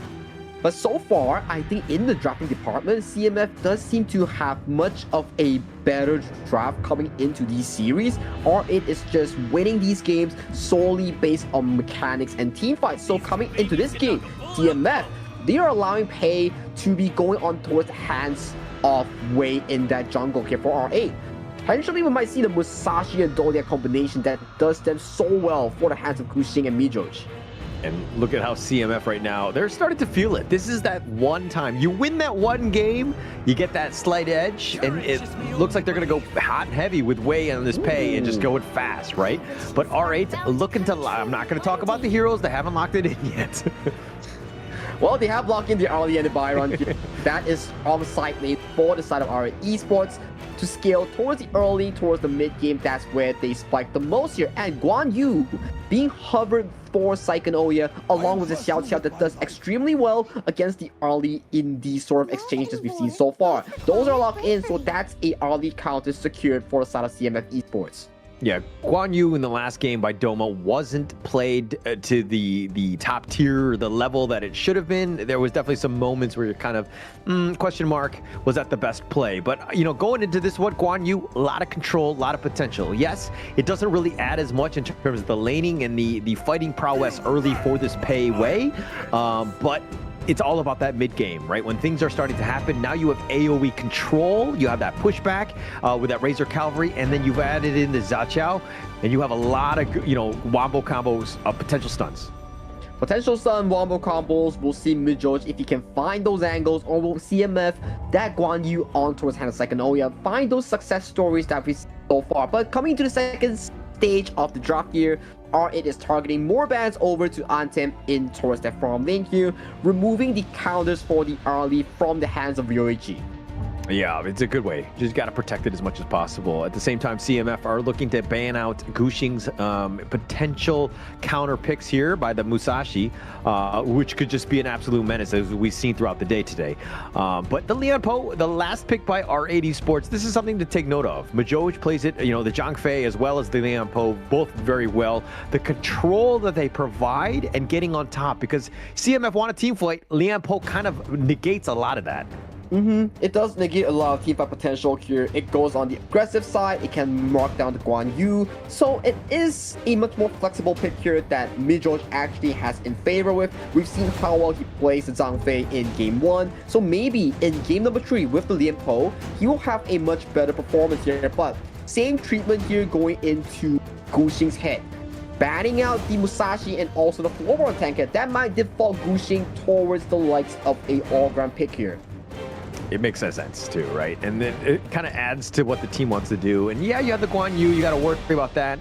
And your jungle might be invaded by the Pei, but I think in the end, I think that they would be comfortable and it kind of fills that role. But another thing is that R8, if they're going with a lot of frontliners, beefy dudes with the Lianpo and Byron, isn't that too much? And it looks like they're going to pivot. They're going to go with the Nuwa instead to just kind of have that long-range artillery. I like the Nuwa as well because it secures the late game coming in for Center R8 Esports because you cannot put all your eggs in one basket if you rely a singular carry being Yoichi on the early only. If something happens very early or she gets caught out by a Razor Cavalry or the Celtia Ultimate, you lose out all your damage and all you can do is just run back to your base, right? So having a Nuwa, a secondary late game potential coming here from Xenon, it is pretty decent here. And another Sunbin gets locked in for a mid in that Roman. Well, if they're going to go for, it's the perfect thing with the Guan Yu, right? You have that Razor Cavalry pushing them away right into a potential time lapse. That silence, that's like a team fight you're guaranteed to win almost, right? So it's just adding to this wombo combo. Plus, once they're all together, you have the Marco Polo to just get on cleanup. But R8s are like, no objectives, nothing for you. We're going to go with the fade for Guxing last. Double tank here for R8 to play around with, so Fade goes in for the hands of Guxing here. So you have a tri-core sort of style here coming from R8 Esports, so that makes a lot of sense coming into this draft here. They want to fight Assassin with Assassin in that jungle role. It is about ego, it is about that 1v1 matchup between Guxing and CMF's Wei. Actually, going into the draft and just checking them out, I kind of like both sides. I don't really give a straight up edge to any of the teams. The R8 side, there's a lot of potential, but this Fade, it's all about that one, right? How much is he able to control? Is he going to have a good early game? Is he able to kind of, because once those objectives and the Tempest Dragons and those likes, it's going to be tough to take anything from him. Only time would tell, right? Because you need to see the setup here coming in for Psychonoia and also wait in the early game.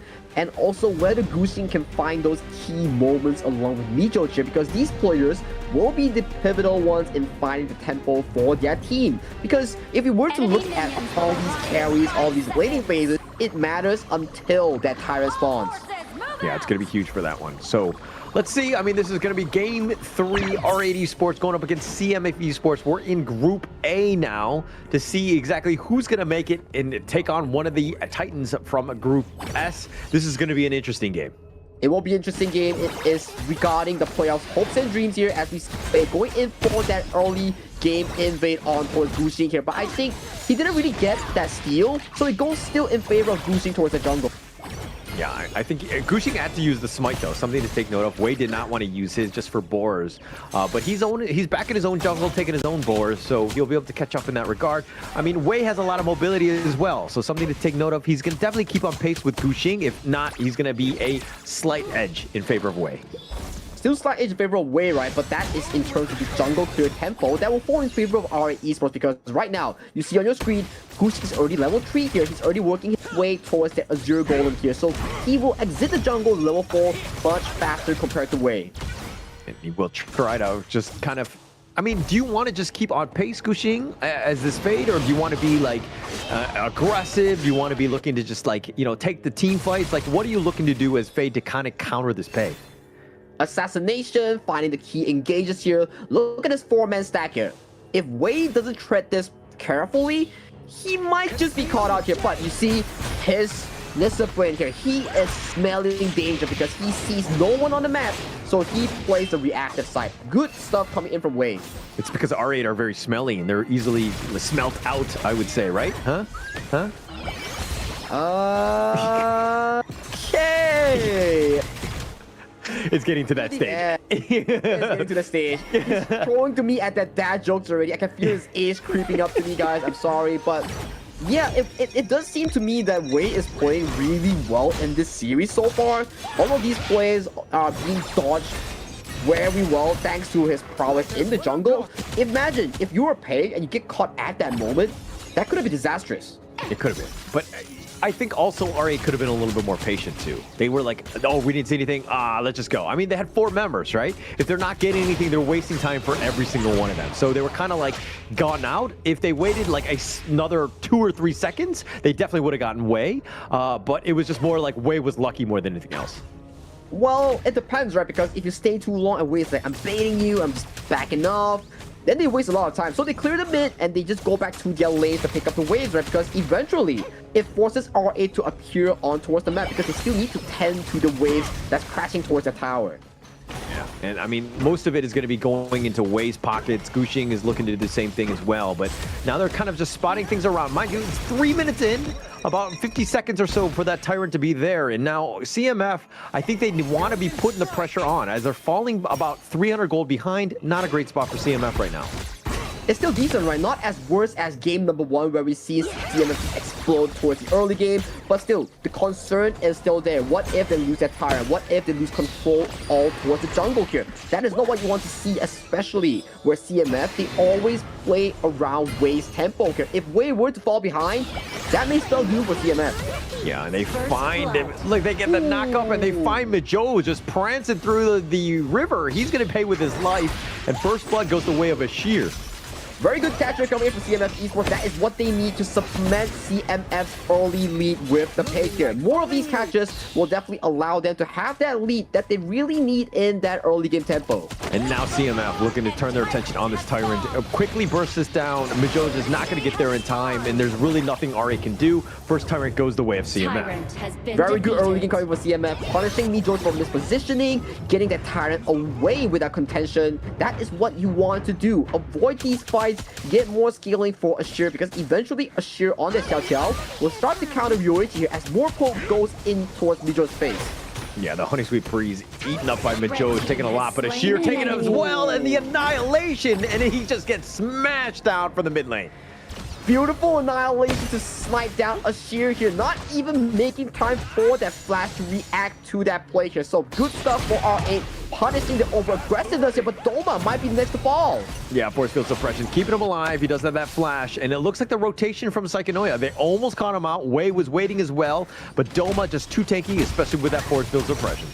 That is a good thing about Byron, right? The force field suppression in that early game provides so much shield value here, but look at Gushing here. Might be catching out the mid. Oh, he's looking to die for this one. Tom is so low though, but Gushing is actually going to be the first to fall. The Fever Barrage is on point, doing a decent amount. He sacrifices his own life for that one, but they get Majo's as well. Roichi is low, and the rest of R8 are going to just tuck tail and run. But look at the mid lane, though. Wei also gets a return kill on towards Doma under tower here. Things are going extremely well for CMF. For that R8, however, they are starting to lose control once again, just like game number 2.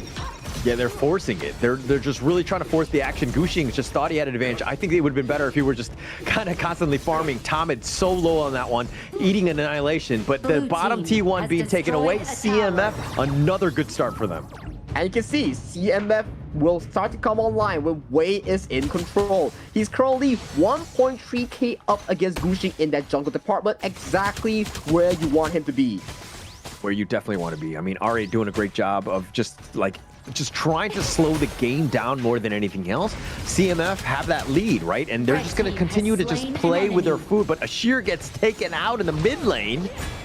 This mid lane has a lot of things going on, right? One moment you see Doma getting caught out. The next moment you see Ashir getting blown apart here. So definitely a point of contention here coming in from both of these two teams, as mid lane is the essence of every MOBA game. Yeah, and it looks like R8 right now. I mean, this is a moment. Ashir is down, and now Roichi in the top lane with that top T1. Doesn't want to lose that blue buff. That would have been close, but Wei smites it. Good smite coming in from Wayne. If not, it will go over to the side of Xenon here. However, Ryoichi might be caught out here. Oh, the silence, the time lapse, and now the emergence. They're trying to go and turn this around. Xenon is now going to be joining. They have the creation blocks. They find Tame, so they got the return one, but Ryoichi's already been killed. Triple kill going the way of Gushing, and it looks like he wants to potentially go for more, but no minions. They have to stop. Backline for backline, but that is a big kill here going in towards the side of Gushing here. You do not want Gushing to be getting kills on top of Wayne and traversing the gorge and getting all these farms here. This is a much better team fight that we need to see in that replay of what exactly happened to Anthem, to Ashir. Yeah, and checking out the replay here. I mean, looking to go in, it looked bad for R8, and Ryoichi did get killed on this one, but with that nice little burst ram, the tremor smash as well, and now Gushing just on the back line doing some serious work, and Gushing gets picked off. You show a highlight reel of him, and he gets killed. It's just a battle between Gushing and also Wei here. Kills trading back and forth between these two members, and this is the concentrated matchup that we keep talking about. It is not about the other members. It is about who is playing better towards that jungle tempo. And so far, CMF is playing it so well, following Wei in all these attempts. They're definitely feeling it. I mean, getting Gushing in the Doge, absolutely huge for them. Now they're turning this into a bottom T2. CMF just invading the enemy jungle as well. They are looking to take the fight. The fight is so far so well for us at CMF here. Getting the towers, getting the jungle, getting a Tyrant as well. The second one going into their favor here. The control from our Esports is starting to slowly slip away into CMF's favor. Yeah, it's starting to. I mean, but the net worth, I mean, 1K up. It's not the most. R8 definitely have avenues of attack in terms of getting back in this one. But Ryoichi needs to stay alive. He's been pushed back with that heroic charge. The light step back, time lapse onto him. But now it looks like CMF on the retreat. Forced to retreat here, but allows Gushing in towards the mid lane to put some structural damage on that mid-tier 1 here. So mid-tier 1, exceptionally important here. Are a forced to rotate to really protect this tower here. And you're starting to see Ashir on that Xiao Qiao doing so much damage towards Doma here. This is also one of the late game carries here coming in for the side of CMF Esports. Oh, the rogue charge pushing him back. The nice little knockup on Doma. The force field suppression. He's tanky, but now Wei comes in, gets the pick off, and finds Doma. Wei just doing a drive-by, taking a kill onto Doma here. Doma has the flash and pure strike here, but doesn't get to use it until the very last moment here. So a good pick off here once again from Ashir using that knockup. Now with the numbers advantage, CMF looking to just kind of put pressure on the outer lanes at this point. That mid T1 is still standing, so R8 right now doing a great job. But now Xenon, he's finding he's in a bad spot. Psychonoia looking to just run it down, not able to chase him. Gets it, gets the silence, and gets the heroic charge, finding Xenon. That's 10 minutes before the objective here. Losing Xenon, your mid lane primary damage dealers, not what you want to happen here. Losing tier 1 tower towards the mid lane. Potentially losing out this Tyrant as well. Things are going so bad for RA right now. CMF in total control. Total control, and it's all because of the, the shot calling, dare I say, from Wei. When he's going, the rest of CMF are there to help support, and the Tyrant taken out, the Overlord about to be bursted. The Heart of Jade Sail will ensure that they do get that one. So Xenon is going to have to do the walk of shame back into the mid lane to group up with the team. Oh, wow. Where did this CMF miss out from? They were not this dominant coming into week number 1, week number 2. All these teams are starting to evolve and adapt to their teams and players here so far. R8 was dominant against Stars yesterday, and today CMF's trying to pick up games against that dominant of a force. What is going on here? Well, this is kind of why they're all in Group A, right? There were definitely some inconsistencies. They were making mistakes. And, both of these teams have been able to kind of expose those. CMF doing a great job, though, of exposing R8. They need to defend this Crimson. Tomid still going up in front. The time lapse is going to be used. It looks like Psychonoia has to get the pushback, but pushes him into the Tyro. And now the Razor Cavalry's on point with that Fever Broad, doing some work, gets the double kill, and he's somehow still alive and gets the pick off on him. And shows 5 members. That's a team ace going the way of CMF. Team Ace goes over to CMF with a clean 5-4-0. One is left to kill for R8 here. CMF clean with it, and I think for sure got taken down by one of the Vanguards here by accident. Red Yeah, team look, has the Vanguard, destroyed sometimes a they hit tower. hard, you know? You get caught out. You don't need to dive up. Not to say that I've done this, so I don't want you to put me in that boat, but now CMF looking to just put the pressure on. They've taken the mid T2, looking to at least fix the outer lanes. Those Vanguards had provided a lot of space for R8, and fortunately for them, they didn't lose too much because of it. And Anthem actually found a very beautiful Fever Barrage in towards the backline of the likes of Xenon and also Doma. Just shredding the health bars. Very good timing here coming in from the Marco Polo. And I gotta say, so far, Yoichi on this early hasn't been finding the angles here. He went in for the aggressive poke, but get shot down by Ashir on this Xiao Xiao. This is why it's such a strong counter pick against the early. Yeah, it's super annoying to do. I mean, that stun just like locks everything down, and you're so squishy, you never really want to be in that situation. But R8 have been grouping up a bit too much for my liking. Yes, they want a team fight, but being able to take that perfect Fever Barrage by Anthem and getting that triple and just like ensuring that all the damage is being done, it's just, you got to worry about your positioning more than anything else, especially in these team fights. But I think R8 right now, right, they're actually in such a commanding position. They just need to play according to their tempo, control the next Shadow Tyrant, and then force that tier 3, rinse and repeat, get that Shadow Vanguard, force the game end, and that is just the game 3 storyline for CMF. It depends whether R8 can find that comeback angle or CMF just close out the game with superior execution. I don't think R8 should be looking to team fight at all, right? If anything, they should be looking to split, but now they're looking to turn. The passive is going to be used by Ashir, who gets burst rammed, and he gets picked off, Roichi with that one. And Ashir down for about 35 seconds. That's going to be a big opening for R8. Definitely a caster's curse coming for us. We just say that, oh, CMF just... And then Ashir just goes in, blows himself up with the Splendor and Flash, and then right now we see a 4v5 scenario with Tyrant spawning in just 15 seconds before Ashir spawns. No, those are the kinds of mistakes you can't make, right? And I think that, Ashir will definitely be, upset about what he did on that one. That was self-inflicted, not a great situation. And now you're giving R8 an opportunity to get back in.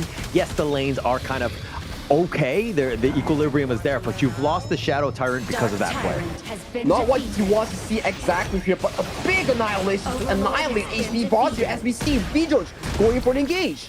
Yeah, the Tremor Smash is going to be a little off the mark. Wei had taken that one out and is going to be back off. The Vanguards have done a great job of providing that space. Now, R8 need to figure out a way to just, stem the bleeding from those outside lanes with those Vanguards, but get some sort of pick off, potentially a juicy one in Ashir here. Well, Ashir doesn't have the Flash, doesn't have the Splendor here. Maybe finding this target on this Fragile Mage will be something that CMF wants to be looking at, because they have the Shadow Tyrant, so in terms of fighting prowess, they are still equal to be able to cover that 4,000 gold lead on the hands of CMF. Yeah, this is an opportunity, though, for CMF, though. That Vanguard in the bottom lane. Xenon, yes, you have that wave clear, which is great, but you need to figure out a way. And now it looks like Majoj gets the Tremor Smash only onto one, though. It's not really the right target, and Wei has to back off the emergence. They want to go forward, and they find the pickoff, and they find... It looks like Ashir and Anthem both are down for the count. Wei's going to be killed as well. They're looking to run it down, and Majoj is on the chase. Roichi trying to get that revenge, doing some serious work. He's been pushed back with that heroic charge. Psychonoia does keep him alive.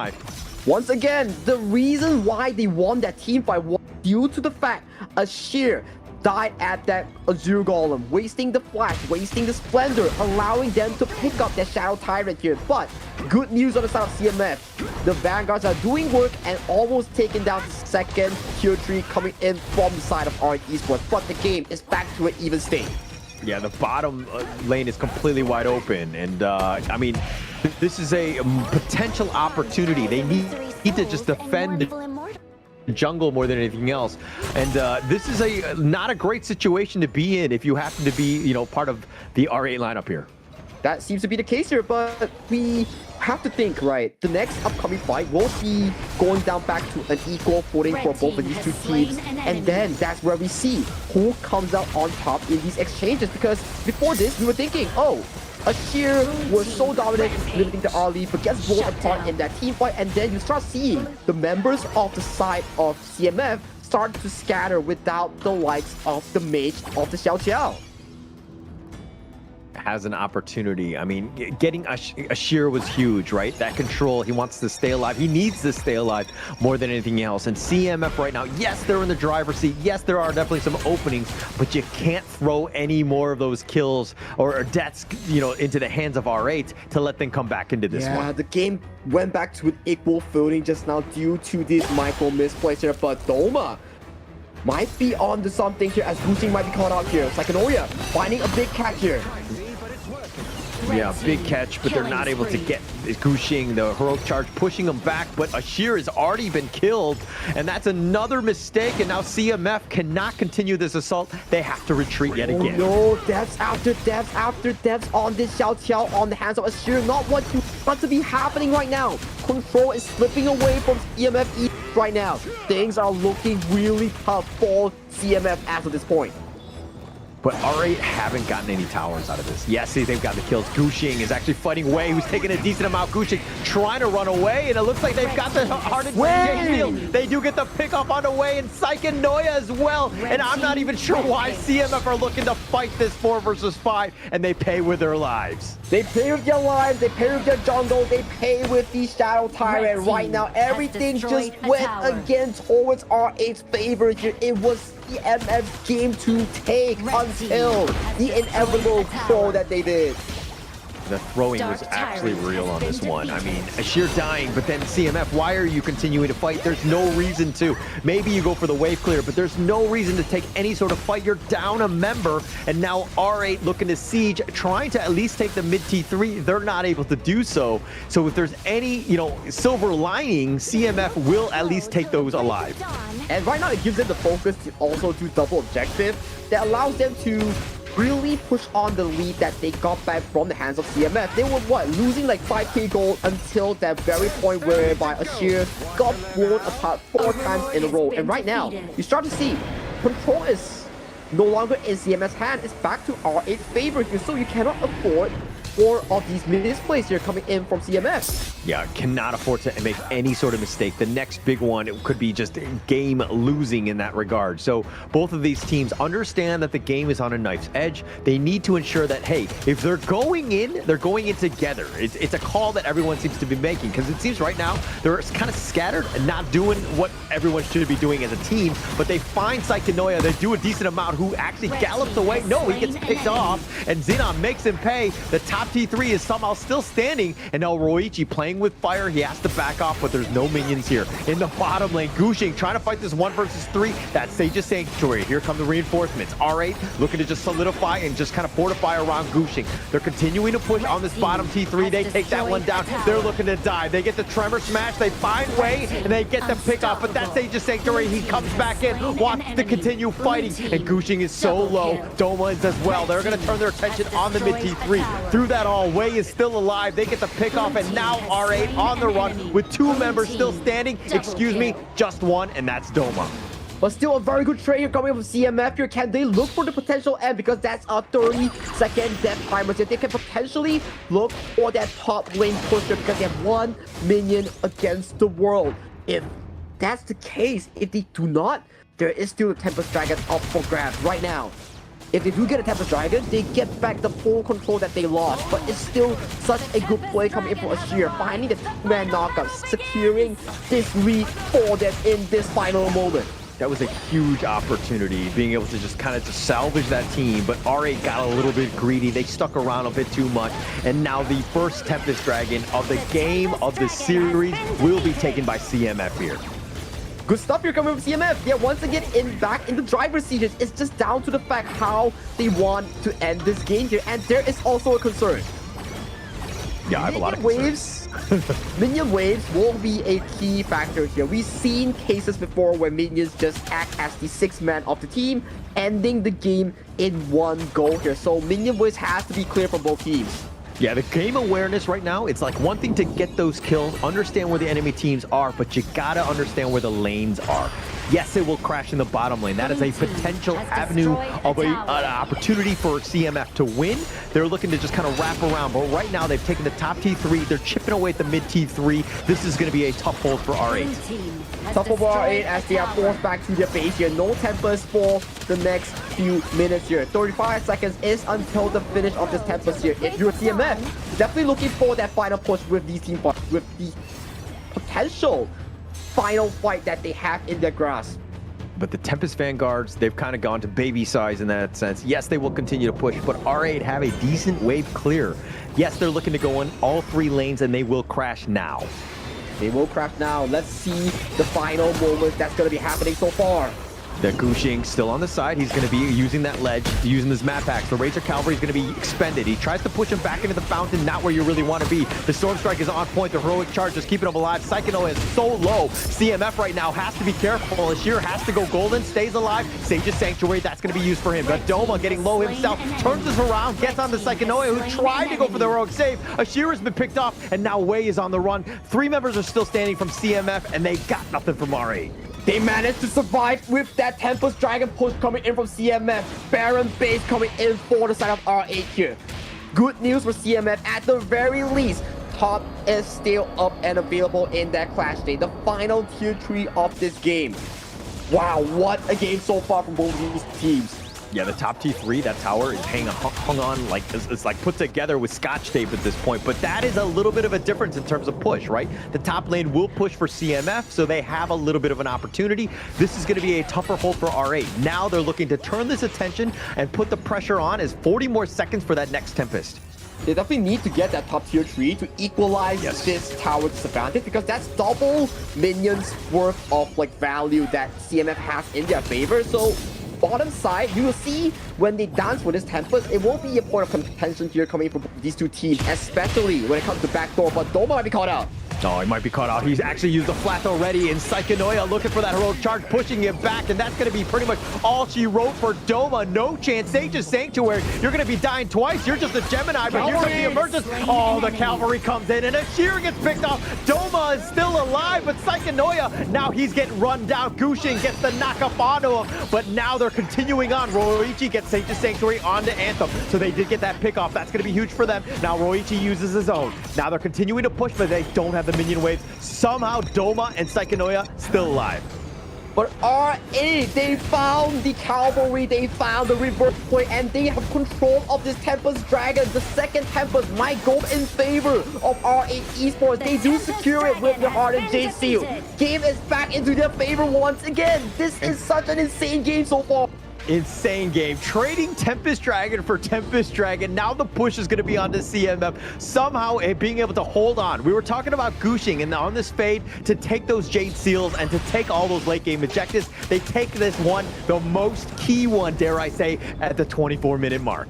Doma really played a key factor that he stayed alive for so long for the members of R8 to traverse from top side all the way to bottom side to assist him in taking out Ashir in that exchange. So this puts them in the situation where 4v5, giving them the Tempest Dragon and giving them all 3 turrets here. Both teams are with a Baron base, but Tempest Dragons are marching right now. Yeah, minions on minions. I did not expect that going into this game 3, but now CMF have to somehow hold. The Tempest Vanguard are looking to push. They've been slowed down, but R8 with this last one, very weak one, mind you, but here's the heroic charge, tries to do some damage. The crystal, again, is exposed. They need to be careful, and now it looks like R8 are looking to dive into Sage's Sanctuary. They get the pick off, and Gushing slicing and dicing it off of his teammates. R8 will take game number 3. What a crazy way to end the game. Gushing, quadra kill, crucifying 4 members with his ultimate there. What a dive coming in from R8's Gushing. 2-1 goes in favor of R8 Esports. Double Tempest Dragon leading towards this endgame push. As R8 Esports, you're in the chats and you're just saying, GG easy, right? This is the time, right? This is where you flex and you just like let them have it, because I mean, look, this is nothing but easy. This was a barn burner on both sides, a really back and forth tennis match of a game, if you will, because there were so many different opportunities of these volleys, like Tempest Dragon for Tempest Dragon. What a crazy game in the end. wow, that was such a roller coaster. You will never know who would win until the end of the game, but that is where things start to matter, right? You need to have the APM in changing items from your Sage Sanctuary to your Destiny or to your items such as Splendor, Moon Goddess. That is the basics of what you need to do as a pro player here, but things really started to shift when that one deciding death of Ashir started to snowball, started to give objectives over control to the side of our esports. That is the start of something new for the side of R8. Yeah, that was pretty much, I hate to just point him out or to arrow it on anyone. It's still the team. They did lose. They did make some mistakes, but that is sheer, those deaths that he had was just too many. That got the snowball going. It let R8 really come back in this one. Oh man, that's got to sting towards the later stages of the game because he has 9 deaths on top of his shoulders here. He's definitely not going to be feeling good after this one because it was such a good game going for CMF, only for them to lose at those final few moments here. That's why HOK is such a punishing game. You cannot have a single player fall in terms of tempo. It will really result into comebacks for the enemies, giving them room to breathe, giving them room to make comebacks like in these few moments. That one's going to be tough. That one's going to be a tough one, right? I mean, watching that game, that replay, and just the opportunities that they had. And yes, he had 109,000 damage. I mean, third on the team, excuse me. But like, he needs to stay alive more than anything else. They needed that stun come those team fights. And he was never really able to kind of do that because R8 Gushing and, Xenon constantly focus fired him whenever they could. And Xeno having a super good game on towards Nua, 200k damage dealt and only 48 damage taken. He was hitting Annihilation cross map, getting those snipes over the heads of Ashir, over the heads of a person like Saiken Oya. He was doing so much, but this is the crazy gold curve that we're seeing. It was all in blue for CMF Esports until that fateful moment whereby R8 just got back everything in control. This was like my blood pressure for this entire game. Right? Just all over the place. I don't know what's going on, but the MVP, Xenon, he was an absolute sniper with those annihilations, but he was 7, 4, and 16. Wow, stayed alive, did all that damage, 35%. This is exactly what you wanted from the mid lane. Only 9% damage taken out of a 24 to 25 minute game. Do you know how crazy that sounds? It means that he only died in the early game, and towards the late game, he was basically untouched and positioned perfectly in those team fights. But let's check out the replay here to break down things for everyone in the chat. Yeah, absolutely crazy game. I mean, just like the early game, I feel like it was really back and forth even to kind of start. You were thinking that, Gushing was kind of getting going, but then they were kind of pushed back. CMF definitely had the lead, and there were like moments where you're like, CMF are going to close this game out. They're going to figure things out. But then just too many mistakes, right? You cannot let your team get back in this game. You cannot, and things really went south when Ashir died multiple times. You can see towards the end of the replay, it was just Ashir and him having the countdown off the screen here, and then it was just the comeback making for the side of R8 here. Yes, Ashir still had those big moments, but it wasn't enough to cover back all these misplays here. This was the one I feel that he really played well. Check out this team fight, right? So it went in favor for the side of R8 here. All the members were going down for the side of CMF, and then we started to pivot towards this team fight, the final Baron-based defense that made it so important for R8 to keep their tournament of this BO5 alive. Yeah, but like even then, Ashir was in a bad spot. He used the Sage's Sanctuary just to stay alive, and that was the amazing play by Gushing, right? Oh, beautiful. Just on the back line, absolutely perfect here, and that could have been, that game could not have been better in terms of just like a back and forth barn burner. What do we want to see, especially in the KME? I mean, this is the way the games are, right? You want to watch some great games? Tune into the KME. You want to see some terrible games? Check out the KMW. Well, KMW is just OG and 6 other teams, so snore. But okay, that's game number 2 between these two teams. Let's go a bit of a breather before we come back to the next series.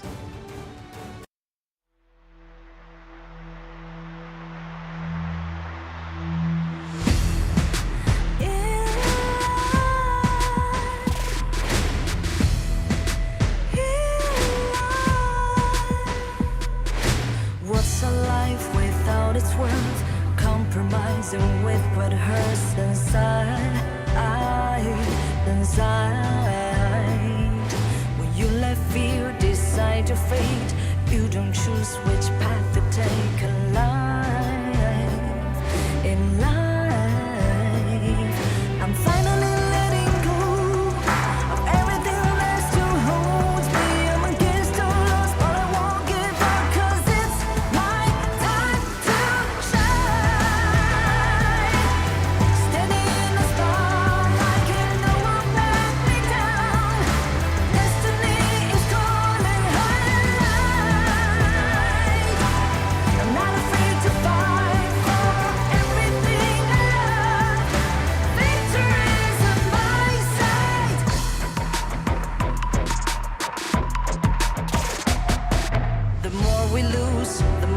gain, the more that nothing stays the same in time. In time, can love ever, can forget. What you see is what you get. Sometimes,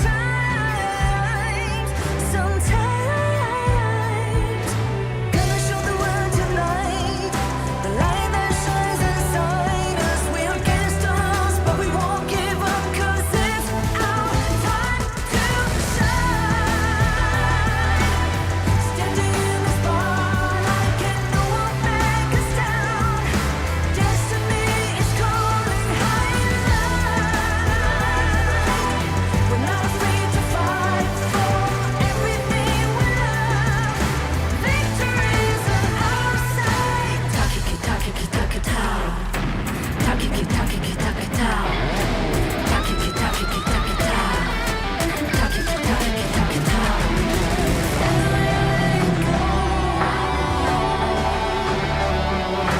Everything must have holds us. 'Cause it's our time to shine. Standing in the spotlight, can no one back us down. Destiny is calling high and light. We're not afraid to fight for everything we love. Victory's on our side. It's our time to shine.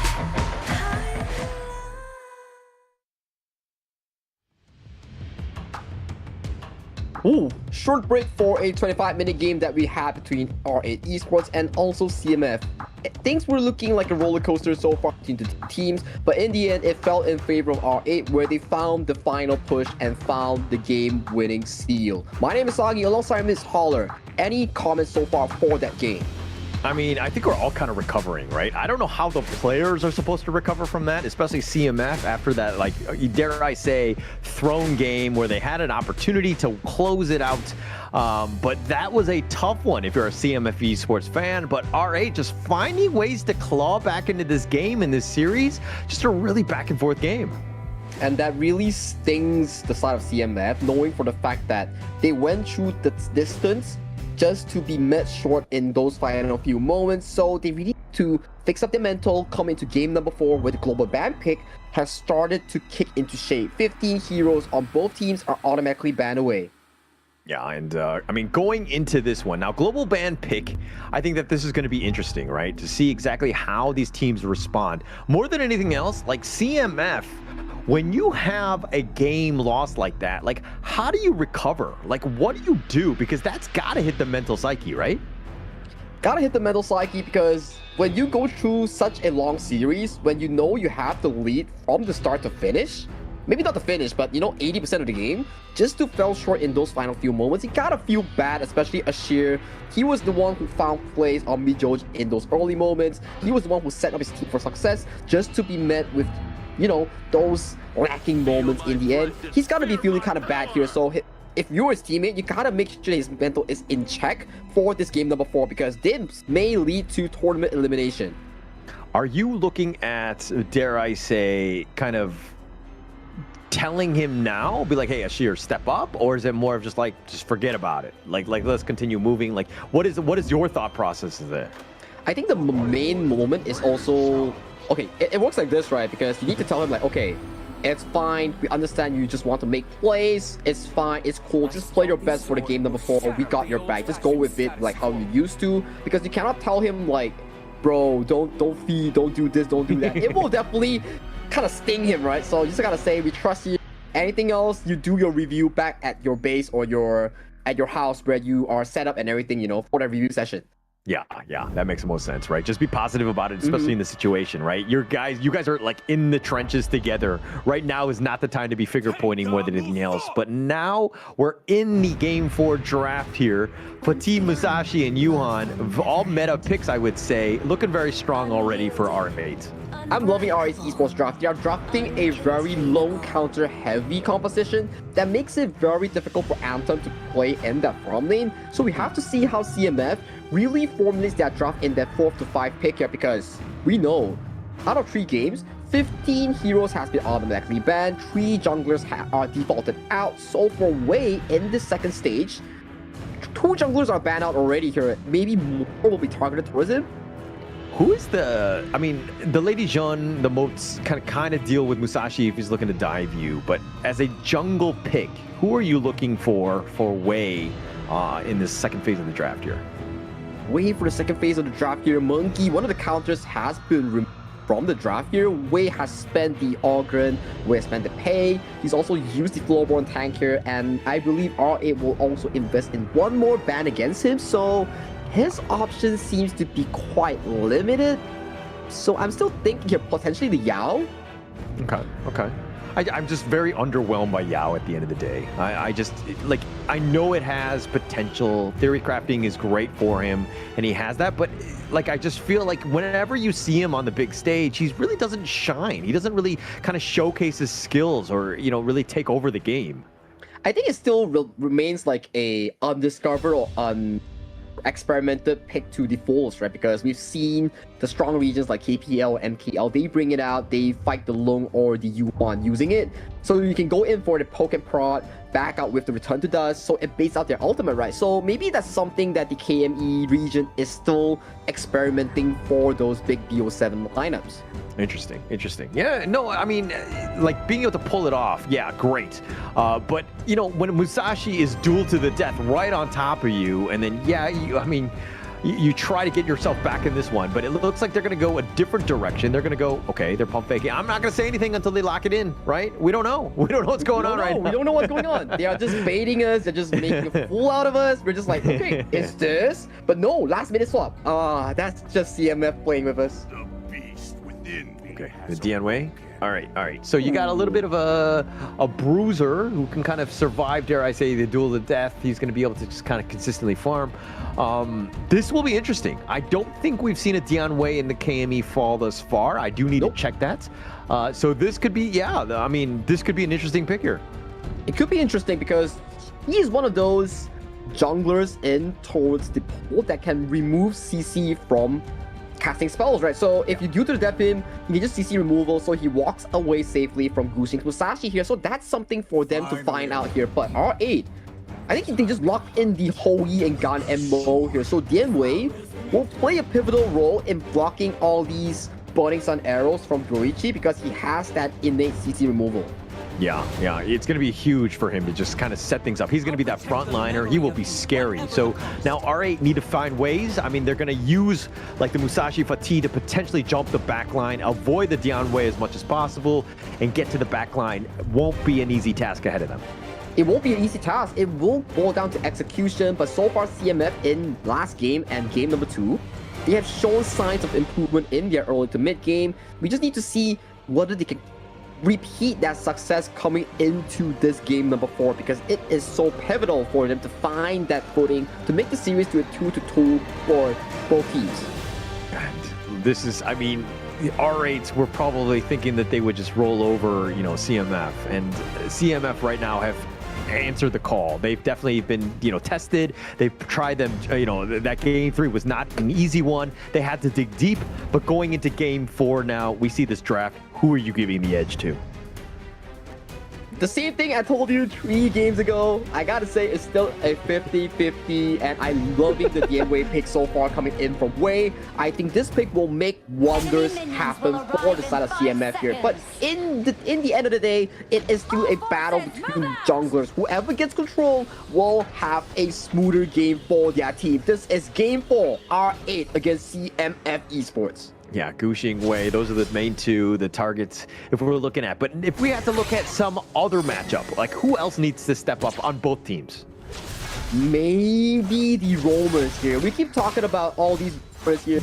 Whoever gets the advantage will find the opening for their team. But let's check out the fun fact real quick. Did you know that the mid laner and roamer dude, Xenon and Mijot, are actually twin brothers? Wow. Yeah. So yes, yeah. So I mean, they're twin brothers. They have that's why they have that chemistry. They're always on points. They're always like going in together. They're like one hive mind in that sense. They've always been great, and they've been playing together for quite some time. It's been an interesting ride for these two. that explains why they have these like naming things, right? It's like Xenon is like NON, and then Ninja is like JOJ. So it's like, you know, you see the naming pattern I'm trying to tell you? Okay. Yeah. I mean, we're gonna have to see exactly what they were thinking. Like, to be like, it'd be awesome to have a twin brother to just play, you know, Honor of Kings Esports like as like a pro player together. Like, that's amazing to have that. I just wish I had a brother in general, man. Sad face. Am I not your brother? Like, if you don't consider me as a brother line in this caster field, I feel so betrayed right now. We're friends. We're acquaintances. Friend zone. God damn it. I'll call you. Don't call me. All right. Oh man, I'm just someone you find when you're feeling low. I get. And not even when I'm lonely. I just need to stream. Yeah, this is why, right? I hope you still miss him. Not so much anymore. Meanwhile, Kin at the end of the corner here already banished the KMW, but this is RA versus CMF. Let's not talk about those two. Yeah. Actually, from what I know, he wasn't banned. He chose that life. Oh, right? He sacrificed us instead? Oh, man. Yeah. So, he's dead to me at this point, right? But here's the Burning Sun arrow. It's gonna connect with those blades, and the reforged blades make quick work of his shear. Ryoichi with that precise control 6K. That is how far the arrow traveled, and it landed right towards Ashir's face. What a beautiful combo so far. That explains one thing. Only Wei can tank the Burning Sun arrow from the side of CMF. Yeah, no one else wants to do that, right? But I think to CMF's playstyle, they need to ensure that Tamid is up front, always providing vision and seeing where Ryoichi is at all points, right? Because if he throws out that Burning Sun arrow, you got to make that call. You got to be like, hey, watch out. So it's coming in mid lane, wherever, right? And so somebody needs to be there to provide that, and Tamid needs to be that guy. Yeah, Tamid needs to be that guy, spotting out all these arrows, going for those aggressive cannon blasts to set up his team for success, because this round, Wei is not on an enabler like the Pei, like the Augur, like the Floorborn tank. He's on this tempo-heavy jungler that needs a lot of resources to keep himself relevant in these games here. So the purpose of these engages fall towards Tamid and Saiken Oi's shoulder instead. And I think CMF are going to do a great job of just ensuring that the Burning Sun arrow, okay, all right. It actually hit somebody else who was just walking right by. It happens to be Saiken Oil, who was just like taking a leisurely stroll, but apparently, you know, you got to watch out for the arrows as you cross the street. Man, these arrows just traversing towards the gorge like some random pigeon, and then you get hit by one. It's like, my eyes, there's bird poop in my eyes. Actually, in some cultures, getting pooped on by a bird is actually a form of good luck, so it might be, but here we go, gets the kill, the return one onto Xenon for those blades. Yeah, not a bit of a good luck here coming from Xenon, but that gives CMF control over this Tyrant that they need, because losing out your mid lane right before the objective, not what you want to happen as Wei go in. Yeah, look at Wei, just bloodthirsty as ever. I mean, he probably should have just started the Tyrant here, and now with everybody up from R8, it doesn't look like they're going to go for that steal. Majo's just scouting it out, but Gushing, no smite, he's going to be backing off. He's got to be backing off, but it does go over to the side of CMF here, even though that they lose out the early game here. But look at the ultimate here coming in! Yeah, the Burning Sun arrow yet again leads to another kill for R8. Ryoichi's like a sniper. He's hit like 3 of 3 arrows. 3 to 3 arrows so far, 2 of them led to a kill here, but Gushing going for the 1v1. Yeah, he's trying to just invade, right? You want to contest. You want to make Wei a little uncomfortable, especially since you have that numbers advantage, and now that Crimson Gold and Gold in the way of Gushing, just a little bit more farm. That buff is going to be huge for R8, though. It won't be huge, but look at the position coming in from Wei, though. He's looking to converge on towards his farm tower to Ryoichi. Might be in trouble. Might be in trouble here, but they get the slam dunk. Wei is going to be here. The set sail does connect. The Burning Sun arrow will not. 2 members down from R8, and they happen to be the twins. Happen to be the twins, but look at this. They are trying to once again attack on towards his bottom side here. Getting 2 kills, getting 1 tower. They bail out, and they call it a worthy day for Harbors. It's almost like Demon Slayer, where you have to kill the demons at the same time, right? And that's how Xenon and Majosa have been killed. But no, that's not how it works in this game. But CMF doing a great job. I mean, those 2 kills are going to be huge in terms of just getting themselves back in this game. They've kind of fallen behind a bit. Wei needs a little bit more space and time. He does need a bit more space and time here, but they found those 2 kills on towards the twins, so that makes it a lot more easy for him to come back towards that early game, right? Because he was losing buffs, he was losing control towards the jungle here, getting those 2 kills, great. It really relieves some pressure back towards his pocket, because right now, he's up about 200 gold against jungle opponent, which is Gushing in that jungle. Huge, huge. I mean, he's got 2 kills as well, so any sort of space. Wei needs to get going. He is, dare I say, your win condition. Anthem will definitely be there to help support that and ensuring that you can kind of close out games late game, but Wei is the guy that's going to set up the tone. And now R8 putting that pressure on. The arrow does connect, and that looks like it's going to be a dead Tomit. He did his job by scouting out that arrow as he used his head to block it. 4 out of 3 arrows so far. 3 out of 4 arrows so far, and it all led to a kill here. Ryoichi, he's not missing anytime soon. He's like an absolute sniper. He's been taking them all out. But R8, I mean, the towers are the big thing. They're looking to go for this Wei, looking to just die, gets the slam dunk, decides to go for this one. And yeah, I think that they're trying to continue on. They are trying to continue on, and then we are looking at much of a disengage coming in from both of these 2 teams here. It is something to note out of, as Wei does limp away with just a bit of a health for safety here, as we see this arrow landing on towards the side of R8 Esports, and the Moses gets to lead away from the map. Yeah, and it looks like, I mean, we're going to see exactly what happens on this one, but a little bit of an issue for that one. Tried to go for the play and not able to get any sort of kills in that one. Yeah, it will be tough, right? Because imagine there's always an arrow, and then Xenon is like, okay, brother, I'm coming in with those snipes here immediately. Boom. If your name doesn't start with a W and ends with an EI, you just die towards the arrow and the Ganemo combo. Yeah, unfortunately for the rest of them, everyone else is definitely targetable and just able to be picked off here. Oh, that's painful. My goodness. Like, no, yeah, he's like a semi-tank here. Has destroyed a tower. So far, I gotta say, Caller, mid lane is off limits here coming in for the side of CMF. Every time you just casually walk by, oh, a bird flies over. Oh, it's not a bird, it's actually just a birdie's on arrow. It's just taking you down left and right. And now Wei, I mean, his jungle is starting to get invaded, so a little bit less space for him to kind of get going. This is a little bit worrying if you're a CMF fan, right? Because you obviously need to get Wei going. He has not been able to kind of get that space. Yeah, space is not created. Space is allowing you to do things like this, and Wei is going in. He's looking to go in for this one. He decides to get the slam dunk. Wei's been turned around, and it looks like Gushing with that duel of death has that control. Anthem has to go use his infinite fastness. He's going to be back, but now R8, all they've traded away was Doma for 3 members of CMF. That was 4v5, and R8 still came out on top. That shows how far ahead they are in the network curve. Imagine your marksman is not even in the fight, just casually going out bursts on arrows, missing it completely, and you still came on top. Yeah, still came out on top. I mean, he had a 2-level advantage. Anthem just hit another one, but the arrow, I think, will miss on that one. That is going to be one of the first misses of Ryoichi, but Gushing taking the bottom T2.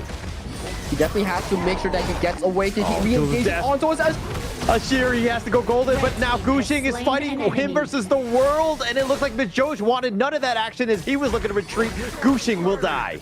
A bit of an over-aggression here coming in from Gushing. He could have just backed off, but he's like, nope, you're coming in for me. I'm gonna be jumping onto you. It's called due to the death, not due to escape. So for Ashir, he baited it perfectly with that Splendor. It was actually, he hit the button duel to my death, right? And Gushing went in for that one. In the end, it lived up to its name. 11 to this name is due to the death, but the death goes over to Gushing's side, not towards the enemy he expected to be, but the jungle control needs to be consistent because, ooh, that does go over to Xenon. Actually, that was huge, being able to steal that one away. That's got to be frustrating for Wei. He just wants his jungle to be untouched, let the man farm in peace, and he needs a little bit more time before he comes online. It will take some time for the side of Wei to ask another warning shot, cruises through the river here, forcing CMF to back off away from their Shadow Vanguard here. This leaves the Shadow Tyrant completely uncontested from the side of R8, as currently they're sitting really comfortably with that 4K goal lead.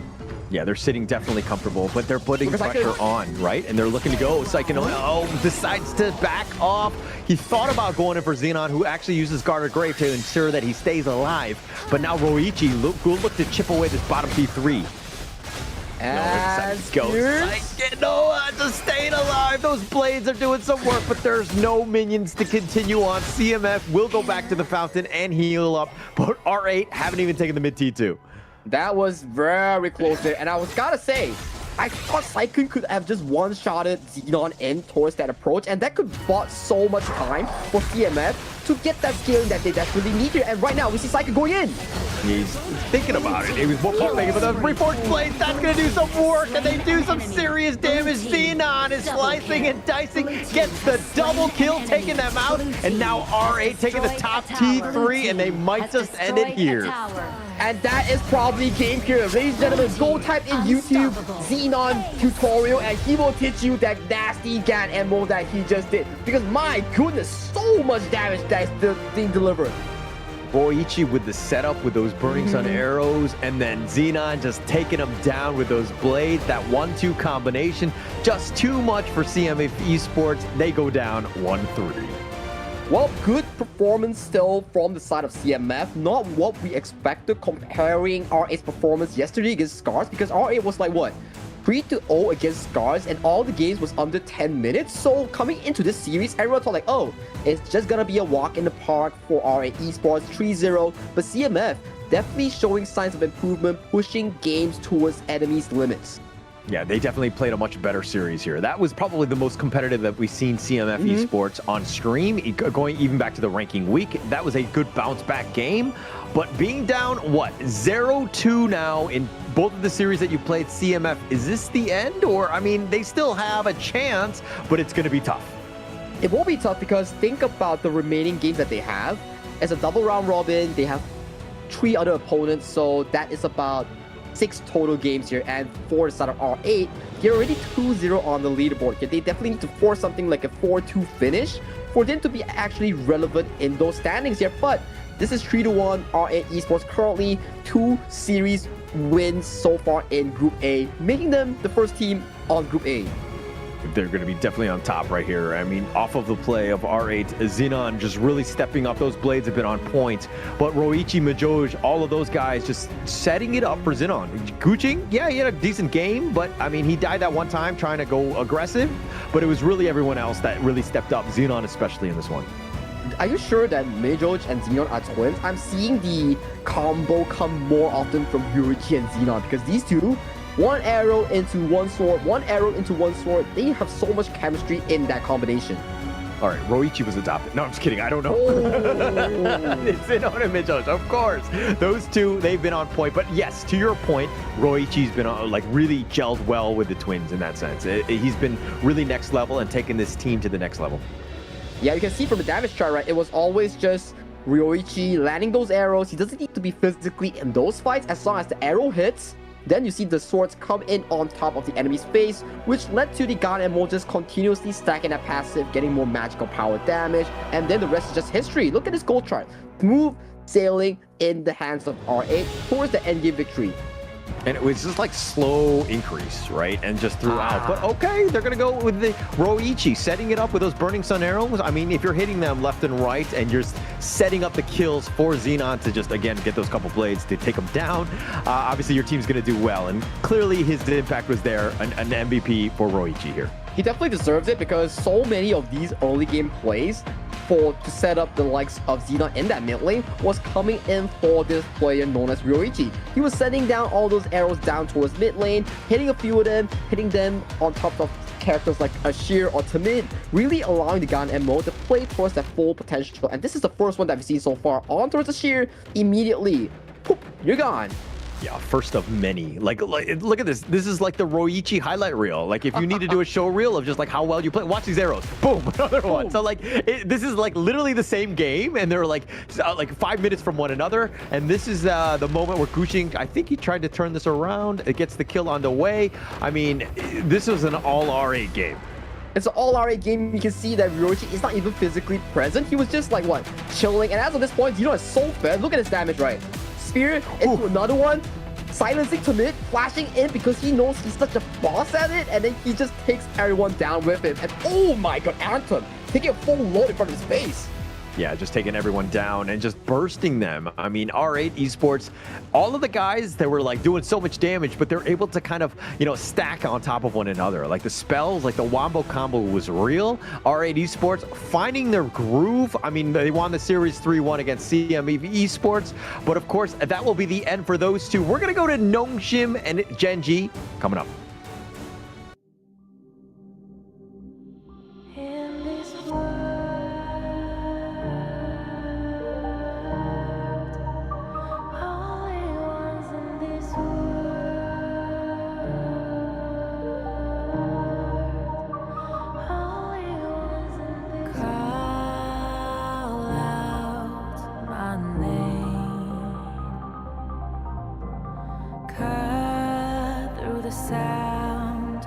the rain. No matter how I feed the flame, you know I feel the darkness and the pain. All of the ways we tried to break free from the night, you know we made it out, we found the light. I fly so high, light up the skyline. Let's do it this time, like it's a whole new vibrant world.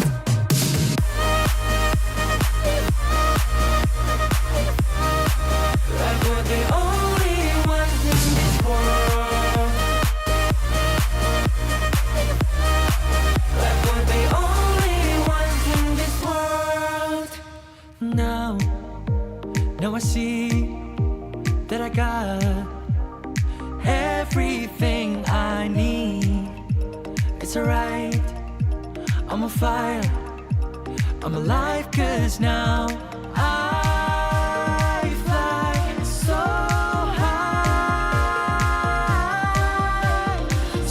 high, light up the skyline. Let's do it this time, like it's a whole new colorful world.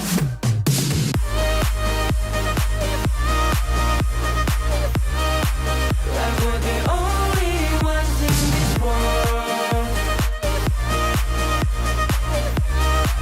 Like we're the only ones in this world. Never thought we'd get this far, burning like the stars. How we get this far, like we're the only ones in this world.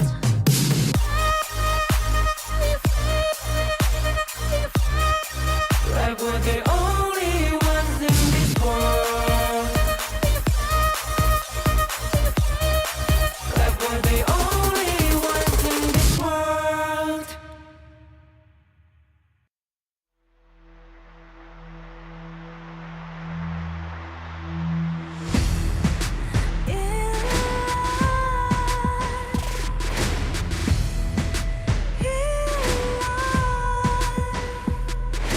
What's a life without its worth? Compromising with what hurts inside. When you let fear decide your fate, you don't choose which path to take alive. In life, I'm finally letting go of everything that still holds me. I'm against the odds, but I won't give up, 'cause it's my time to shine. Standing in the spotlight, and no one let me down. Destiny is calling high. I'm not afraid to fight for everything I love. Victory's on my side.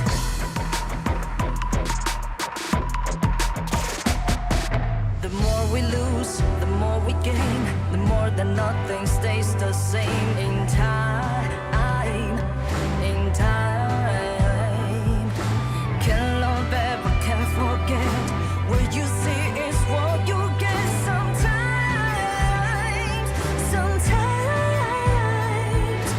gonna show the world tonight the light that shines inside us. We're against the odds, but we won't give up, 'cause it's our time to shine.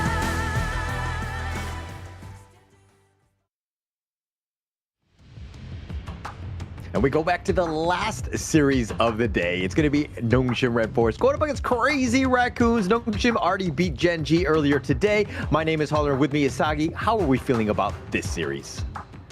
Wow, I still haven't really digested the last series. But if you were to ask me, seems like Nongshim has found back their groove coming into fall. We were talking about, okay, spring is like kings for Gen.G. No, sorry, kings for Nongshim. They were, okay, undefeated, chill with it, really just battling out through. But then coming into summer, they really seem to be kind of shaky here coming to the season. Yeah, and I mean, look, what's coming into a new season, a new version arrives on September 24th. Unleash your spirit, enter the game, and enjoy new heroes and a new game mode. So that's going to be an interesting one to kind of play throughout. But the last one, again, is going to be Ultimate Awakening, super thrilling mobile combat, 15 awakened heroes, Ultimate Awakening of all skills, September 27th. That one will be coming out. That's going to be an interesting game mode. I do think it's going to be interesting because when you talk about like playing normal HOK in Heroes Court, you'll be like, oh, I know the thing. But you go into Ultimate Awakening, it's like, whoa, what just blasted me away from my full health bar? Because that's not normal. And if you're not looking for something not normal, you can always check out Ultimate Awakening. That's just going to be coming in about next week. I'm excited to see it. I want to see how it is, especially give me a little bit of a break from the rank game as well to kind of just change things up in terms of just like tempo and like, just, casual play, I would say. But if we're going into this one, nothing is casual about this game or this series with either of these teams. Nongshim RedForce going up against Crazy Raccoon, who surprised us and jumped into Group S here.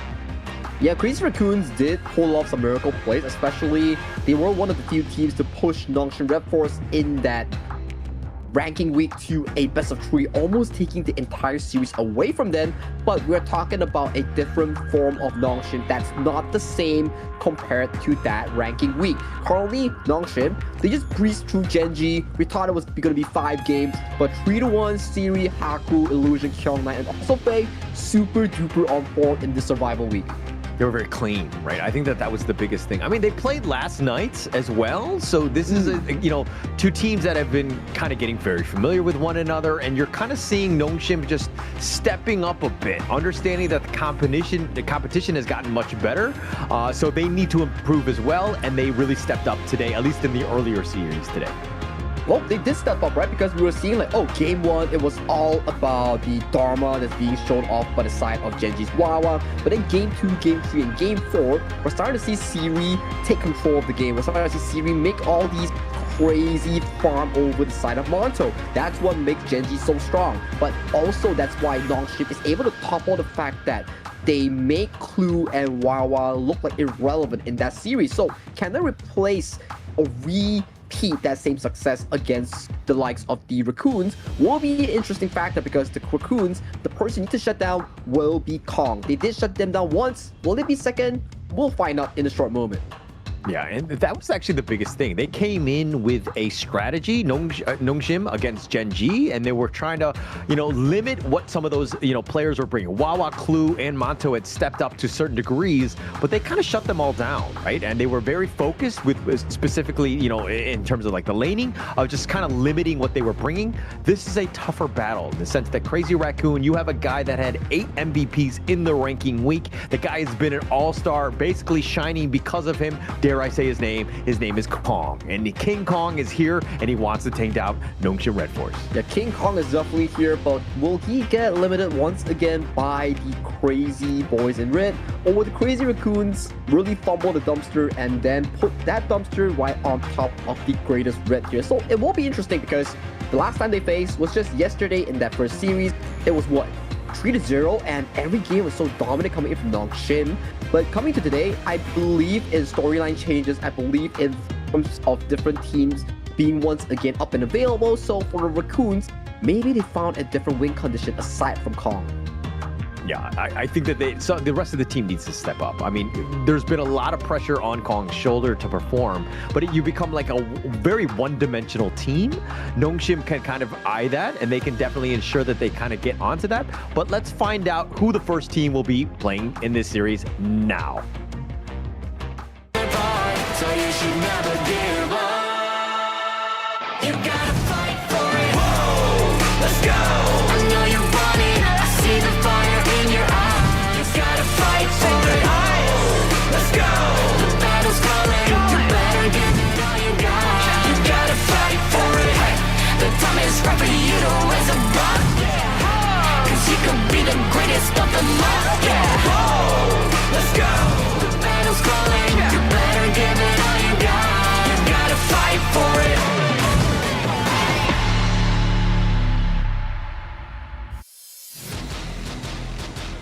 Nongshim RedForce, the greatest red. They're going to be made up of Kyung9, Haku, Illusion, Siri, and of course, Faye. This is a team that's starting to gel with one another. They've had definitely some success from the KME spring, carried over, dare I say, into the KME fall. This is a team that has high expectations going into this series here. I think it definitely has repeated success coming in from spring all the way to HOK S3, but going to KWC, going into the KME fall, they are starting to show signs of being able to be cracked and bleeding. But on their opposing is a crazy team known as the CR Nation. So you should never give up. You gotta fight for it. Whoa, let's go. I know you want it. I see the fire in your eyes. You gotta fight for it. Let's go. The battle's calling. You better give it all you got. You gotta fight for it. The time is right for you to raise a bar. Cause you could be the greatest of them all. Let's go. The battle's calling. You better give it all you got. You gotta fight for it.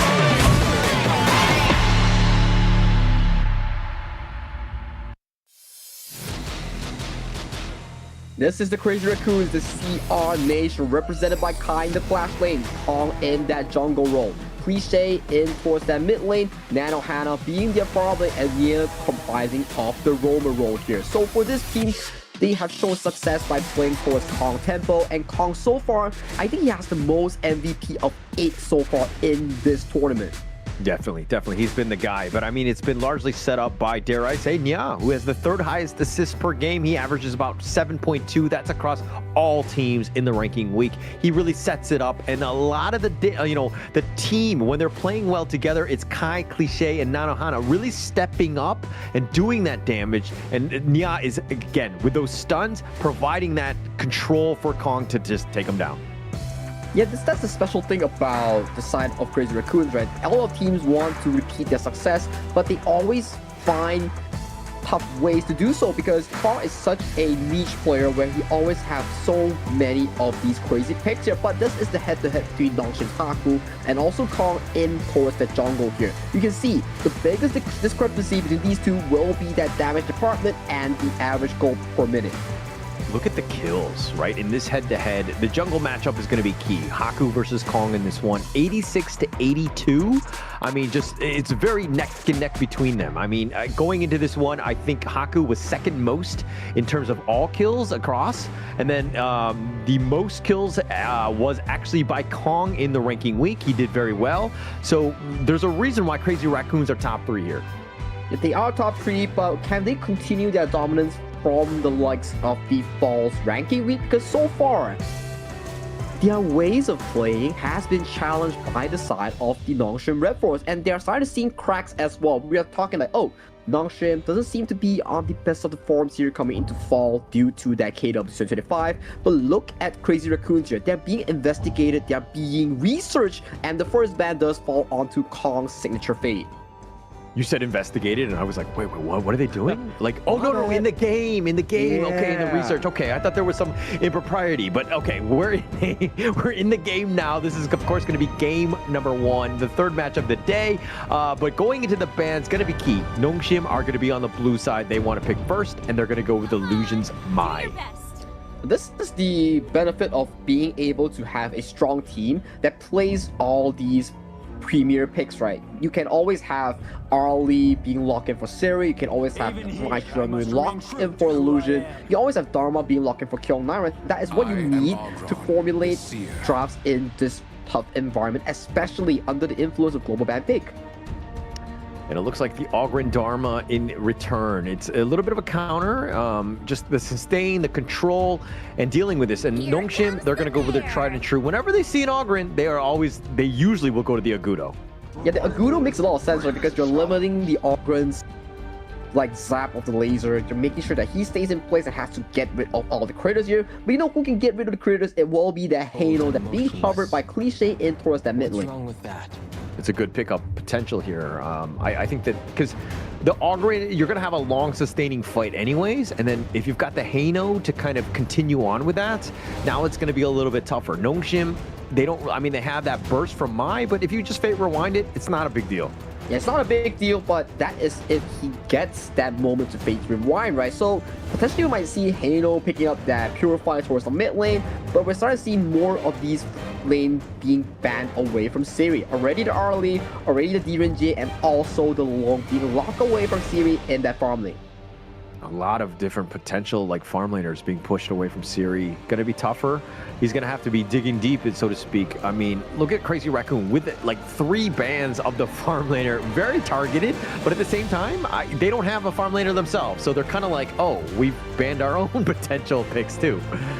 Knowing Nanohana is probably going for the Global Movement and Series for that Shouyue to match with that Mozi and probably dodge around the Dharma CC. They'll be flying towards this place. And you know, Nongshim does the alpha over there like, okay, you are playing that game? I know what you want to play. Nanohana wants to go on that Global Marksman.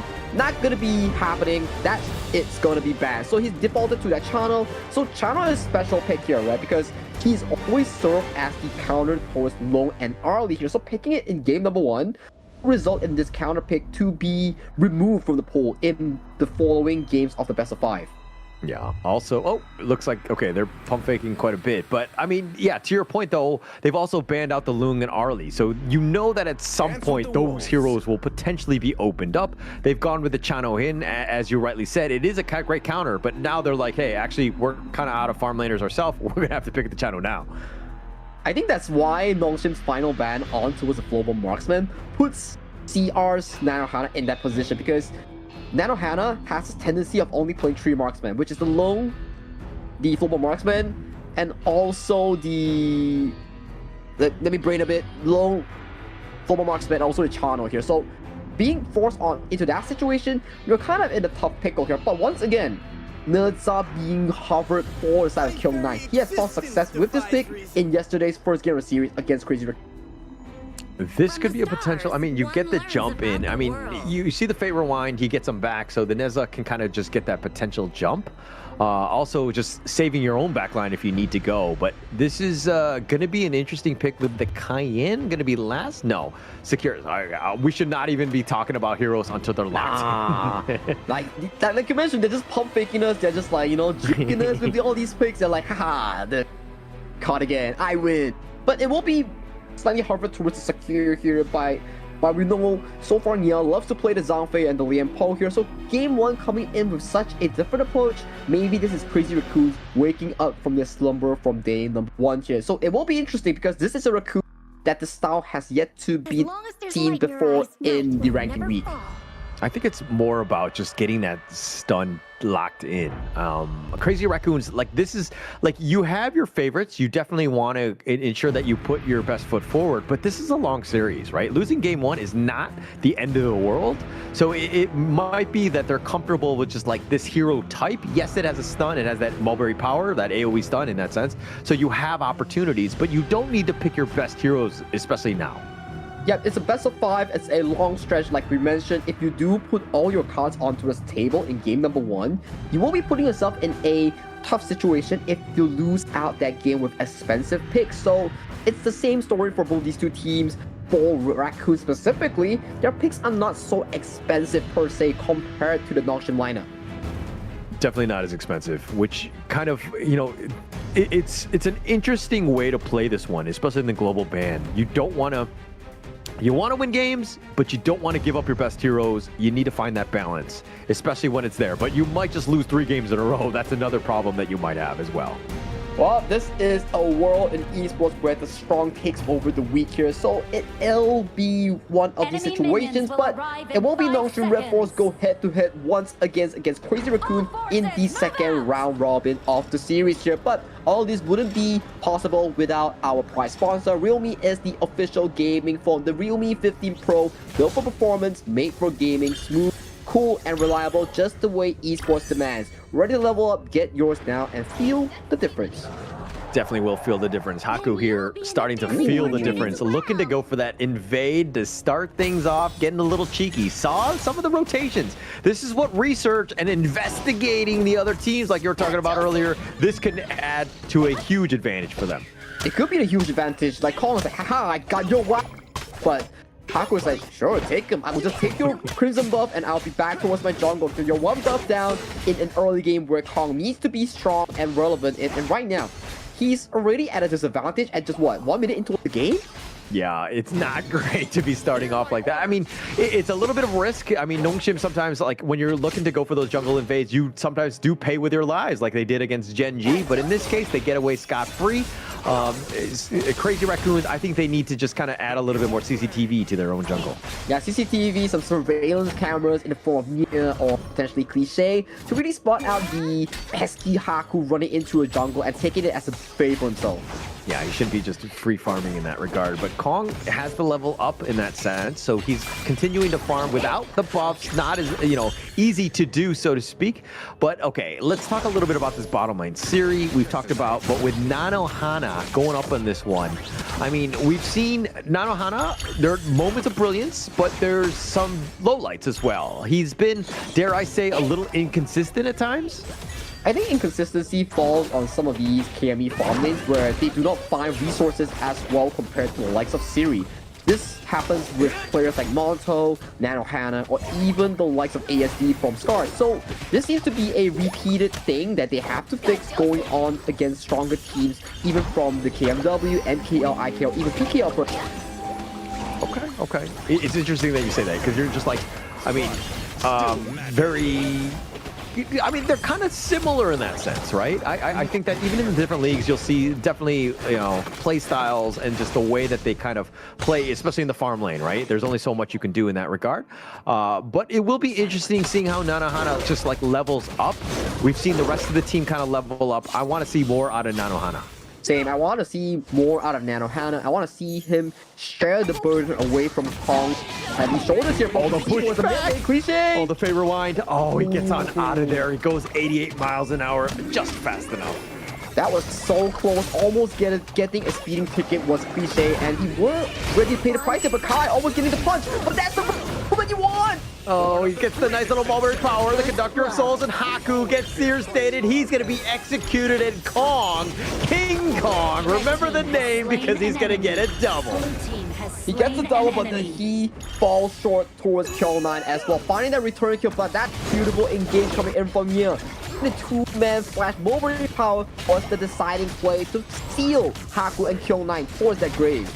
Yeah, and I mean, he got the 2 kills, but this bottom T1 is under siege, and they're going to take a lot of damage as they teleport. Wow. But still, it's a Secure. Secure's healing in the early game is so darn it falls thanks to that Bush ultimate coming in from Nia. Yeah, a lot of damage. I mean, the healing, it can be super annoying from Nia. He needs to ensure that he just keeps Nanohana topped up at all costs. The Spike Tail's looking to be taken away from by Crazy Raccoon here. He's going to just work around it. But it's been leashed, and it's going to play with our souls in that sense of just kind of, you know, taking up a lot more time than it should. Yep, and we see Blink Health Bars coming in for the side of Nia here. So he have to back up just slightly here, charge at the path to really heal himself up here. As we see Haku taking control of this Tyrant here for this moment. Yeah, but Kong is nearby. And this is a 50-50. This is awkward, but it looks like they're going to give it up. Nongshim just takes that out. They want the Azure Golem more than anything else by Crazy Raccoon. Well, you have the first happening of Kong losing out that Crimson Golem, so the Azure Golem does go into favor of the side of the Raccoon as a consolation prize to at least secure Kong's farming tempo in towards this early game that he desperately needs. Yeah, he definitely needs that, right? I mean, Ogren is the guy, especially when Kong is piloting him. You got to ensure that he gets everything. So right now, Nia is looking to just babysit, ensure that Kong gets all the space and time in the world. Cliche will just push the wave here, but might be a little bit at risk here by Illusion potentially jumping in. No, they're not going to continue. Now they're not going to continue. There's no members here coming in for the side of Crazy Raccoon. But Nia looking for an assistant here on towards Kai here. Is incredibly low in this class lane. They have 4 members of Crazy Raccoon. This is a pretty big commitment, but they're going to look to take this top T1. They will take this down, and they're going to chip that away, but the bottom T2 under siege. It is under siege, and we're seeing Cliche quickly teleport towards that bottom lane to salvage whatever he can off this tower here. And it's still in full health. It's still a 1-to-1 exchange so far in towards the jungle. Oh, Furball, the Ruinjin. They're looking to go for the truth, but the Illusion actually has to flash away. Kai's a little bit low. Kong is as low as well. He's going to get picked off, and Illusion gets the Cachusa and slices him down. That fast slap towards Kong's face, and he is eliminated from that river here. Good exchange here so far coming in for RedForce. You see Illusion sacrificing the burst damage, going in for that venomous stuff to limit the healing coming in from the likes of Cliche, Nia, or even Kong on these pictures. So it's a very good itemization in for this Maestro Nui. Really smart here. I mean, you get that chip off, you do any sort of damage, you're going to limit that healing. And with, again, the Hano and the, Ogrin, this is a tough spot for them. But now Nongshim looking to invade, doesn't actually find Cliche, isn't able to get the pullback. The Cannon Blast will connect. They're going to hide under the tower. They will be fine. But Illusion is so aggressive with this Maestro Nui, always looking for these aggressive plays, forcing the enemies to react to him, or not, they will get punished in the form of jungle exchange. So far, Haku has already counted 2 bucks away from Kong in this short time span. Yeah, taking things away, and this is what you want to see. This is why Illusion is so deadly on the Mai. Kong is potentially just going over the wall with that path of passing. Siri's going to eat that. He's going to hide at this moment. But again, Illusion patiently waiting in the wings. Patiently waiting in the wings. He's just scouting out vision, allowing Haku to further take these forces without any worry. If you need vision on the enemy team for these side lanes to really push up the front. Going up in front, but Crazy Raccoon securing their own red buff at this point. And now it's all about Kong and just how he just gets all this farm. Let the man just, devour everything. Let him be your carry. Yeah, let him be your carry, let Nanohana, let Kong soak up all the experience and gold. That is what you need to do. And this is why we prize Siri so much in that farm lane. You can see every little game we see him play in the KME, always leading in gold about 1.5k to almost 2,000 over his opponent. Actually, that's a huge number at this stage, right? I mean, it's 7 minutes in and being up about almost 2k. That's that speaks volumes about his play and his ability to find, farm, and extract it across the map. Exactly, right? You need farm as a farm laner to hit that item breakpoint, especially the Daybreaker at 10 to 11 minutes. That's where you start dealing extremely high damage against the likes of tank like Kong, against the likes of Kill9, for example. If let's say you're Nanohana, you don't have Daybreaker until like 12 to 13 minutes, you're starting to feel a bit of the low damage with Nanohana. Ooh, that's dangerous. Oh, Illusion missed the Kachusen. That could have started some serious work onto him. But now they find Cliche. He's going to just have to leap of fate back onto his tower. This Hano is going to be kind of annoying. His wave clear is good in that regard. Nongshim needs to kind of... They can't put too much pressure on the mid lane because, again, the waves have just been cleared. Wave has just been cleared. And you can see, you start starting to see, like, when you have gold on the marksman, Kai is just like, oh, the rolling rates are so annoying. I'm getting pulled down extremely hard. I gotta burn a flash to avoid dying here. So, gold per minute is so important for marksman. That's something you need to learn as a farm lane player. Yeah, and it's not always about the kills, right? It's being able to do damage. Now he feels a little like at risk. Faye, speaking of which, Siri needs to back away. He rolling raids gets back to safety at this point, and Crazy Raccoon will hold, but again, just space created elsewhere, and it looks like the top T wanted to take it down. And this comes from the side of Illusion and Faye, just throwing Cannon Blast, Kachusen, and then Millie is like, oh man, so much stuff on towards my face, I can't hit it if I rotate. This mid tower is gonna go down. And this is why Crazy Raccoon need to figure out a way to kind of close that gap.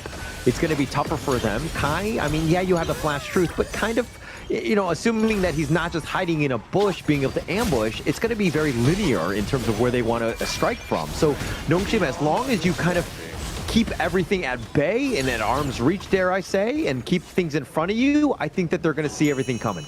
They will see everything coming, and that is what makes them so dominant as a team, right? They always play calculative Honor of Kings. They don't go for these aggressive trades if they do not have vision. That's what makes Nongshim so darn well. Right now, they see 4 members in the mid lane. Oh, they're pushed back. They find Kai, and it's just way too much. Kyung9 and Illusion, the mobility, plus the damage, way too much for Kai in the top lane. Yeah, way too much, and you see towards the middle side, even though that they're winning in terms of items, they're just playing slow, playing chill, making sure that they have enough space to really counteract against this play here. And right now, is a 4-5 for the side of the Raccoon here. What is the call here coming from Nongshim? Yeah, Siri, the Conductor of Souls on to 3, but Kong taking most of the damage, and here comes Illusion with the nice little Ru Engine, finds Nya, and it looks like they want to go for more. They want to at least go for Kong. They're not able to find it. Kyung9 going all in for this one. He's going to be traded away. The Scepters of Fate are starting to stack coming in from Cliche here. Damage is racking for this Hano here. So that is still a 1-to-1 exchange so far coming in for the Raccoon. So good news for the Raccoons. At the very least, they can trade for the Shadow Vanguard. It's not just a 1-for-0. Yeah, the Shadow Tyrants are going to be taken away. Nongshim has just been in prime position for that. They will take that for themselves, and they'll continue on. Gets the Ruined and tries to go for Cliché in that mid lane, but with the Shadow Vanguard, that's going to stop that potential push. But this is the beauty of the Hano pick, right? If you want to siege against a Hano, against that mid tower, you best believe it's a difficult task. You have to Phase Rewind, it heals the turret, it heals yourself. As long as it doesn't die, the mid tower will probably never go down until the moment where he really, truly falls in these team fights. Yeah, and I mean, unless Nongshim are able to burst him down, find a way to kind of stop him before he gets off that Fate Rewinds, but it's easier said than done. And these scepters, they add up. Yes, you have that wild growth. Yes, you have a lot of potential push, but if he's got those scepters, it just makes short work of all of them. Yeah, short work of all of them, making sure that they really stacking scepters of Fate here. Siri and Fate here, looking for Kai. No flash onto Kai. Yeah, Kai, he's already used it in the Skyfall coming from downtown, and they ensure that they get that kill. Kai has been cut down yet again. Siri finds him.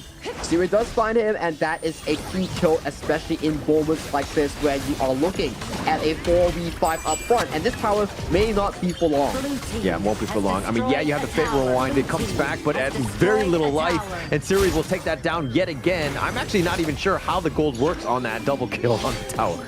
I think you don't get double gold, right? I don't just think get so a single gold, and then it just funnels over your team, and then you take it down a second time. I'll probably do some research after this when I go back, and we can probably fact check on that, so let you know on the next streams. So for now, Nongshim is currently up ahead about 2,000 gold, but still manageable for the Raccoons. It's not the end of the...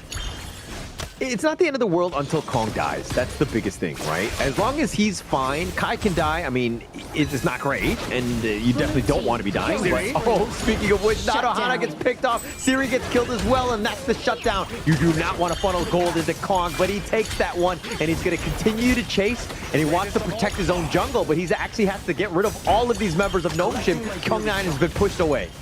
And this is the key problem coming in from Nongshim's draft, right? Once they lose Siri, they lose out such a big chunk of DPS coming out from their team composition here. That is why, if Siri plays overly aggressive, even if it's to trade against Nanohana, it's not worth it because Siri holds so much of the gold coming in from Nongshim that if he dies, it automatically puts them in a bad position. Interesting, right? Because of the fact that, like, you know, it's a farm lane for farm lane, you're thinking, we're equal, plus Nanohana died earlier, but to your point, Siri is way more farmed, right? And plus you're giving that gold into Kong, which is not where you want to be if you're a Nongshim fan. Yeah, if you're a Nongshim fan, you gotta be worried because this game, even though Nongshim was in control, it's still a 2,000 even here. One good truth mantra coming in from Kai, that could just change the game almost immediately. Could change everything. The truth mantra, then you've got that mulberry power from Nya. Like the wombo combo potential is definitely there, but they haven't been able to kind of find Nongshim in that like death ball where they're able to kind of get that wombo combo off. Yeah, the wombo combo really will set the tone of the game here so far. But Kyung9, he's this secret farmer in for the side of Nongshim RedForce that is secretly farming for success. He's currently having a period and probably has a secret as well, but Cliché might be called out. Oh, the Fate Rewind, and they don't have enough damage. Nongshim, though, just barely pushing him away. But that is a key ult that's being used now. And now with this Shadow Tyrant that has just spawned, Crazy Raccoons might have a tougher time in securing this.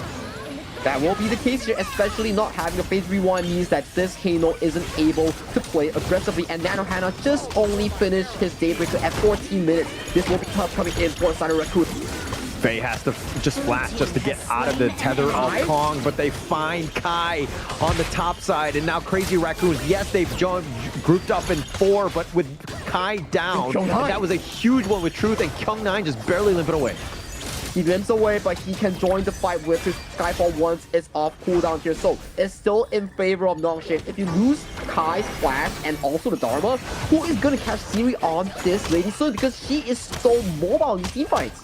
It's not going to be easy. And again, it's to my point earlier, just being very linear. And Conductor of Souls, Kong, just decides to fight. He wants to go for this one. And now Hanana, Hana, and Nya, both of them are killed. Kong is still alive, but he's going to be picked off as well. And Cliché is the only man standing. Faye, Cannon Blast to the face. They've taken the Shadow Tyrant, and Nongshim don't lose any time, and they go directly to the mid T2. And it's a 3v1 towards the mid lane here against Kai without Flasher. As long as Siri plays towards the arm's reach, this might just be a game coming in from the side of Nongshim. RedForce.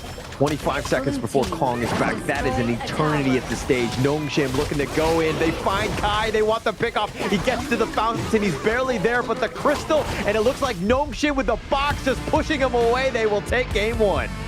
Good game coming in from Nongshim in this game number one as they extend their good form coming in from that first series against Gen.G Esports. So far, they're one up against Crazy Raccoons in this series. A lot of momentum that's carried over. You're seeing that, just how Nongshim are just hitting their stride. They're able to kind of take the fight to Crazy Raccoon, who again, I mean, Kong was the guy, but when Kai had been picked off and you had that numbers advantage and they continued, they were like, hey, we need to take the Shadow Tyrant regardless of the numbers. 4 versus 5, not a winning condition. Not a winning condition, especially going in 4v5 with gold, not having the primary engaged assassin, which is the Dharma. You kind of wonder who will be able to limit Siri in those exchanges. And there you have it. You don't have an answer towards Siri. Yeah, you don't have an answer, right? I mean, that was the biggest thing. There's no jump. There's no, way to get a kind of into that. And that's kind of why the Nongshim draft, which just really played well, like understanding that, hey, if they don't have a jump and we're able to keep Siri safe in the back, they have no answers for us.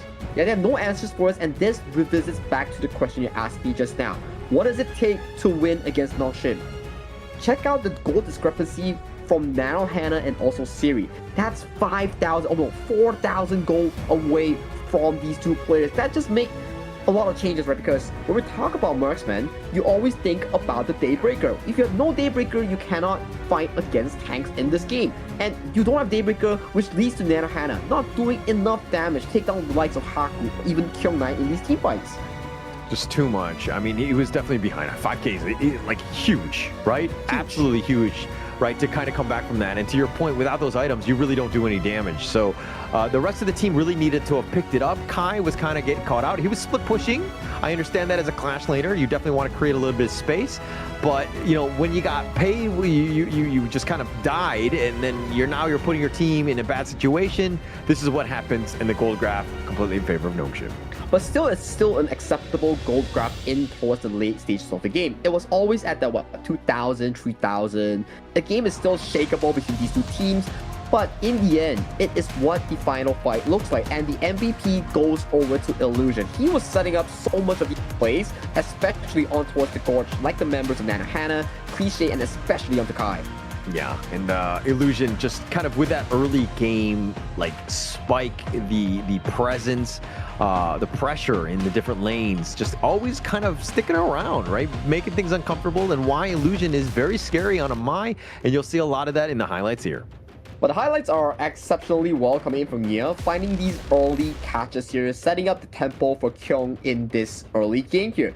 Kong does die here, but the kills and the damage has been made. That's what made Nia such a good player. And coming into this fight here, this was the game-deciding fight where Kai is already down, which led Illusion finding these key plays here, even though that you are looking at trades left and right. But fighting a 4v5 is not what you want here. And this is what we'll talk about, right? So Siri falls, Nano Hannah falls, but 4,000 gold into the drain here. Not what you want, right? Definitely don't want that. But taking a fight without Kai, which is like all of the control, that flash truth is just so good, right? You can win team games around it. This is a moment where you're like, hey, we should not have fought. There's no reason to fight anything 4 versus 5, and especially when we're behind, right? That's a very difficult fight to get into. Everything needs to work out perfectly, and Nongshim were able to out-tank it and just out-survive it because you didn't really have any control. You have no control, and you don't have any flanks coming in from Kai, the Dharma that you put first pick on, but that's game number 1 between Nongshim and also the... Let's go to a break before it comes to game number 2.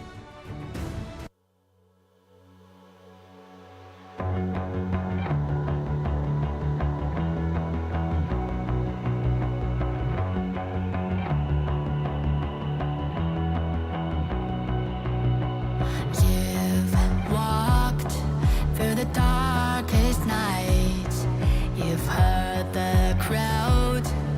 of the blinding light.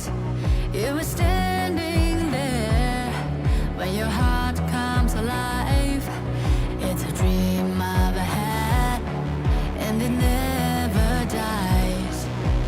Right here, right now, give it all, get it out. Never surrender, I fight and never fail. I am a contender, a challenge I can feel. The smallest lies become the brightest enemies, relentlessly. And even if you fall, you gave it everything to be a king.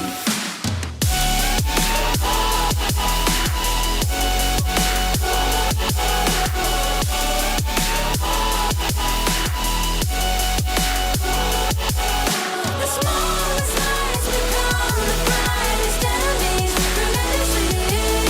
And even if you fall, you gave it everything to be a king.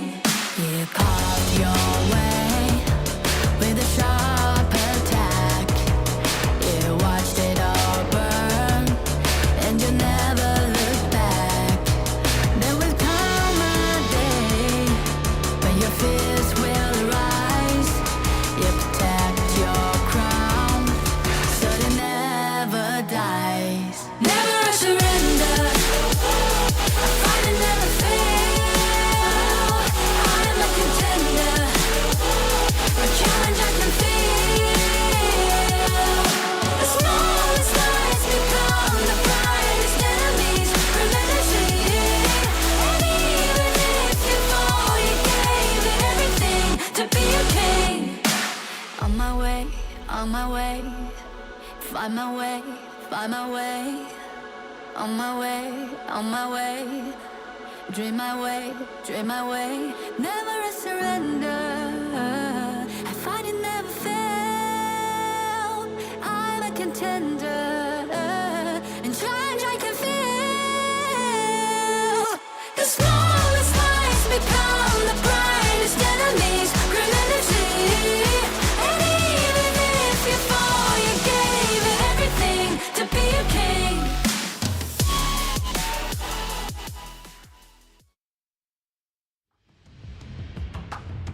Nongshim RedForce, that was a clinical game against Crazy Raccoons. Being able to close out the game made it tough for them to get anything going. And plus, there were some questionable calls by Crazy Raccoon. Saki, your thoughts on that one? My thoughts is that they didn't really respect the overall 5v5. They really needed the likes of Kong and also Kai to find those crazy engage, especially when Kong is on the front line. It puts a lot of these responsibilities on players like Nano Hannah and also Kai in finding those crucial engages. But so far, with the priority of putting Dharma as the first pick, we're not seeing the value of this player on Dharma finding those successful angles, especially on members like Siri. I don't mean to point out onto Kai. I do like him as a player, but it just seems like he hasn't been the Kai of old. It's been very weird because he actually had the second most deaths in the ranking week with 36. That's a lot, especially when you're a top 3 team. I understand that he's been split pushing quite a bit, but even in that last game, he got caught out too many times. And then now your team is fighting 4 versus 5. You're not putting your team in a position to win. That is something they really need to fix, especially right now they're in Group S. They always have games against Gen.G and also the likes of Nongshim RedForce. So even if they lose out all of their games, they still qualify to that playoffs there. So the best they can do is to fix their current issues, allowing them to really win out more of these games here. Because you have this issue whereby if RLE is open and you're unable to first pick it, that's already something to be taken note of. Yeah. And actually going into that last game's draft, they were trying to attack Siri, but in the end, I think they hurt Nano Hana more than anything else, as they took away a lot of the farm laners, like the Loong, the Arlie, like a lot of good choices, right? So it's going to be an interesting one going into this draft to see how they, decide to go. I think this falls into the one thing whereby they wanted to ban all the farm lanes that Siri are comfortable in, but in the end, they shot themselves in the foot and they led to Nongshim be like, oh, you're that guy that likes to play Concert U, Long, and also the 4 Marksman. So let's just ban it away, and it just caused within that trouble that forced Nanohana to play that channel here. And right now, without a channel, you're defaulted to the Gen.G against the Long matchup, which is still decently fine. It's decent, but it's not like a best case scenario, right? I think that you'll have to just kind of fall back, excuse me, to whatever you want. But Nongshim here, going with their tried and true. We kind of saw this same style of team makeup with this Yixing, with those boards, and the Guan Yu with those Razor Cavalries. This is a tough one because it pushes everybody around. And if you get isolated, you get caught out, you're going to have a bad time.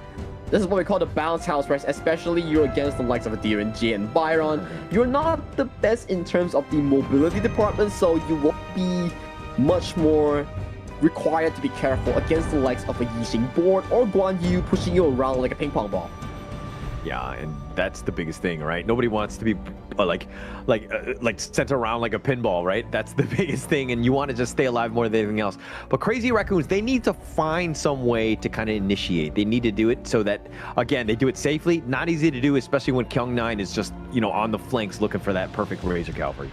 I think that's the case, right? So you need Kai on this Byron to always be on the lookout for Kyung9. So the Clash Lane's job is either to flank the enemy or to mark the enemy Clash Lane to prevent flanks from happening, right? So that will be a pivotal job here coming into this second game of the series, because losing out this game puts you into a position whereby you one step again to lose out that BO5. You don't want it to happen.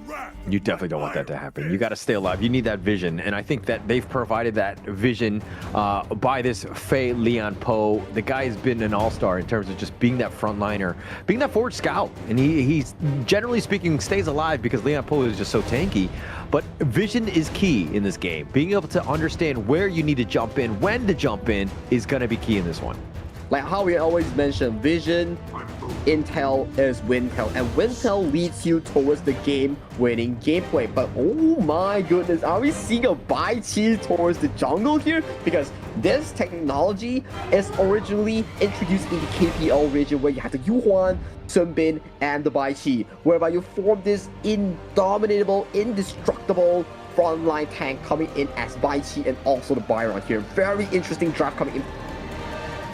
When in doubt, I mean, this is the time, right? And it looks like the Flowborn may... Hang on, wait, what? How are they doing? Okay, no, they're not doing that. Okay, I was going to say, how does this work? They already have a mid laner, but now they're going to go with the Menki, which makes a little bit more sense to potentially counter out this Bai Chi that you're talking about from that jungle.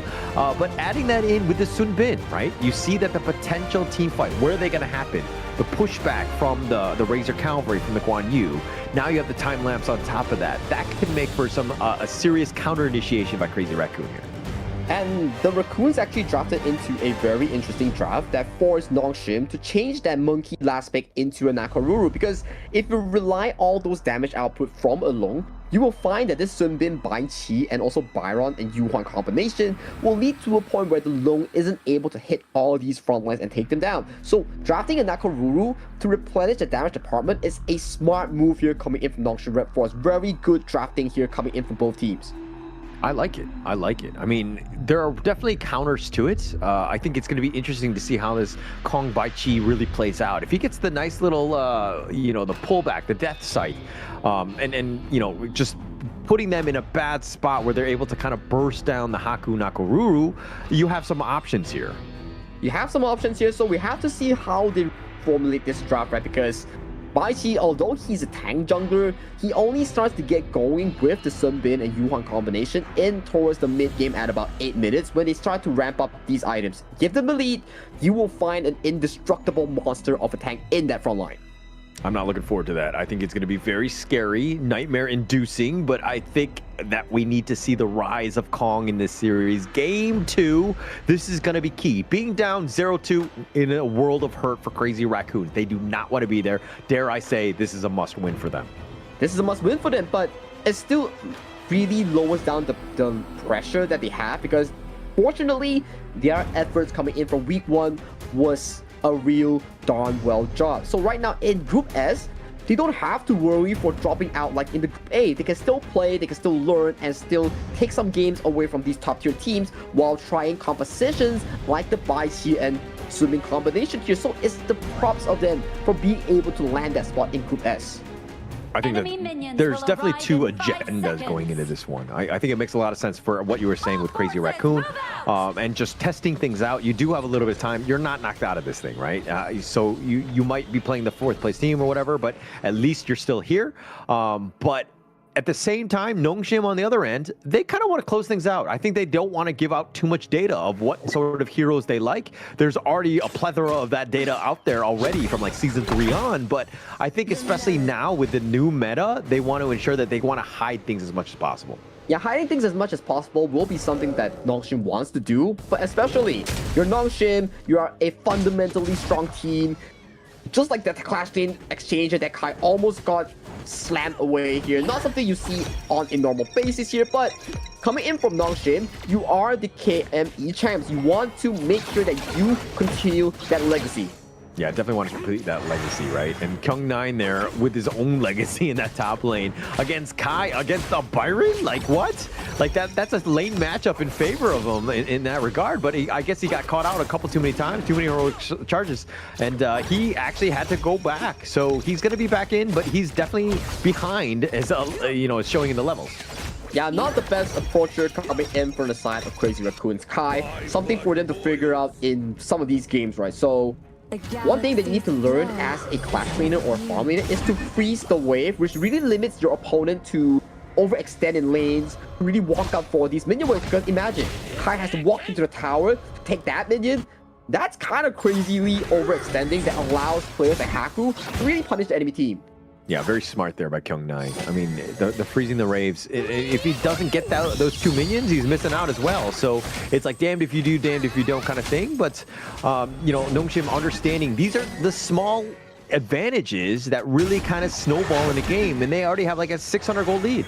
The 600 gold lead just solely by winning lanes, solely by sharing resources. That's what makes Nongshim RedForce such a fundamentally strong team to be feared about. So right now, if you are Nongshim, just continuing this dominance, this laning phase, it will secure you a very comfortable mid game that you need all this long. Yeah, it's definitely going to help out, and I think that that's the biggest thing.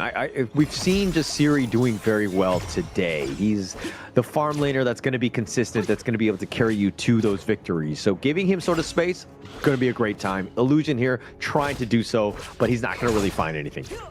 You're not going to find anything here, so he is forced to back away or just to act as a living ward. So it gives you more of the opportunity for Siri on this lane to play much more aggressive. And then the mid farm funnels over to Haku's pocket here. So these are the 2 carries that you as a mid lane needs to be focusing on. Kai gets pushed in, and that might be first blood. Yeah, he's going to give up first blood, but he's just going to run it down. I mean, it's a hit and run. Do we need to call 911? Well, do we need to call 911? No, we need to call the ambulance because they need help here.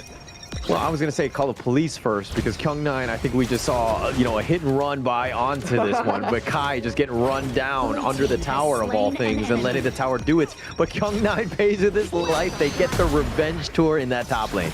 Yeah, top lane is done, and right now more focus comes towards the bottom lane where I see so much pressure coming in from Nongshim. Just a blink of the eye, but towards the top side, Kyung9 does get exchanged back in the 1-to-1 exchange as we see the replay on what exactly happened. Razor Calvin pushed Kai, and Kai does not have to pass to the level 1 exchange. After this point, you're like, first bounce, get bounced, get bounced, and he gets sent towards the grave.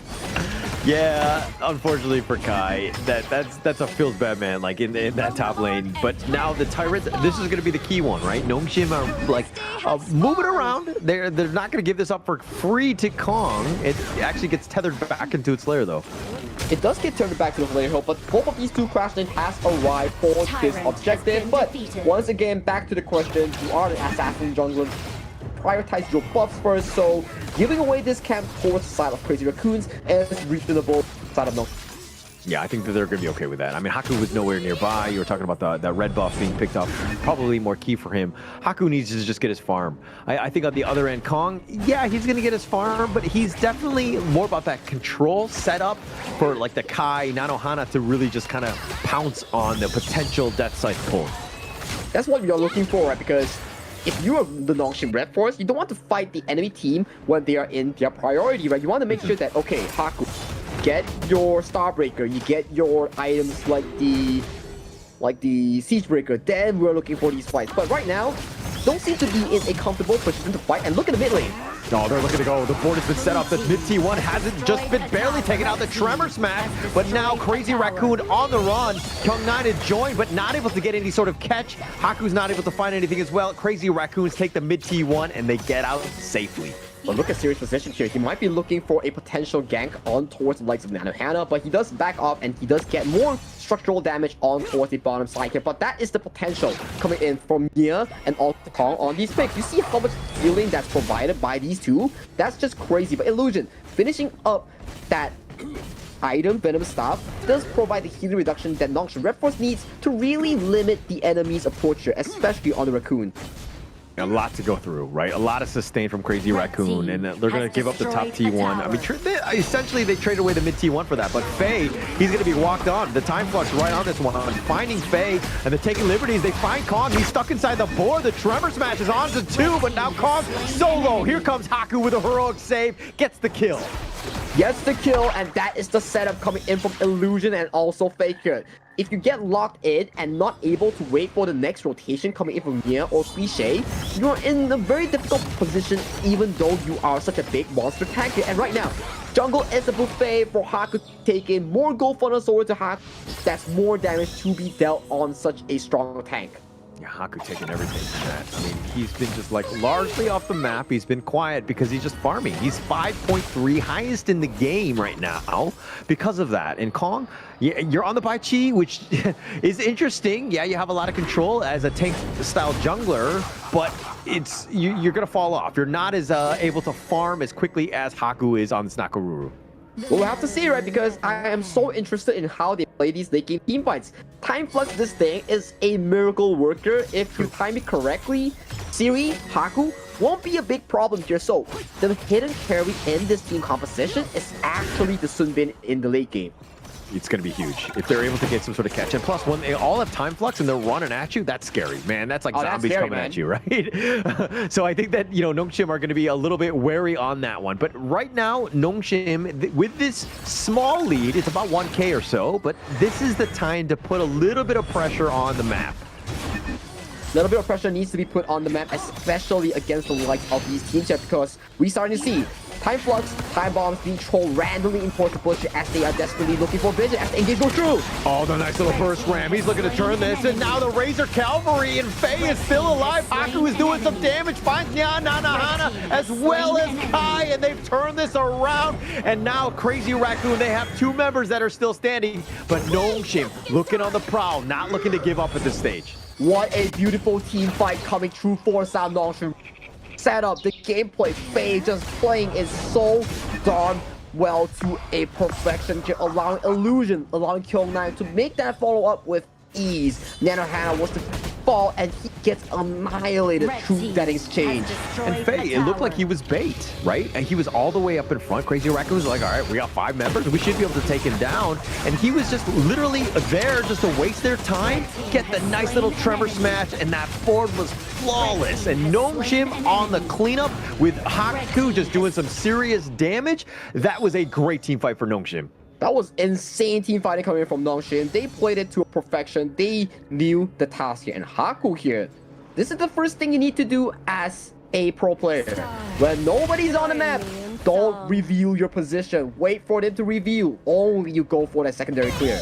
Yeah, and plus he saw them, right? When they were going for that minion wave, so he knew that there were about 3 members there. Faye, though, is going to probably face check this one. I don't think he survives it. The burst ram, at least for now, and now Haku, he's looking for the heroic approach, but not able to get anything else. Well, good vision score can come in from Faye. That's how you spot the enemy. That's how you the vision game for your teammate. Imagine that was Haku. Even Siri walking into that door, that could have been huge for Crazy Raccoon. Yeah, Faye doing a great job, and this is why he's great on the Lian Po. It's all about that vision, being that tanky frontliner, and it provides so much. Kai fighting 1 versus 1, but here come the reinforcements. Haku in not a great spot, the time lapse, and it looks like Haku is dove way too deep. There's no way that they get help out. Nongshim now on the retreat. They have only 4 members.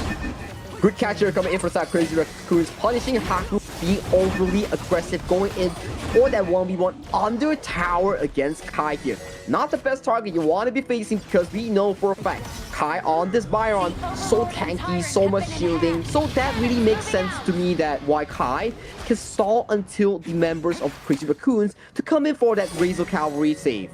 Yeah, and diving into the bottom T2, that was very, very, like, ambitious more than anything else. Haku trying to get that pick off, but they're looking to go. The Razor Cavalry with that Tremor Smash on a 2 with the Infinite Fastness right on top. They have the pick off. They find Nanohana as well as Nya. They'll turn this, and they'll continue on, but Siri trades his life away. They've gotten Cliché. Nongshim not able to get anything else. 3-for-1 exchange in favor of the Nongshim RedForce right now. They sacrifice Siri. They do get 3 kills in favor as a return here, and right now they set their sights on towards the Shadow Tyrant. Right now they are once again in control here. This is thanks to Kyung9 and also Faye finding that perfect initiation, allowing them to get control of this objective. These two players are very scary, right? Kyung9 with that Razor Cavalry, Faye with that Tremor Smash. But Siri, I don't like it when I see Lungs go aggressive with the Infinite Vastness. I think that you need to use it as a get out of jail free, very defensively, just to stay alive more than anything else. He was still in position to do the damage, and that AoE is kind of mitigating, especially when you have skills that you can still cycle. I think this comes to a point whereby how you want to use it, right? It can always be used aggressively, but check out the replay here. Razor Cavalry into the stun, into the bounce hunt coming in from Faye. After this point, Siri's in a decent position until Kong landed that ultimate on towards him. And right now, back towards live, Kai is really pushed into Oblivion as well. Yeah, he's going to be in the afterlife. Again, split pushing, and this is why Kai kind of dies a lot. He tries to force it, create a little bit of space, but now they're down a member in 25 seconds. Kind of a long time at this stage. Yeah, kind of long time, right, for Kai here. So definitely something to look out for. Ooh, nice dodge here coming in from Kong. I mean, on the side of Haku, dodging away from Kong's ultimate here, so that's going to be a cooldown down for the next few upcoming moments. We are seeing more of these plays here coming in for South Nongshim as they are trying to break these tier trees alive. Will not be easy. The wave clear is real from Crazy Raccoon, and yes, they're crashing in the mid and the bottom, but I mean, unless they completely get out of position, they're going to try to go on to Kong, but not the greatest of targets. They turn this around, they get the death side, they pull him back, but he's going to go to the skies and the Tremor Smash before he dies, and now they're continuing on Siri, trying to do the damage onto Kong, who's out taking this, but Siri's actually already been picked off, and Haku is now looking to join, and they'll flash away, and he stays alive, and now they've turned this. They've got 4 members for only Kong. That is a big win here coming in for the side of Crazy Raccoons, and this is the potential of the buy seed in towards the jungle here. If you do not take him down, combination, the break-in potential of that Sunbin comes into effect, and right now you're starting to see damage is the inconsistency factor for the side of Nongshim. This tanky boy off the side of Baishi is so solid.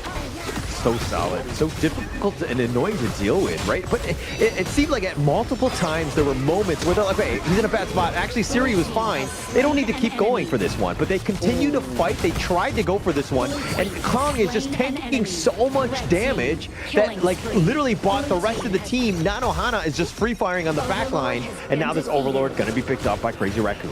That was a big misposition mistake here coming in from Siri.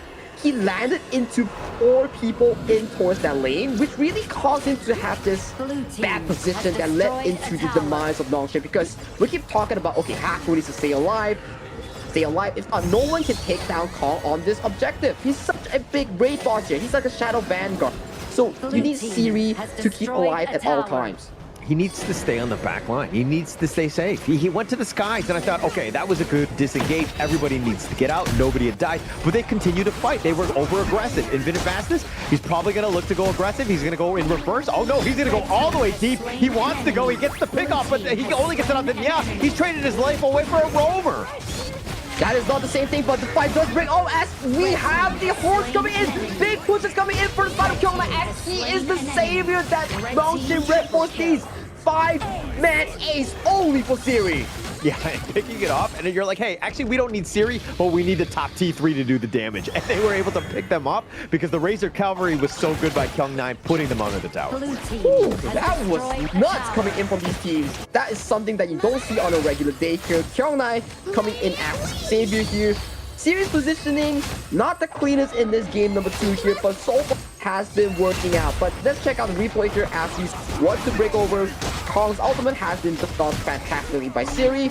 He goes in for the redive here, but the perfectly timed stun coming in from Cliche seals the fate of Siri. How about kill 9? Finding that backline push into the floor, man. Razor Cavalry, that is such a beautiful play here coming in from Kill 9. If Kyung9 does that first, and then Siri was still alive, just hiding on that top T3, right? He stays alive, they get even more. I mean, they got the team ace, but Siri, he needs to stay alive more than anything else. I hate to constantly just arrow in on him, but these Infinite Vastness are killing me, man. And they're killing him because they're going into the heart of the enemy team. It will be very difficult coming in from Siri because he needs to play carefully on his positioning here. One more death like that could spell doom here, because the next time that happens and Kong doesn't die, we will be unlocking a lot of damage in taking down this big tank. Yeah, agreed. And I think that this is the thing where it's like, okay, how many mistakes can you make, right? If Nongshim survive that, if they get the team ace, but all 5 members are alive, they might have turned that into some sort of objective in some fashion. But without him, they're lacking quite a bit, right? And now they need to kind of group up. It's back to a 5-on-5. Not a great spot, especially since you had that bit of an edge. That edge will be something that have to be treading the needle properly. Siri goes in for that bit of a poke here on middle tower. A few of those will probably see the demise of this mid turret here, but definitely a much more closer game compared to game number 1 so far here, Holler. Yeah, definitely. And you're seeing kind of how the Bai Chi has kind of thrown a spanner in the works. I mean, it's been annoying. He's been very tanky, and he's been able to reposition people. So this is a situation. It's like, yeah, you have the Razor Cavalry. Yeah, you have the Tremor Smash. But if I'm able to pull Siri away and use that Infinite Vastness early, I have a huge window of opportunity in this team fight. Yeah, that's very well said here. So Siri making it out alive will be a key factor here coming from Nongshim RedForce. He is the sole DPS unit here that Nongshim has for their team. If he goes for those crazy backline flanks, even though if Nano Hannah does fall, I don't think that's still worth in for the side of crazy. Oh, they're looking to go. Yeah. Nice little burst ram. And here comes the Razor Cavalry on the back. They've got the board. They've got him locked in. And now Siri looking to stay alive. He's going to go aggressive as he always does. But they've already got Nanohana. That's a lot of the damage. Siri, though, is at about half-life. Haku is going to be going down. Sage's Sanctuary. The heroic charge right on top. And Haku is not scared. He's continuing to fight. Gets the pick off, but he trades his life away. They have the Flaming Palm. And now Kong on the run. Cliche is alive as well. He's being chased by Faye. But right now, look at the cavalry coming in from side Nongshim RedForce here. They do not want Cliche to come out of alive here. 3 members chasing on towards this low mid here. Cliche has the ultimate here. Can he output his 1-3? I mean, this is a 1 versus 3. This is an impossible ask, I would say. They have just so much damage, and they're going to kite him away. Taking liberties, Illusion snipes him out. But still, Cliche bought a lot of time coming in for the side of the Crazy Raccoon squad, so it doesn't end with one push coming in from Nongshim RedForce. You saw how difficult those fights were. It is not the easiest of the task. Kong is still, what, 4 HP after the entire fight? You can see how IT is once it scales over to the late game. And this could go to that late game of a Tempest Dragon, potentially there for about 2 more minutes. I mean, Kong has been that nuisance. He's level 15. You know, at this stage, he's been very tanky, and they don't really have any answers. I mean, they need Siri to do that damage, but he needs to stay alive. He needs to have that focus, but there's a lot of the other members of Crazy Raccoons that have made Siri's life very difficult. Oh yeah, very difficult, especially Siri always has to use the Infinite Vast to get out safely, find those re-engages. So far, both of these two teams, they are in a very 50-50 spot. The taunt. Look at Faye! Oh, he's looking to just back off. Faye is just going to barely limp away on that one. He was very aggressive, but you saw how Kyung9 was looking to go for the wraparound, but instead, they're just going to take the Shadow Tyrant instead, but they're going to take their time. They're going to take their time because all these Shadow Vanguards are currently crashing in towards the Raccoon's base here, so under Primal Bond, it may not be the easiest of the task to do so, but look at the position. They're looking for something to be smelling out these smelly Raccoons. Oh, okay, all right. I mean, that seemed very pointed right there, calling them smelly and all, but raccoons. Okay, maybe they're nice-smelling raccoons. I don't know. Okay, we were calling them crazy, and I already feel bad. But I mean, that is their team name. But smelly, that's a whole nother level. Fine. I apologize for my rudeness. Sorry in advance. But Tyrant does go over to side Nongshim RedForce. We're 30 seconds away from another Tempest Dragon game here, Hauler. So it's just, I think it's a Nongshim special. Yeah, I think it is. I think they just want to see, hey, if we extend this game, we go to another Tempest Dragon. That would be fun to watch, right? that will be fun to watch because not every day you will be looking for such a long game, right? To the Tempest, every little mistake that you make will be amplified to the max because that may cost you the game-losing push. And right now we see Nongshim RedForce all camping around this Tempest Dragon, just chilling in the river. Chilling in the bushes more than anything else, right? Nobody's been spotted out. Faye all the way in the forefront. He's like giving intel. He spots it out because obviously the minion waves give that vision, but they're deciding to go. Nice little first for him on the 3, and here comes the Razor Cavalry. The fort has been set up. They've got him locked in, and he's stuck inside. Haku is doing some serious work, but the Unending Sorrow keeping him alive. Nanohana is going to be right back up. The Infinite Fastness has to be used. He uses that defensively, but Nanohana is not left for long. He's going to be killed. Haku is on the run. He's trying to stay alive, and Crazy Raccoons with 4 members, though. It looks like they will at least try to take this Azure Golem. But you see how difficult it is to even fight Crazy Raccoons in this stage. Scaling that Sunbin in towards that late game is what seems to be so special about this team composition. That time flux allows that 15% rewind, making Nongshim suffer in these games. So far, I gotta say, Sunbin playing a pivotal role, and Kai may be caught up. Might be caught out. So they're taking liberties with that pushback, but they're not going to get anything more. The Tempest Dragon is going to be potentially started here, but again, look where Kyung9 is. Nanohana is just up. Nanohana is just up. It will be a long walk of shame to reach towards Tempest Dragon. It is a 4-4. They find Kong. They're deciding to go for this one. And nice little knock-up again. They've got the tiny little board. They do have him locked in. They're taking liberties. They have the Sage of Sanctuary on the Cliché. That could be huge for him. He's trying to get away, but they've taken out Siri. Haku has been picked off at least one time, and that's the second. Kyung9 has been killed as well. And Crazy Raccoon somehow coming back from this one, and now they want to go down for Illusion. And Kong has been this menace. The flash away, trying to push him, trying to slow him down, but I think it's going to be the end for Illusion. He has that passive, and he will die, but Nya gets picked up by the tower. 30 seconds before Siri and Haku come back alive. Can Faye buy enough time to stall for the double carries come alive because he desperately needs to, but Faye does fall down. 10 seconds. Timer. Currently 4 Nongshim kill for Haku and Siri. What is it? Will it be the game-winning push? It looks like it's going to be the game-winning push. Yes, Siri is up, but the minion waves is so slow. It's been slow. The Infinite Fastness, one last time to go aggressive, but it's not going to be enough. And Crazy Raccoons will take game 2. They are crazy with it, and they get the comeback win. That Bai Chi and the Sunbin combination pay dividends in countering this low extremely hard. Yeah, extremely hard. That was just a really well played. I mean, the Bai Chi, again, it was just not enough damage. No real way to chink into that armor. It was just way too tough at that point, and Crazy Raccoon made them pay, right? That team fight of just, yeah, things did not look good, but they were like, actually, late game, we're going to be fine. Yeah, late game we're going to be fine, and that was the thing we discussed about during the pre-game draft. When you have the Sunbin, it's never about the early game. It's about the late game potential where using the time flux, getting back the HP that you lost from burst damage, especially the Flaming Hongs coming in from the long, will be a bit of a not big factor, especially these heroes does not have enough DPS to realistically take down giants like Kong on the Bai Chi, like Kai on the Byron. Siri needed to have stayed alive. Again, those Infinite Masters were killing me, man. Going aggressive like that. Like the AoE damage from that dragon is not a whole lot, right? You're not going to be able to do that. You do more damage if you just kite them, stay from afar, right? But I ain't no pro player. I don't know what's going on, right, in that sense, but he's 4-4-9. Died the most, I mean, tied with Haku, who is literally trying to carry you this one with 11-4-3 on his side. But the Crazy Raccoons, yes, like their KDA's not great, but it's all about the victory and getting those objectives. It is about the victory, and the perseverance that they saw in that game was really crucial in the game-winning push against Nongshim RedForce, because you see in that damage tank department how much Kong and Kai really put in focus. 200,000 damage tank and also 163,000 damage tank from Kong and Kai. Yeah, they had that opportunity. I mean, the damage just is on point, right?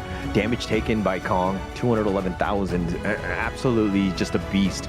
And wow, look at this gold graph all over the place. You think that it's there, but the tiny little blue in the end is the only thing that matters. That was just enough for Crazy Raccoons to pull out this one. It's enough. It's not about how much gold you have. It's about being able to end games. And not being able to end games was the demise of the side of Nongshim RedForce. And of course, MVP goes over to Kong with a 339 KDA on Baichi with a 32% damage taken. What a monster of a stat. Monster of a stat, just tanking so much. But the control, the dead side, right? Always pulling them away and just kind of controlling them. Yeah, you have your board. Yeah, you have a Razor Cavalry. But if I pull everyone to me and to us, we have all the damage that we need. So this is why you're seeing the true power of this Baichi here. Yeah, true power of the Baichi here. So this still is the mid game where team fights go in favor of Kyung9, goes in favor of Faye, finding the perfect wombo combo. But this is the start of Siri finding these not so great engages in and sacrificing himself, and this was the turning point for the Raccoons. Siri gets engaged on, forced the Infinite Vasts away, but look at his landing here. He landed right into the hearts, forced the Flash to go back, but lands into the warm embrace of Cliche Yuan. Yeah, I mean, if he flashed over that wall, it might have been better. This is the situation where you're like, oh, okay, now Crazy Raccoons are throwing a bit. I mean, look at how Siri going diving deep. It gets that pick off onto Nyat. Not great considering he died there. But here comes the heroic, charge, so to speak, by Kyung9 all the way from the back end with that Razor Cavalry, putting them in under the tower. And that's pretty much a tough situation for Crazy Raccoon as they lost that team fight. Yeah, they lost that team fight, and these are one of those moments that Siri actually played towards his hero strength. Even though he got engaged by Kong, Infinite Vassals towards Sky, goes down for the reposition, still gets to play the game very safely, right? So these are the moments where we actually need to be that DPS that we keep talking about. But we'll check back later on what exactly happened in that last team fight, because I believe Kai single-handedly removed Siri from the game because he did not have Infinite Vassals at the point. Look at this. So Siri goes in, trades with Kai, but gets singled out by Kai in this exchange. No flash, no Infinite Vassals. This long is no different from a minion. Yeah, nothing, right? I mean, Kai was just able to just clean him up, and I mean, with that amazing skin and just taking him down, like no real chance on that one, and that's why pretty much Siri struggled in this one. Let me be very honest, and allowed Crazy Raccoon to kind of bounce back into this one. It is a team game. Obviously, everyone else could have kind of had a better shot, but we're gonna have to see exactly how they bounce back. But it's gonna be a little bit of a break right now.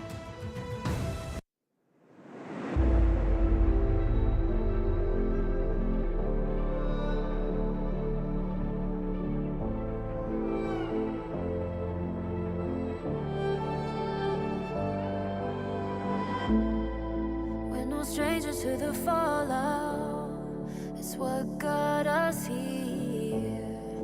Ever changing, some chameleon, blood, sweat, and tears. We'll never make it if we fall to everything that brings us down. With a comeback is now. Blood, sweat, and tears. Fight for what we want. Doesn't matter the cost. Every day, put in work. Blood, sweat, and tears. Nothing comes overnight. Strength in numbers start to line. We don't bow to fear. Blood, sweat, and tears.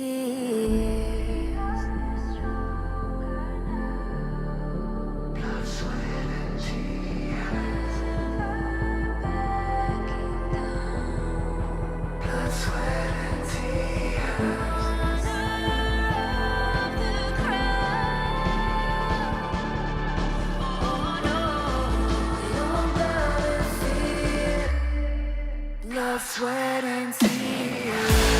Fight for what we want. Doesn't matter the cost. Every day, put in work.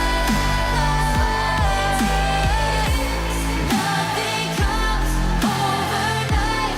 Strength in numbers starts to line. We don't bow to fear. Blood, sweat, and tears.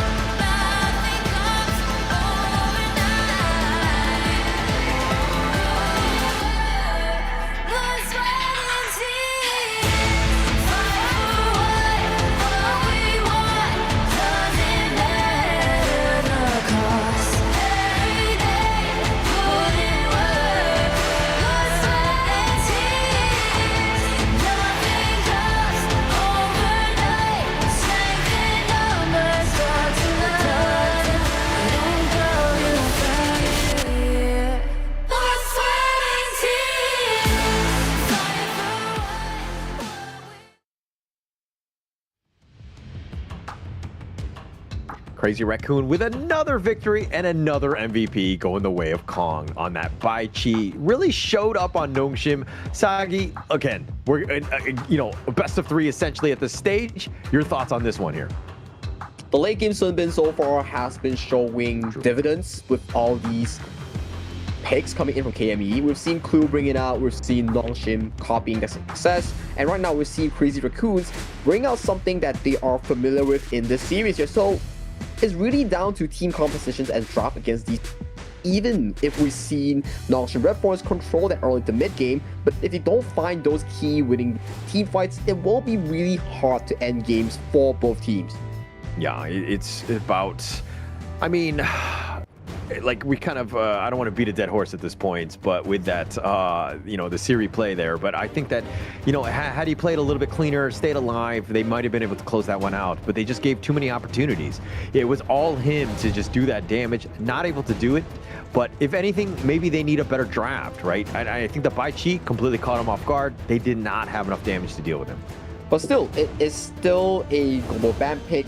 Yes, Raccoons got a game against Nongshim RedForce, but it still boils down to the same question here. Do they have enough of these drafts to really formulate a game around Nongshim RedForce weaknesses? Because that was one game, sure, but this is a best of 5, not a best of 3 that the Raccoons are so dominant in. So what is the take in Raccoons? Is it to whip out more crazy picks, whip out more of these random or like unorthodox team compositions? What is it that you are cooking right now? Because you are 1-1 in the series here. You can potentially bring down Nongshim. I think that, like, even that last draft, if you're looking at it, I mean, the only thing that really stuck out was the Bai Chi, which is kind of different, right? I do think that it was more standard, but that was kind of like a trump card. It, again, caught everyone off guard. It was like a last pick, like, haha, trap card, right? And then Nongshim really didn't have enough answers, especially with that draft. I don't think it was like a gimmicky game, right? They still played standard, they played defensive, they understood what they needed to do, they understood the assignment, so to speak. Yeah, they did understand the assignment, and so far we're looking at a long slate game. Not to be the best against these mega tanks, especially you have 2 of them paired up with a time flux coming in from the Sunbin, so you will realize that, oh, not the best, not the easiest of the tasks here, but what do we have here? Fate being locked in for Kong here. His signature is up and alive. Okay, so I just want to be like, okay, Crazy Raccoon wins this game, right? Because Kong on the fade, like, he's so good on the fade. Are you kidding me? Like, this guy has been so stylish. He's been able to just kind of outfarm. Haku is definitely a monster in his own right here, but it looks like they're going to go with the Byron, Zhang Fei, Arlie. Very stock standard meta for sure, but this is more traditional. Is this enough to kind of deal with that fade potentially? Potentially, because usually when we see Kong on the fade, it's usually paired up with the Dharma on towards the hands of the Kai to really limit this Arlie that's being showcased by Nongshim so far, especially on towards series here. But that's the thing. Fade is it will do well against the Arlie, but will Seri put on a different performance that we've seen so far compared to game number 2? Actually, I think Kai played the Dharma game 1, so it's going to be a little bit harder to deal with the Arlie in terms of that clash lane. But, I mean, there are definitely other choices available. I mean, you have the Lian Po, which I think that is going to be piloted by Nia, so I think that they'll be fine in that regard. But, Siri right now needs to stay alive on that Arlie. It's going to be a duel pretty much with that Loong Nanohana. We won't have to see, right? Because Long or Nanohana is one of his signature picks that he always falls back onto. So we have to see how he really performs. But I'm loving the ban coming in from both of these 2 teams. Nongshim banning away the Fatih and also the Liu Bang. Both of these 2 picks will put a bit more pressure against the Arlie in towards the backline. For the Raccoons, they banned away the Long counters, the Musashi, the Ganemo. All these long range or projectile based spells will be removed from the pick and bans. Interesting. And plus, like, banning out the Musashi, a lot of respect to Haku, right, going into this one. But it looks like they're going to go with the Pei. So the Pei Byron one, in the end, they're going to go high tempo to start this game. High tempo to start the game. Pei does lurk into that 4th pick of the series here so far. Right towards the right side here. It seems to me that Nongshim is trying to draft their best team composition in this game number 3, because this is something that they are so good with. Yeah, this is definitely something that they're good with, right? And I mean, you need to go with game 3. If you're down 1-2, that's a bad spot, right? You do not want to be there. You're going to be truly tested with the backs on the wall. So you want to be kind of taking that pressure and putting it on the other team. And starting with a pay Byron, this could be very good for them, especially early. Oh, this could be very good for them, but we're starting to see more of these comfort from the side of Raccoons. Both Raccoons and Nongshim are drafting comfort, something that they perform so well on.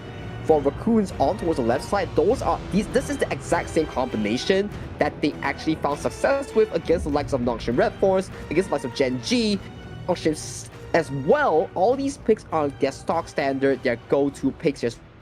So I'm really, really curious who comes out on top with their comfort. Yeah, actually, all of these heroes from Nongshim side, top 3 heroes for them, right? This is they're going guns blazing. They want this one. Oh, but they're not going to take the Nua. They're going to go the Yuan, add a little bit of sustain. Still very strong by illusion if they want to go with this one. Well, it's very strong by illusion here. Still, some of these prior picks do go into the favor of Nongshim RedForce, but as we mentioned here, as long as the Raccoon get their comfort, they don't care what you play. As long as they're playing comfortably in their own environment, the Raccoons want to thrive in this game here. But for Nongshim, after that second game loss, you kind of feel like they're a bit salty in for this one. Yeah, for sure. For sure. I mean, who wouldn't be salty, right? Going into this game. Definitely want to set the tone here, but it looks like both of these teams are loaded for bear. They want to go. I mean, both of these, again, all of them are like signature heroes that they like to play. They're very comfortable on all of them. Going in, I don't really see a huge edge to either team. I like Kong's fade, but he needs some space, and it's going to be tough to find with Haku prowling in your jungle with that pay. It will be a very interesting matchup from these two teams here. We are starting to surface the thing where, compared to day number 1, whereby the Raccoons didn't really have a good series against Nongshim. It was just Nongshim running them over. Coming to day number 2, however, they're starting to show signs of vitality, and then they're starting to show more aggressive plays and more decisive team fights in the late game here. So can they repeat the same success of the story they had in game number 2? It will be their task to repeat it, to find that consistency that they lack so much in Hero's Gorge.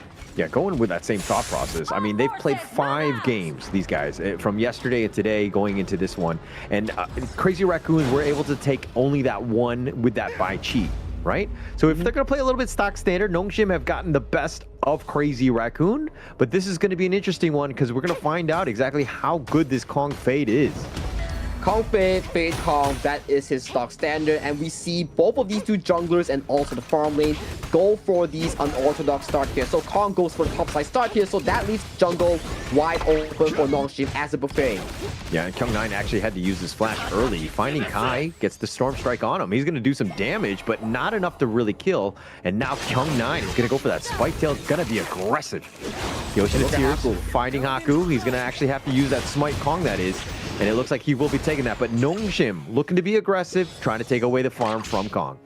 But still, 2 camps denied away from Kong. I call it work if you are a Nongshim RedForce fan because they stole a bit of Wild Boars, the Monkeys, and also the Spike Tail Beast. They're up and ahead in this early game already.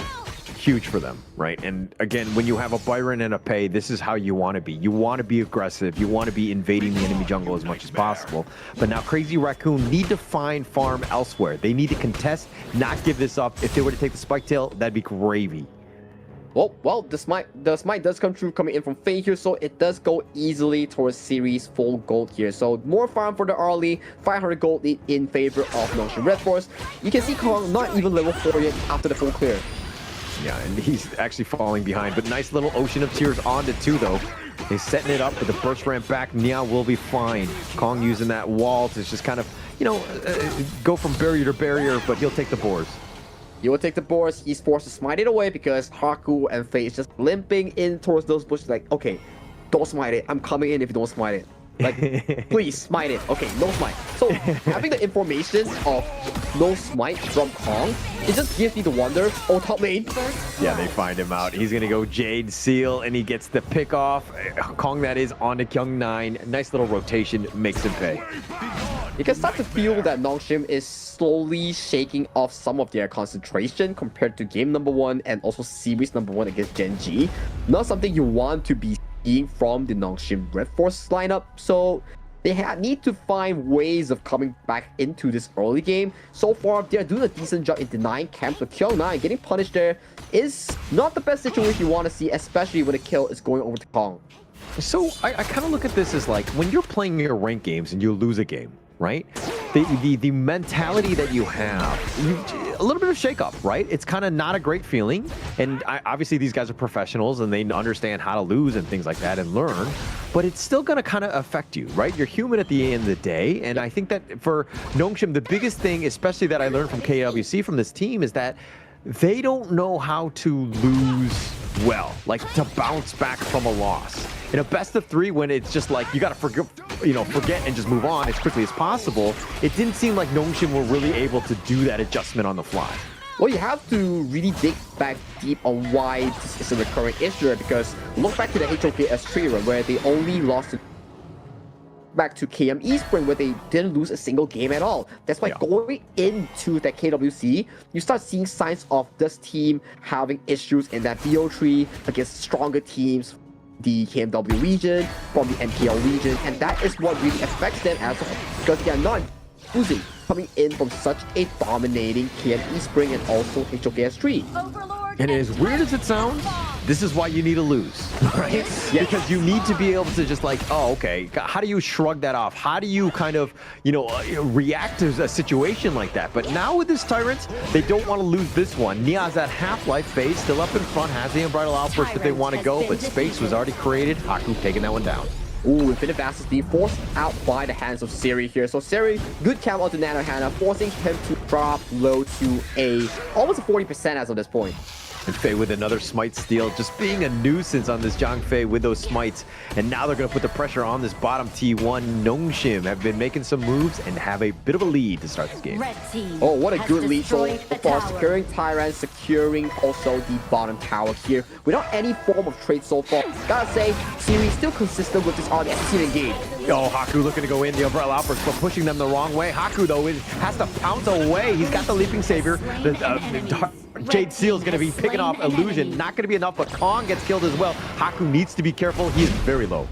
But hey, Kong for Illusion, if you're a Nongshim RedForce, we take that any day, especially Illusion also added to the injury of stealing away the Crimson Golems here. And right now, mid is under getting flanked by this angry Kyung9. Oh, okay, so angry. Storm Strike.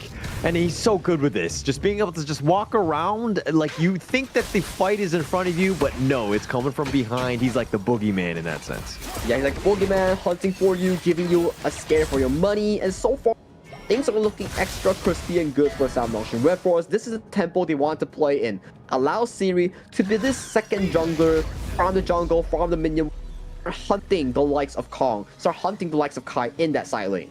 Yeah, being able to just kind of continue on, get that farm as well. Him and Haku have been the main damage dealers on this one.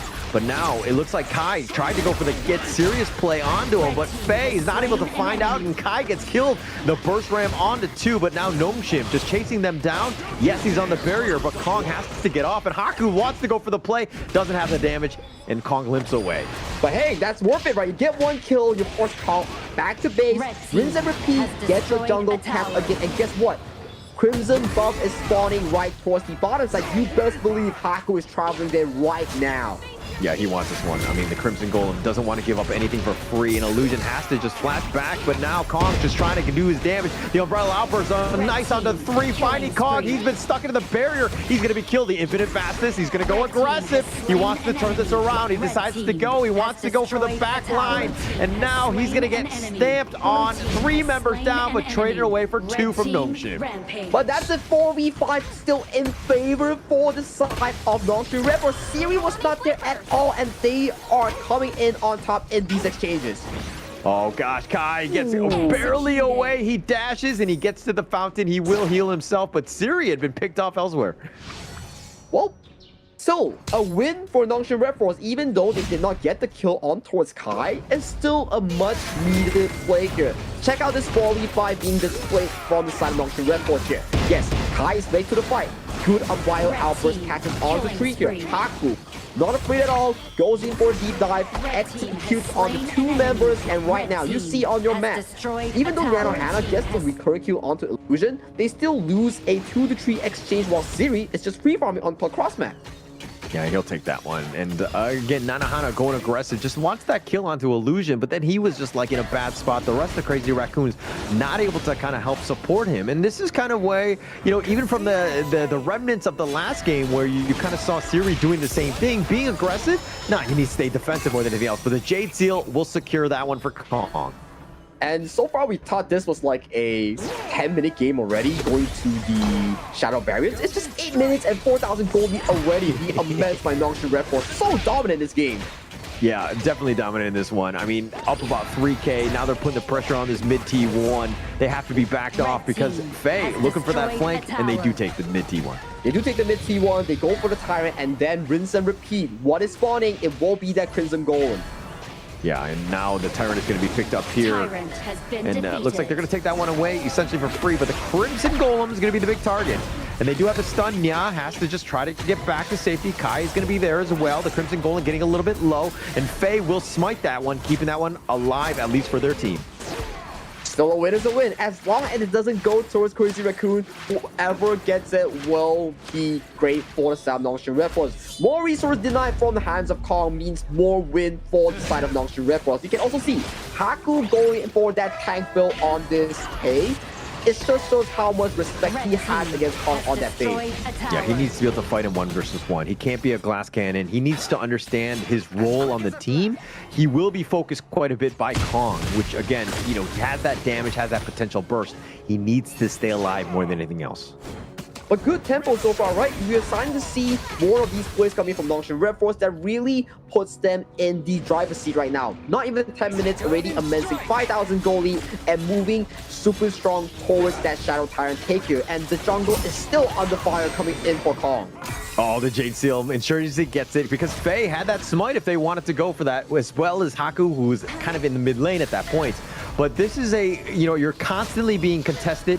Kong not able to just freely farm. Yes, he's 1K behind, but he needs to find ways to catch back up in this game. And a very interesting build coming in for the Sound Nano Hana. He went for Doomsday alone, not something you would really build on a normal day basis here, so maybe that's something he has theory on. The Haku, Haku trying to run, but the Umbrella Outburst not enough to keep him alive. Kong gets the kill, and he gets himself on out of there, but it looks like it's going to be a trade with 2 members from Crazy Raccoon. Yes, Kong lives, but at what cost? But at what cost? The cost will be Haku, for Kai and Cliche here. Do they get a control over this Tyrant? Do they go for the steal? But no. Kong says, let's dip and let's go over to the Shadow Vanguard where we will be trading for this 50-50 exchange. Yeah, Kong had just used the Jade Seal as well earlier, but I mean, going into this one, it would be risky. I mean, Haku was down, so they had a potential smite if they wanted to go, but they decide they're going to go for the Overlord instead. And Kong9, again, another Jade Seal. These are going to be so tough to take, but Kong9 is so low. He is being chased. Nongshim are trying to draw him out, trying to get to him, but they're just too slow, not enough speed to catch him. Bye-bye, I am out of there. Kong with that Jade Seal, running through those walls, escaping towards safety here. But that leads to the question, top lane, that wave will set in for that success story. Oh, the Umbrella Outburst is going to be used. They've taken the top T3, which is going to be huge for them. They have the freeze on him. And now the Infinite Fast is Nanohana looking, circling for his prey, but Cliche has already been killed. He's going to U-turn, realizing that he's a very low, but now the mid T3 about to be taken down by Nongshim. Ooh, top tier 3, mid tier 3, that is a price to pay, and it is a big one. 8,000 gold in favor of Nongshim RedForce. They just need to clear out that bottom Vanguard. They can continue this reign of terror. Yeah, but I mean, the Shadow Vanguard is there. That's going to be a bit of a problem. Nongshim, I mean, have to just deal with that. The bottom T2 taking a decent amount, but Nongshim with that, essentially those kills and opening up of the map into the sense of this mid T3 and the top one, it's going to be huge for them. That's a lot of push coming forward. Oh, that will be a lot of push and a lot of waves that you have to handle as a Crazy Raccoon lineup here. And Faye, once again, stealing away another Crimson buff here from the hands of Nanohana here. I think if you're Nanohana, you're like, man, where will I get my Crimson buff this game? Well, you need to like aggressively go for Faye. I mean, he was just kind of sticking around and finding him, and it looks like Kai, he wants to fight, but he gets serious, but he's gonna get picked off. The Umbrella Outburst finding Kong, the stampede on him, and that might have been a disaster, and Kai had opened it up, and the Tremor Smash used in return, just covering the retreat. Nyaza on the run, but now Nongshim on the prowl, wants to go. They don't have the minions, so that's a bit of a problem, but they find Nya. That's going to be a big one for them. Now they have the mid lane that's going to be pushing. Can Cliché and Nanahana somehow hold? The Flaming Palm is going to be used on him. He tries to use his passive. Cliché is going to get under the tower, but the Crystal is going to be under siege, and it's going to go down. Nongshim take game 3. Easy peasy for Nongshim RedForce in this game number 3 as they show class in all these rotations here. Not sure what Nanohana was trying to do with that Doomsday build, but trial and error coming into this series here. Very well played by MS to really secure that game-winning lead. And it comes back to that Kai, that one, like, he should have ran. There was an opportunity where he could have, but then he decided, hey, let's go. Let's go. The team wasn't there. I mean, Kong was behind me, got a little serious, and then Kong was like, oh, crap, are we going? And then he was in a bad spot. Then he got caught out, and that was pretty much all she wrote. It's like literally one team fight, you lose. Yeah, one team fight, you lose. He wanted to try for that full burst onto a Siri, but Siri still had a Parasol at the back. So going back, baiting the likes of Kai into an all-in, which left him to really dry on the ground.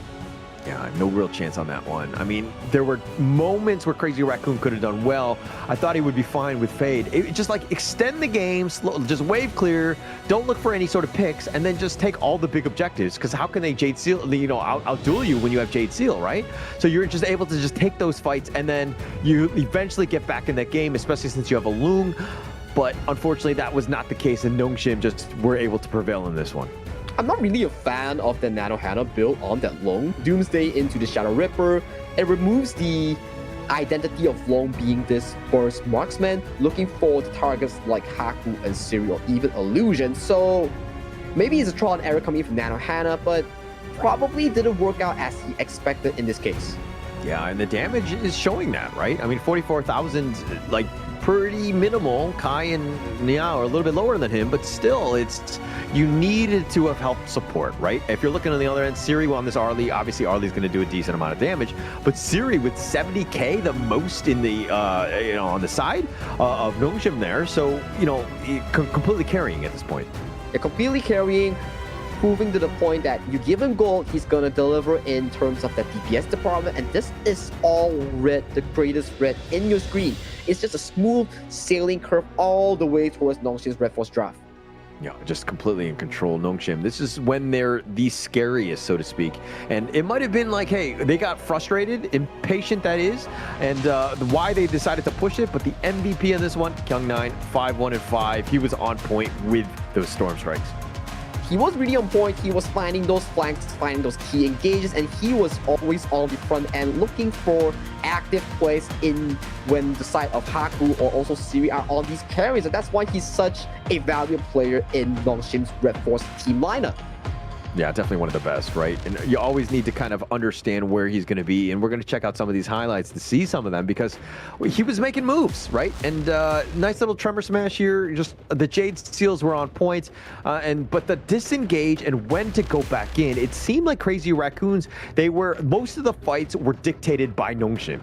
It was dictated by Nongshim even in this 4v5 scenario. Siri is just like chilling in Clash lane, not wanting to rotate for this buff. In a 4v5 situation, Nongshim still made it on top and getting those kills that they really need to seal the deal for the game. It could have went south at all costs here, but still, it was Nongshim finding those key moments.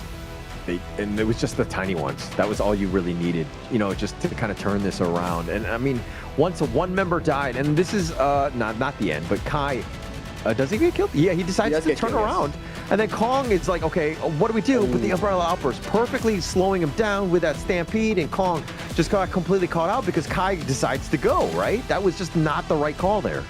Yeah, Kong wanted to jump in to help, but then he got dismounted by the Umbrella Outburst, really sending him a warning signal there to not help Kai in these desperate attempts here. But that is game number 3 between the likes of Nongshim and also Crazy Raccoons, with Nongshim currently leading 2-1 in the series. We'll go for a short break before the final game.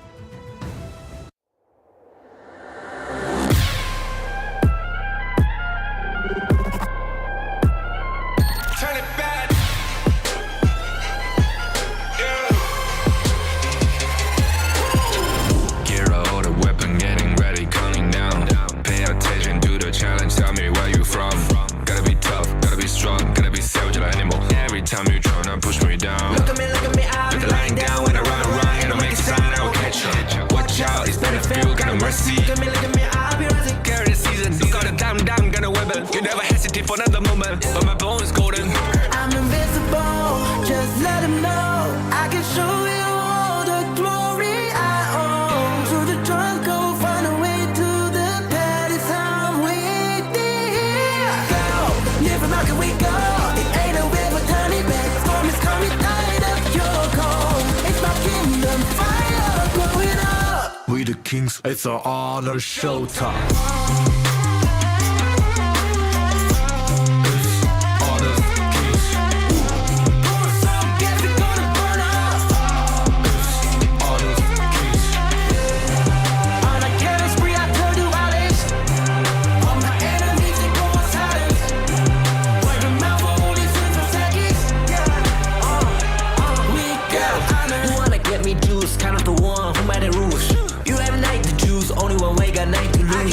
I gotta show them.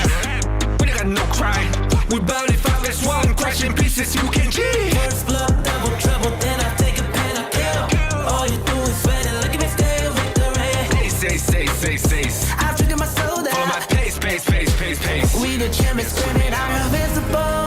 Just let them know I can show you all the glory I own. To the drunk, go find a way to the palace. I'm waiting here. Go, live from how can we go? It ain't a river turning back. Storm is coming, tired of your call. It's my kingdom, fire blowing up. We the kings, it's our honor showtime.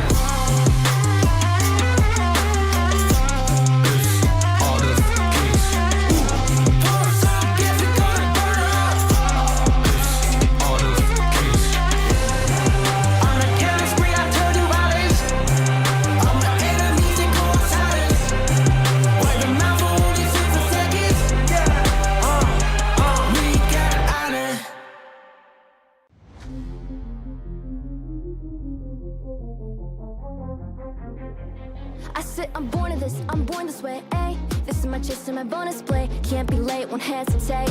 What do you say? Rays to find my face, scars to find my skin. I can't convince them, can't please them unless that I'm the one.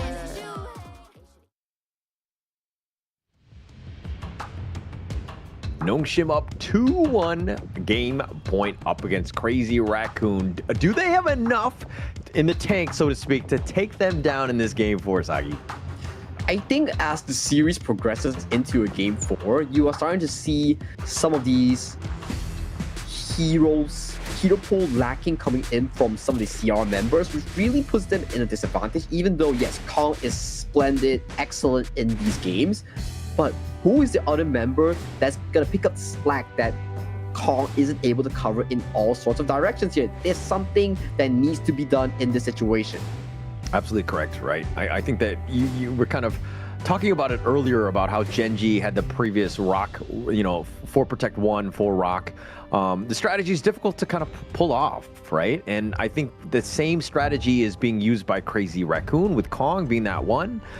They need somebody else to step up. They need people that are the cores that don't, get Kong caught out and staying alive while also being able to do that damage. We haven't seen anyone really step up here. Yep, I have to agree with you. Very well said here. The most consistent player so far, aside from Kong, is probably Cliche and Nia. So maybe putting the focus on these two players compared to Nano, Hannah, or Kai might be a fix for CR coming into this game, but that is just speculations and also just talk on paper. So we have to see, even for Kong to lose on Fate, what else is in their strategy bank? I mean, we're gonna have to see, right? I think that looks like they want to go with Pei. They want to dictate the pace. They're like instantly, pick, first pick, we're going for this one. At least they're hovering over it. No, they're gonna go for it. They're gonna go for it. So Pei being locked in for the side of Crazy Raccoons here, but that leaves the counters of such of the picks like the Elaine and Dolia being picked up. Not something we see on a regular basis here coming in from Nongshim. Interesting. interesting because it kind of opens it up. Obviously, the Dolia, the Celestial Melody on the lanes. Death at Sunsets, you just have that nice little play that can be very aggressive and get to that back line. Crazy Raccoon now, understanding that their back line is potentially at risk. And, oh my gosh, these are terrible people. Why am I giving analysis when they're just going to just go a different direction? I had the feeling, I'm thinking like, oh, I don't think we've seen a lot of Fatis today coming in from Nongshim RedForce. There we have it. Of course, they're going to pick the Fati up. And then for the start of Crazy Raccoons, they're denying the Princess Frost away from the hands of Illusion. So the Princess Frost and Liang, not going to be a combo available for us out of Nongshim. Do they pick up the Ogrand here and they third pick for Haku in the jungle? We kind of saw the lackluster performance of the Liang in the last series because it didn't have somebody who can... I mean, you had the lockdown, but you didn't really have the damage burst. And if you're looking at this Nongshim lineup, you got damage burst. Luna and the Fatih, you got that covered. Yeah, you got that covered. You got Liang, you got Fatih just hitting that front line here. And to be honest, there's no Crazy Raccoon strong front line to really tank the Liang ultimate compared to the Floorborn tank and also the Zhang Fei that CMF has shown us to be finding those successes. And Nongshim RedForce, they know, so they're banning out the Zhang Fei right now. They're very smart. They understand. I mean, that could be like any sort of way to kind of lock down or to counter initiate once Liang gets that suppression down is going to be key. And Nongshim, that Zhang Fei, that's definitely a target of theirs. Plus, you're limiting what Nya can bring as well. I mean, how deep are these guys' heroes pools? We're going to have to find out as the moats get banned as well. Well, Motsu does get banned as well here in this edition here, so that's lesser roamer heroes available for Nya, and that poll potentially might whip out the idea to really limit this Luna in these super mobility type of gameplay. So that is still an option to be explored for Nya in that roamer position. A lot of opportunities, right? I mean, you need to figure out a way. I mean, the Chano is going to be picked up here. I don't know which farm laners are still available for Nanohana, but... Flowborn Marksman. Flowborn Marksman, yeah. So it looks like they're kind of gearing towards that one, right? I mean, and I think the Chano will be fine against it. It will be fine against it, and Chano will probably have a decent lead against that Flowborn Marksman, or are they going for the Lady Soon and Ming for this matchup here? It may be a potential pickup here coming in from Crazy Raccoons. So... okay. Interesting. With the Arlie, this is not a good combination. That tether from Ming is not great on the Arlie because he's constantly light stepping away and it disconnects all the time. Yes. Yeah, the Lady Soon makes a little bit more sense for this one, but now that you have this potential combination that are walking it down, this is even juicier for Haku to get those the Luna jump-ins with those searing stabs, right? Because they're going to be grouped up anyways. And that potential burst, Ming is definitely vulnerable here. Is that a dodgy that he's showing? I have heard players from different regions try out this pick in some of these exchanges here, but they're still toying with us. It's not going to be the case. Xiao Xiao is being harbored for illusion towards that mid lane here. It does make a lot of sense with the Liang for that combination first that you're looking for. So potentially this Xiao Xiao might be the finalized pick here coming in from illusion. Actually, this Xiao Xiao just makes a lot of sense here, right? I mean, if you have that lockdown and then you have the Honey Sweet Breeze, Blossoming Fan, combination right on top, that control could just be very key, and you catch out any of them and they're going to be grouped because you have the Lady Soon Ming. This could be very juicy target for Nongshim to get that snipe down. Oh yeah, you make a very good point, especially when you have to pay voluntarily jumping in front of you. That's where you know the Xiao Xiao pays dividends in those close combat quarters here, and this will be potentially the final game draft between these two teams if Crazy Raccoon is unable to find their success stories in this game number 4. Crazy Raccoons need to be aggressive. They need to use this pay to the maximum, invading the jungle, taking everything away from Haku. Because once he gets going on this Luna, his ability to farm is really high. He's always able to kind of get that going. Plus that mobility is going to be annoying. And if you're looking at the rest of the lineup, the control from Crazy Raccoon to dealing with this Luna, not going to be easy. Frigid Prison, yeah, but it's like a skill set. I mean, being able to kind of get that on the boat, maybe he hits, but it might not be the easiest target. This is going to be a tough one for Crazy Raccoon. You really make a spot on point because right now, who's gonna be the crowd control factor to limit Kyung-9 in these exchanges, because we're not seeing it. So the only thing we can do is to use Nano Hana to out damage them in these exchanges. Assuming that he survives, right? Because once Haku gets the jump in or illusion with a Honey Sweet Breeze, I mean, he's not very tanky, right? He's very squishy in that regard. And Faye is going to be looking from level 4, he's going to be looking for the jump. And, you know, I was talking about being aggressive and Kong looking to be aggressive. He bounces forward, finds it, and now Kong actually smites it, but he loses it to Haku. But Haku is taking a lot of damage. He needs to get back. He's going to heal. He will be fine. But that was close. But it's still a win coming in from Nongshim RedForce because they got the buff that was potentially being invaded here. But look at the jungle here. So much pressure coming in from the ladies Sun and Ming. This combination is very strong in towards the early game here. That allows Kong on this deadly pick to invade the jungle, take away 3 of the camps just at the start of the game. I like what Crazy Raccoon were doing. Yeah, I mean, yeah, they didn't get the smite or the Azure Golem, but I mean, they invaded, they did a lot of pressure, and they didn't lose any of the minion waves. That was the biggest thing, because they cleared the minion wave as quickly as possible and made their way into the jungle. So for Haku, the minimal loss that he suffered was actually just losing out on those mini camps. So if he does store and soak all these extra minion waves coming in from Nongshim RedForce, he does still able to get that level 4 here. So that is exactly the case here in Kong. He doesn't have the Azure Golem because it goes over to Nano Hana in the mid lane. Yeah, he's looking to take that away, but the Sword Signal, and now Siri is in a bad spot. He actually left forward, but now he has to flash away. Haku looking for that kill. He's gonna dive under the tower, but he's gonna get first blood. He wants more, and he barely stays alive. Almost got Kong, but here come the reinforcements. Nana Hana and Nia is gonna be there. They have the shield and the teleport from Kong. Looking to turn this around. They're looking to turn this onto Nana Hana, and he gets sliced down by Kyung-9. Punish for over aggressiveness. All the efforts laid by Kong and Nano Hana goes into the drain due to those bad plays being displayed from Crazy Raccoon. That is painful. Painful. I mean, they had their opportunities. They were trying to go in. They were very close. They were almost, you know, able to find Haku as well as Siri, but just a little late on that rotation. If they were a little bit quicker, and Nano Hana was very aggressive in that positioning, probably should have played a little bit on the safer side.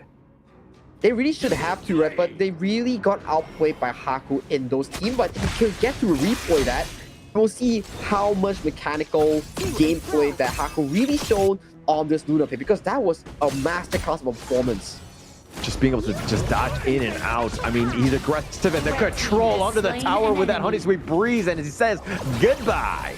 Goodbye is the name of the game coming in from Illusion. Another drive-by here. He set up Nano Hana, he set up Kai, and right now, 0-3 already in that early game for Nongshim RedForce. Nongshim started to feel it, doing some great rotations and getting conversions out of that, right? That's the biggest thing, is that when you rotate, sometimes you don't get kills, which is a feels bad, man, but you're getting something, and that's going to be huge for the rise of Nongshim, especially since that member's down. They're not getting XP or any sort of gold. And this is the key thing that you need to do as Liang, right? We keep talking about like, oh, R8 in got the Liang, but it got countered extremely hard by these multiple tank team compositions. But we come into a moment where CR, they have 0 tanks. That's where you know no one can tank this Liang ultimate. No tanks, no way. I mean, this is Glass Cannon. It's all in on this one. It's all about that damage. And are they able to outburst them? And Nongshim waiting in the wings. They're deciding to go. They have that tether though, but they've been spotted out. They've been spotted out, and the Tyrant has spawned for both of these two teams here, but I think the focus here coming in from Nongshim RedForce, it seems to be wanting to contest this. They are going to stick around. They don't want to give up anything, but Kong, he's going to actually find Kyung-9 just waiting in the wings. He's got the slashes, got the nice knockup, but the Tyrant has already been taken. Faye needs to be careful. He's going to be picked, and Kong with that damage, and now they want the return. They find Kong, and Haku is looking to go, finds Nya as well, but he trades his life away, and now Kong with those slashes just barely staying alive. He somehow survives. Wow, what a play coming in from Kyung-9 here, playing towards his limits, collecting kill on towards Kai here. I gotta say, Haku, he was pretty clean. He went in for that deep dive, finding Nia, finding Kong towards that escape here. So, in the end, it still was in favor of the side of Nongshim RedForce because they got Tyrant and they got even more kills on the board. I mean, 3-2, they'll be happy with that, but the Tyrant was the big one. But checking out this replay, like, There was a moment where, like, look, Kyung9, look, somehow surviving. Yeah, he gets knocked around, but now here come the reinforcements, and Haku with this play all the way gets a nice little 3-man pull, finding Nya. Yes, he trades his life away, but he got 2 in the process. Got 2 in the process, and Kyung9 limps away just so happily, saving himself from further danger here. But that Frost just spot out Illusion and Faye camping towards that brush. So right now, game is about a bit even, but just a slight lead towards Nongshim. RedForce, look at the top side though, Kyung9. Oh, he's going to trade his life away. Haku has showed up, but a little too late. He might get Kai in return, and he does get him. So they've traded Clash Laners. The jungle assassins, this is the matchup we're talking about. Whoever gets going, that is the main gig of this game here. For Seri, going aggressive, spotting out Cliche in that exchanger. So that is vision provided for this channel. Using those traps to kind of provide that vision. But Crazy Raccoons with 4 members, they want to go, and Siri's going to be spotted out, trying to get out, but no, it's too little too late at that point. And the Tiger prowls, catches down, and cuts down the Wolf. That is a bit of a overextension here coming in from Siri, just casually walking towards the bush and then taking too long to clear the wave, right? He's like, okay, I need this ballista, but it caused him to be like, oh, okay, the enemy's here. I'm just gonna die, you know, I'm just gonna die. Yeah, I think he was okay with that. But now the Searing Stab, he's gonna look to just kind of go in and out. Haku just trying to be aggressive, and yes, you have the Ming that can kind of out-heal this, but it's just like, you don't want to give up anything for free, you want to kind of contest. You want to kind of contest, but that's like ultimate control. They find Kong, they get the pick off, and that's a perfect recovery, a kill for Nongshim to get back into this one. Huge, and taking down Kong. Liang by Faye is really something. He's so decisive with these flash ultimates, and it always pays so well towards the pockets of Nongshim RedForce that really puts Haku in the lead against the likes of CR's Kong. Yeah, and just being able to do it. Oh, they find him. Oh, the boat. Oh, he tried to intercept the boat. Haku just going aggressive on all fronts, on all pieces of terrain at the end of the day. If we can see the heart rate of Kai, that's going to be pretty interesting. That's probably like a jump scare. It's like, oh, I'm out of the boat. Like, whoa, wait, why is the one in front of me? Yeah, what is going on? Why is he jumping in front of a boat? Is he mad? But Kyung9 kind of mad, diving in front of 4. That's like diving in front of a bus there. So, for viewers who don't know, it's currently 11:18 p.m. in Malaysia, Singapore, where they are playing. So, they're probably a bit sleepy from their stage right there. They just want to be like, I need to end this game so I can go back and take a good night's sleep. Yeah, but no excuses there, right? No excuses. I mean, sacrificing yourself for, trying to fight 1 versus 4 at this stage of the game. I mean, it's not even 8 minutes. I mean, that's very ambitious at best. And yes, they're squishy, but man, you cannot be just trying to make moves like that. You can't make moves like that because these are the moments that really defer you from all these game-winning gameplay. But look at how that's coming on for Kong. Oh, he's gonna be completely dead. I mean, Kong. Okay, all right, delivery service. We find him and we just go and we just assassinate him and take him out, like turning that one into a tyrant as well. Feels like a deja vu, right? We just saw that in towards the mid lane where Faye was like flash ultimate on towards Kong, and then in towards the bottom lane, Carl was like, okay, just eat this minion, then I'm away from my duty. But immediately the cavalry arrived and CC chained him to death. And this is that focus. This is super smart by Nongshim, right? You limit Kong, you get some kills on him. He's 2 levels behind. Let your, all-star in Haku just style on him, right? Let him get the farm, let him take everything, and just, take the fight to him. And so far, I gotta say, Nanohana is having a pretty decent game because all these engages are directed towards Kong, allowing Nanohana on this lady soon to get a lot of gold here. So this game, I don't think the focus falls a lot on Kong, but Nanohana will be an interesting player to look out for. Yeah, he's been the guy, right? He's been largely untouched. Nobody wants to deal with him and Nya, so to speak. So he needs to get that farm. He needs to get going. Somebody has to pick up the slack because Kong is being heavily focused. Kong is definitely being heavily focused here as we see Kyung9 with the waves pushing out that top tier 2 here. Cliche slowly finding the positions of Faye in this dark jungle. Very dark, and that map control that you're seeing, but looks like Nanohana and Nya are looking to put pressure on themselves. The bottom lane is a bit open, and they'll take what they can, but now Haku on the prowl, looking for that flank, might jump in, might go into Kong, but they're not able to get any sort of catch. Okay, the Hollow doesn't find any members coming in from Crazy Raccoons. They respect the map and they back off quickly. So right now, we're looking at a miniature goal lead for Nongshim. RedForce. It's about 50-50. All the flash, they've got the control, they've got him with that boom, and they take him down, and it looks like Illusion. He's gonna be picked off. Kyung9 gets the return. Cliche and Nanohana both are down. The slashes are real from Kyung9. He's gonna actually do a decent amount to Nya, who has to run away, but he's gonna survive somehow. 2 members down, but 2 members also from Nongshim. But in terms of the available members coming in from Nongshim RedForce, this allows them to secure this Shadow Tyrant that's available for Yang grabs here. Nanohana. The key member falls from an overextension flash play here. Not what you want on this Lady Sun. For sure. And Nongshim, if you're looking at that one, Haku and Siri both alive, right? Illusion and Faye, I think that they'll be happy to trade those out, especially when Nanohana is down for the count. That's a huge win for Nongshim. I mean, yes, it was just 2 for 2, but it's all about taking down that farm laner. All about taking that main damage dealer named Nanohana on that lane. So this is the bread and butter for Crazy Raccoon's team composition in this game number 4. Without her, you lack so much damage in that department here. But right now, we see map in control for the side of Nongshim RedForce. What is the next play here coming in for the boys in red? I mean, the Primal Bond is still there, so they have about 45 more seconds before they can really take the Overlord here. Kong is on the prowl as well, looking for some sort of targets, but it's been a largely defensive game for Crazy Raccoon. Haku, though, potentially looking to go. The Searing Stab, not actually able to get any sort of pull. Crazy Raccoons now turn their attention to the Overlord. But look at Faye, he's looking for an engage. Oh, he might want to go. This is the time if he's able to get the control onto him, but they're not going to lock in. Haku looking to go for the steal, but Nanohana takes the Overlord. Haku's in a bad spot trying to fight this one. He gets bursted down. Kai and Nya is down as well. And now they've gotten the other one. They've got the bigger target, which is, of course, Kong. And Nanohana and Cliche is running for his life, and he's going to be killed off a triple kill off of Siri.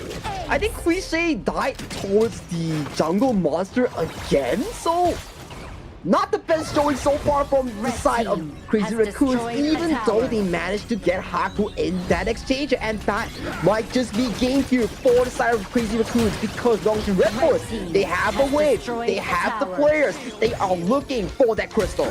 Yeah, they have the barrier, but they're looking to just end this game right now. I mean, without an ace, and Nongshim will take game 4 in this series, and they'll win it 3-1. Look at the side of relief there over to the side of, I think that's Haku? That's Haku. He's like, oh, finally, we got that win. And he's probably thinking like, oh, I missed that out towards that steal. And then, fortunately, they came out on top in those exchanges. When Haku falls, there's still Kyung9, there's still the likes of Siri to put up that damage performance that we are looking for. And they really showed up in this game number 4. Definitely showed up. I mean, definitely today, right? Like, I think that this is the Nongshim of old. I think that we wanted to see them level up. They really stepped up. Yes, these games were tight. All of the teams really took it to them. It was not easy for them, but they were able to kind of overcome the adversity here. Nongshim really showed up in this series as well.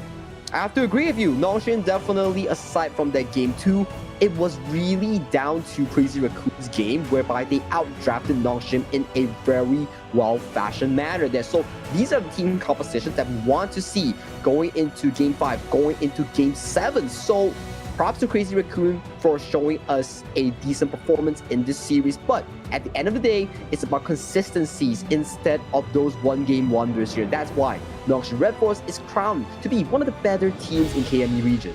Yeah, played very well. I mean, looking at these KDAs, series like sticks out to me. This is 5-1-5, him versus Nanohana in that matchup. A little bit of an edge in that sense, but you know, Nanohana had the boost by Nya, who was trying to keep him in line. But just in the end, they were able to just restrict Kong as much as possible. Faye was an absolute menace on that Liang. Faye was that absolute menace on that Liang. For any players who want to learn how to play Liang role, Faye is the go-to player for you guys to pick up because he is so decisive and on point with those power controls. Yeah, and you're looking at the damage, you're like, oh, he didn't play very well. That's the damage that I have in my teams. It's like, no. But the controls, the suppressions are on point. That was the biggest turnaround. Being able to lock down Kong, who had 51,000, right? You take him out of the equation, who's like doing the damage? Now, who's doing the damage? Everybody is just splitting across the map. It was Faye and Illusion finding those burst damage, and in the end, Kyung9 finding those slashes that really made the effort worked out well for the side of Nongshim RedForce. It is the burst potential of the side of their draft that makes it so well to prepare with that Liang.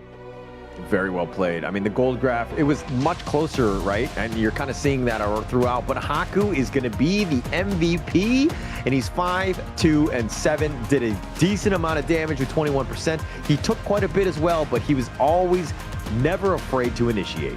That's the thing about Haku, right? Even though he's playing the Luna, he's actively looking for the engage towards the back rank on members like Nanohana and Nia. That's so important for Crazy Raccoon's team composition that makes it so well done. And this is the gameplay we're talking about. Kong jumping on the series pulling Ranger, and this is the play that Haku made here. Pulling away, going in for another execution here. By the time that Nanohana arrived, he was stuck in a bad place, gets breezed up by Illusion on that Xiao Qiao.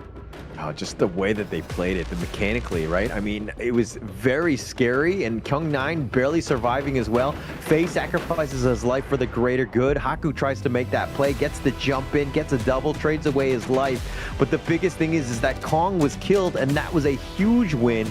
And somehow Kyung9 just limping away from that one. Yeah, somehow just limping away from that one. You can see in these replays, Haku is just styling onto Kai, even though it's in a 1v2 situation. And this was really what made the big difference, right? Ultimate landing onto Cliche. And look at Nanohana going in for that flash engage on towards Illusion. But Illusion's like, sure, trade me. You are a laser mate. Without that combination, you don't really work out in this situation. Even in the 4v5 scenario where Haku missed out the ultimate refresh, as of this point, you don't have enough frontline to really funnel this Lady Sun for that success play you're thinking about. I wonder if Crazy Raccoon had like a Zhang Fei instead of like a Ming. It was bad away. Yeah, no, I know that, I know. But if they had that to just stop the Liang from those controls, because Fei was on point, but you need to keep Kong alive more than anything else. If he had that Zhang Fei to just like, you know, that Umbrella Outburst to kind of save him, they would have had a much better time. This could have been a completely different game, and it really came back to that ban in the draft.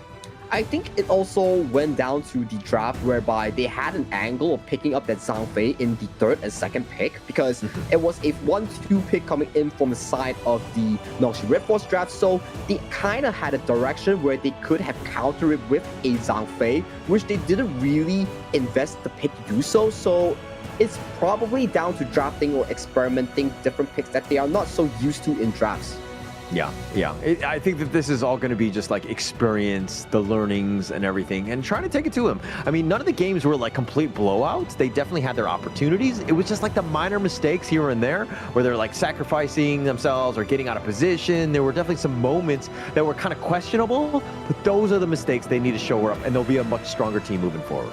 I have to agree with you. I think the limit for Crazy Raccoons is not limited here. I do believe that players like Cliche, Mia, and also Nanohana and Kai, they have much more room to grow to be really paired up with Kong for a much more successful storyline here. This is the same story that we've seen so far from Gen.G Esports with the first edition of Rock, where they always rely on Rock to carry here. So give them more time. Maybe they might evolve into a stronger team.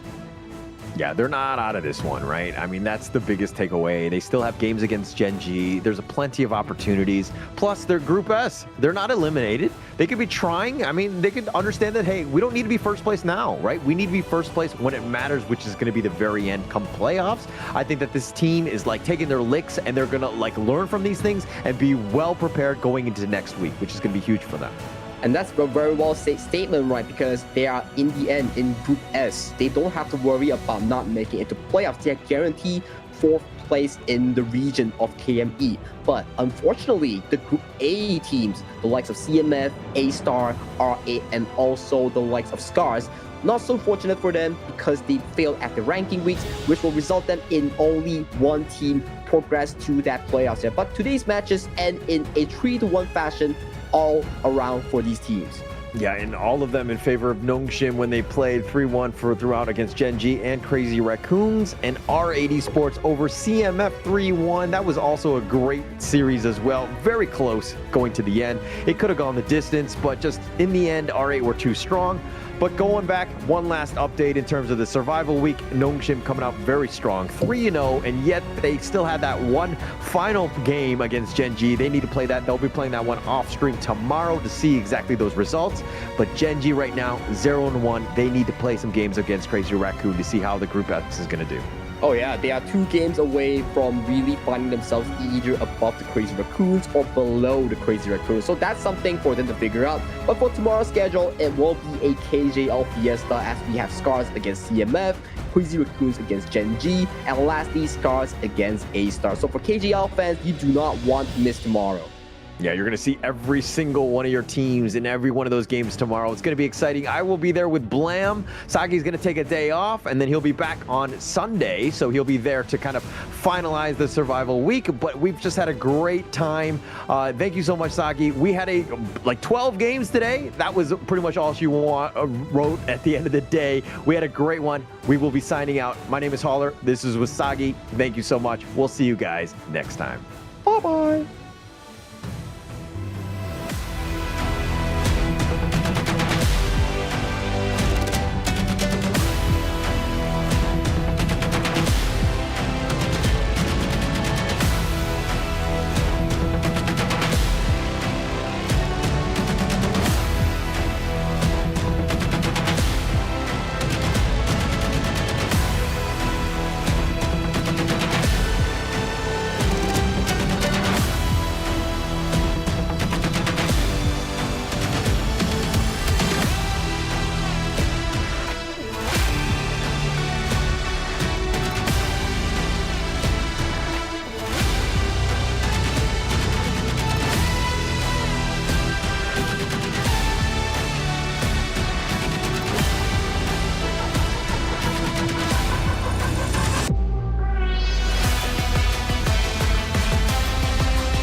I'm born of this, I'm born this way, ayy. This is my chest and my bonus play. Can't be late, won't hesitate.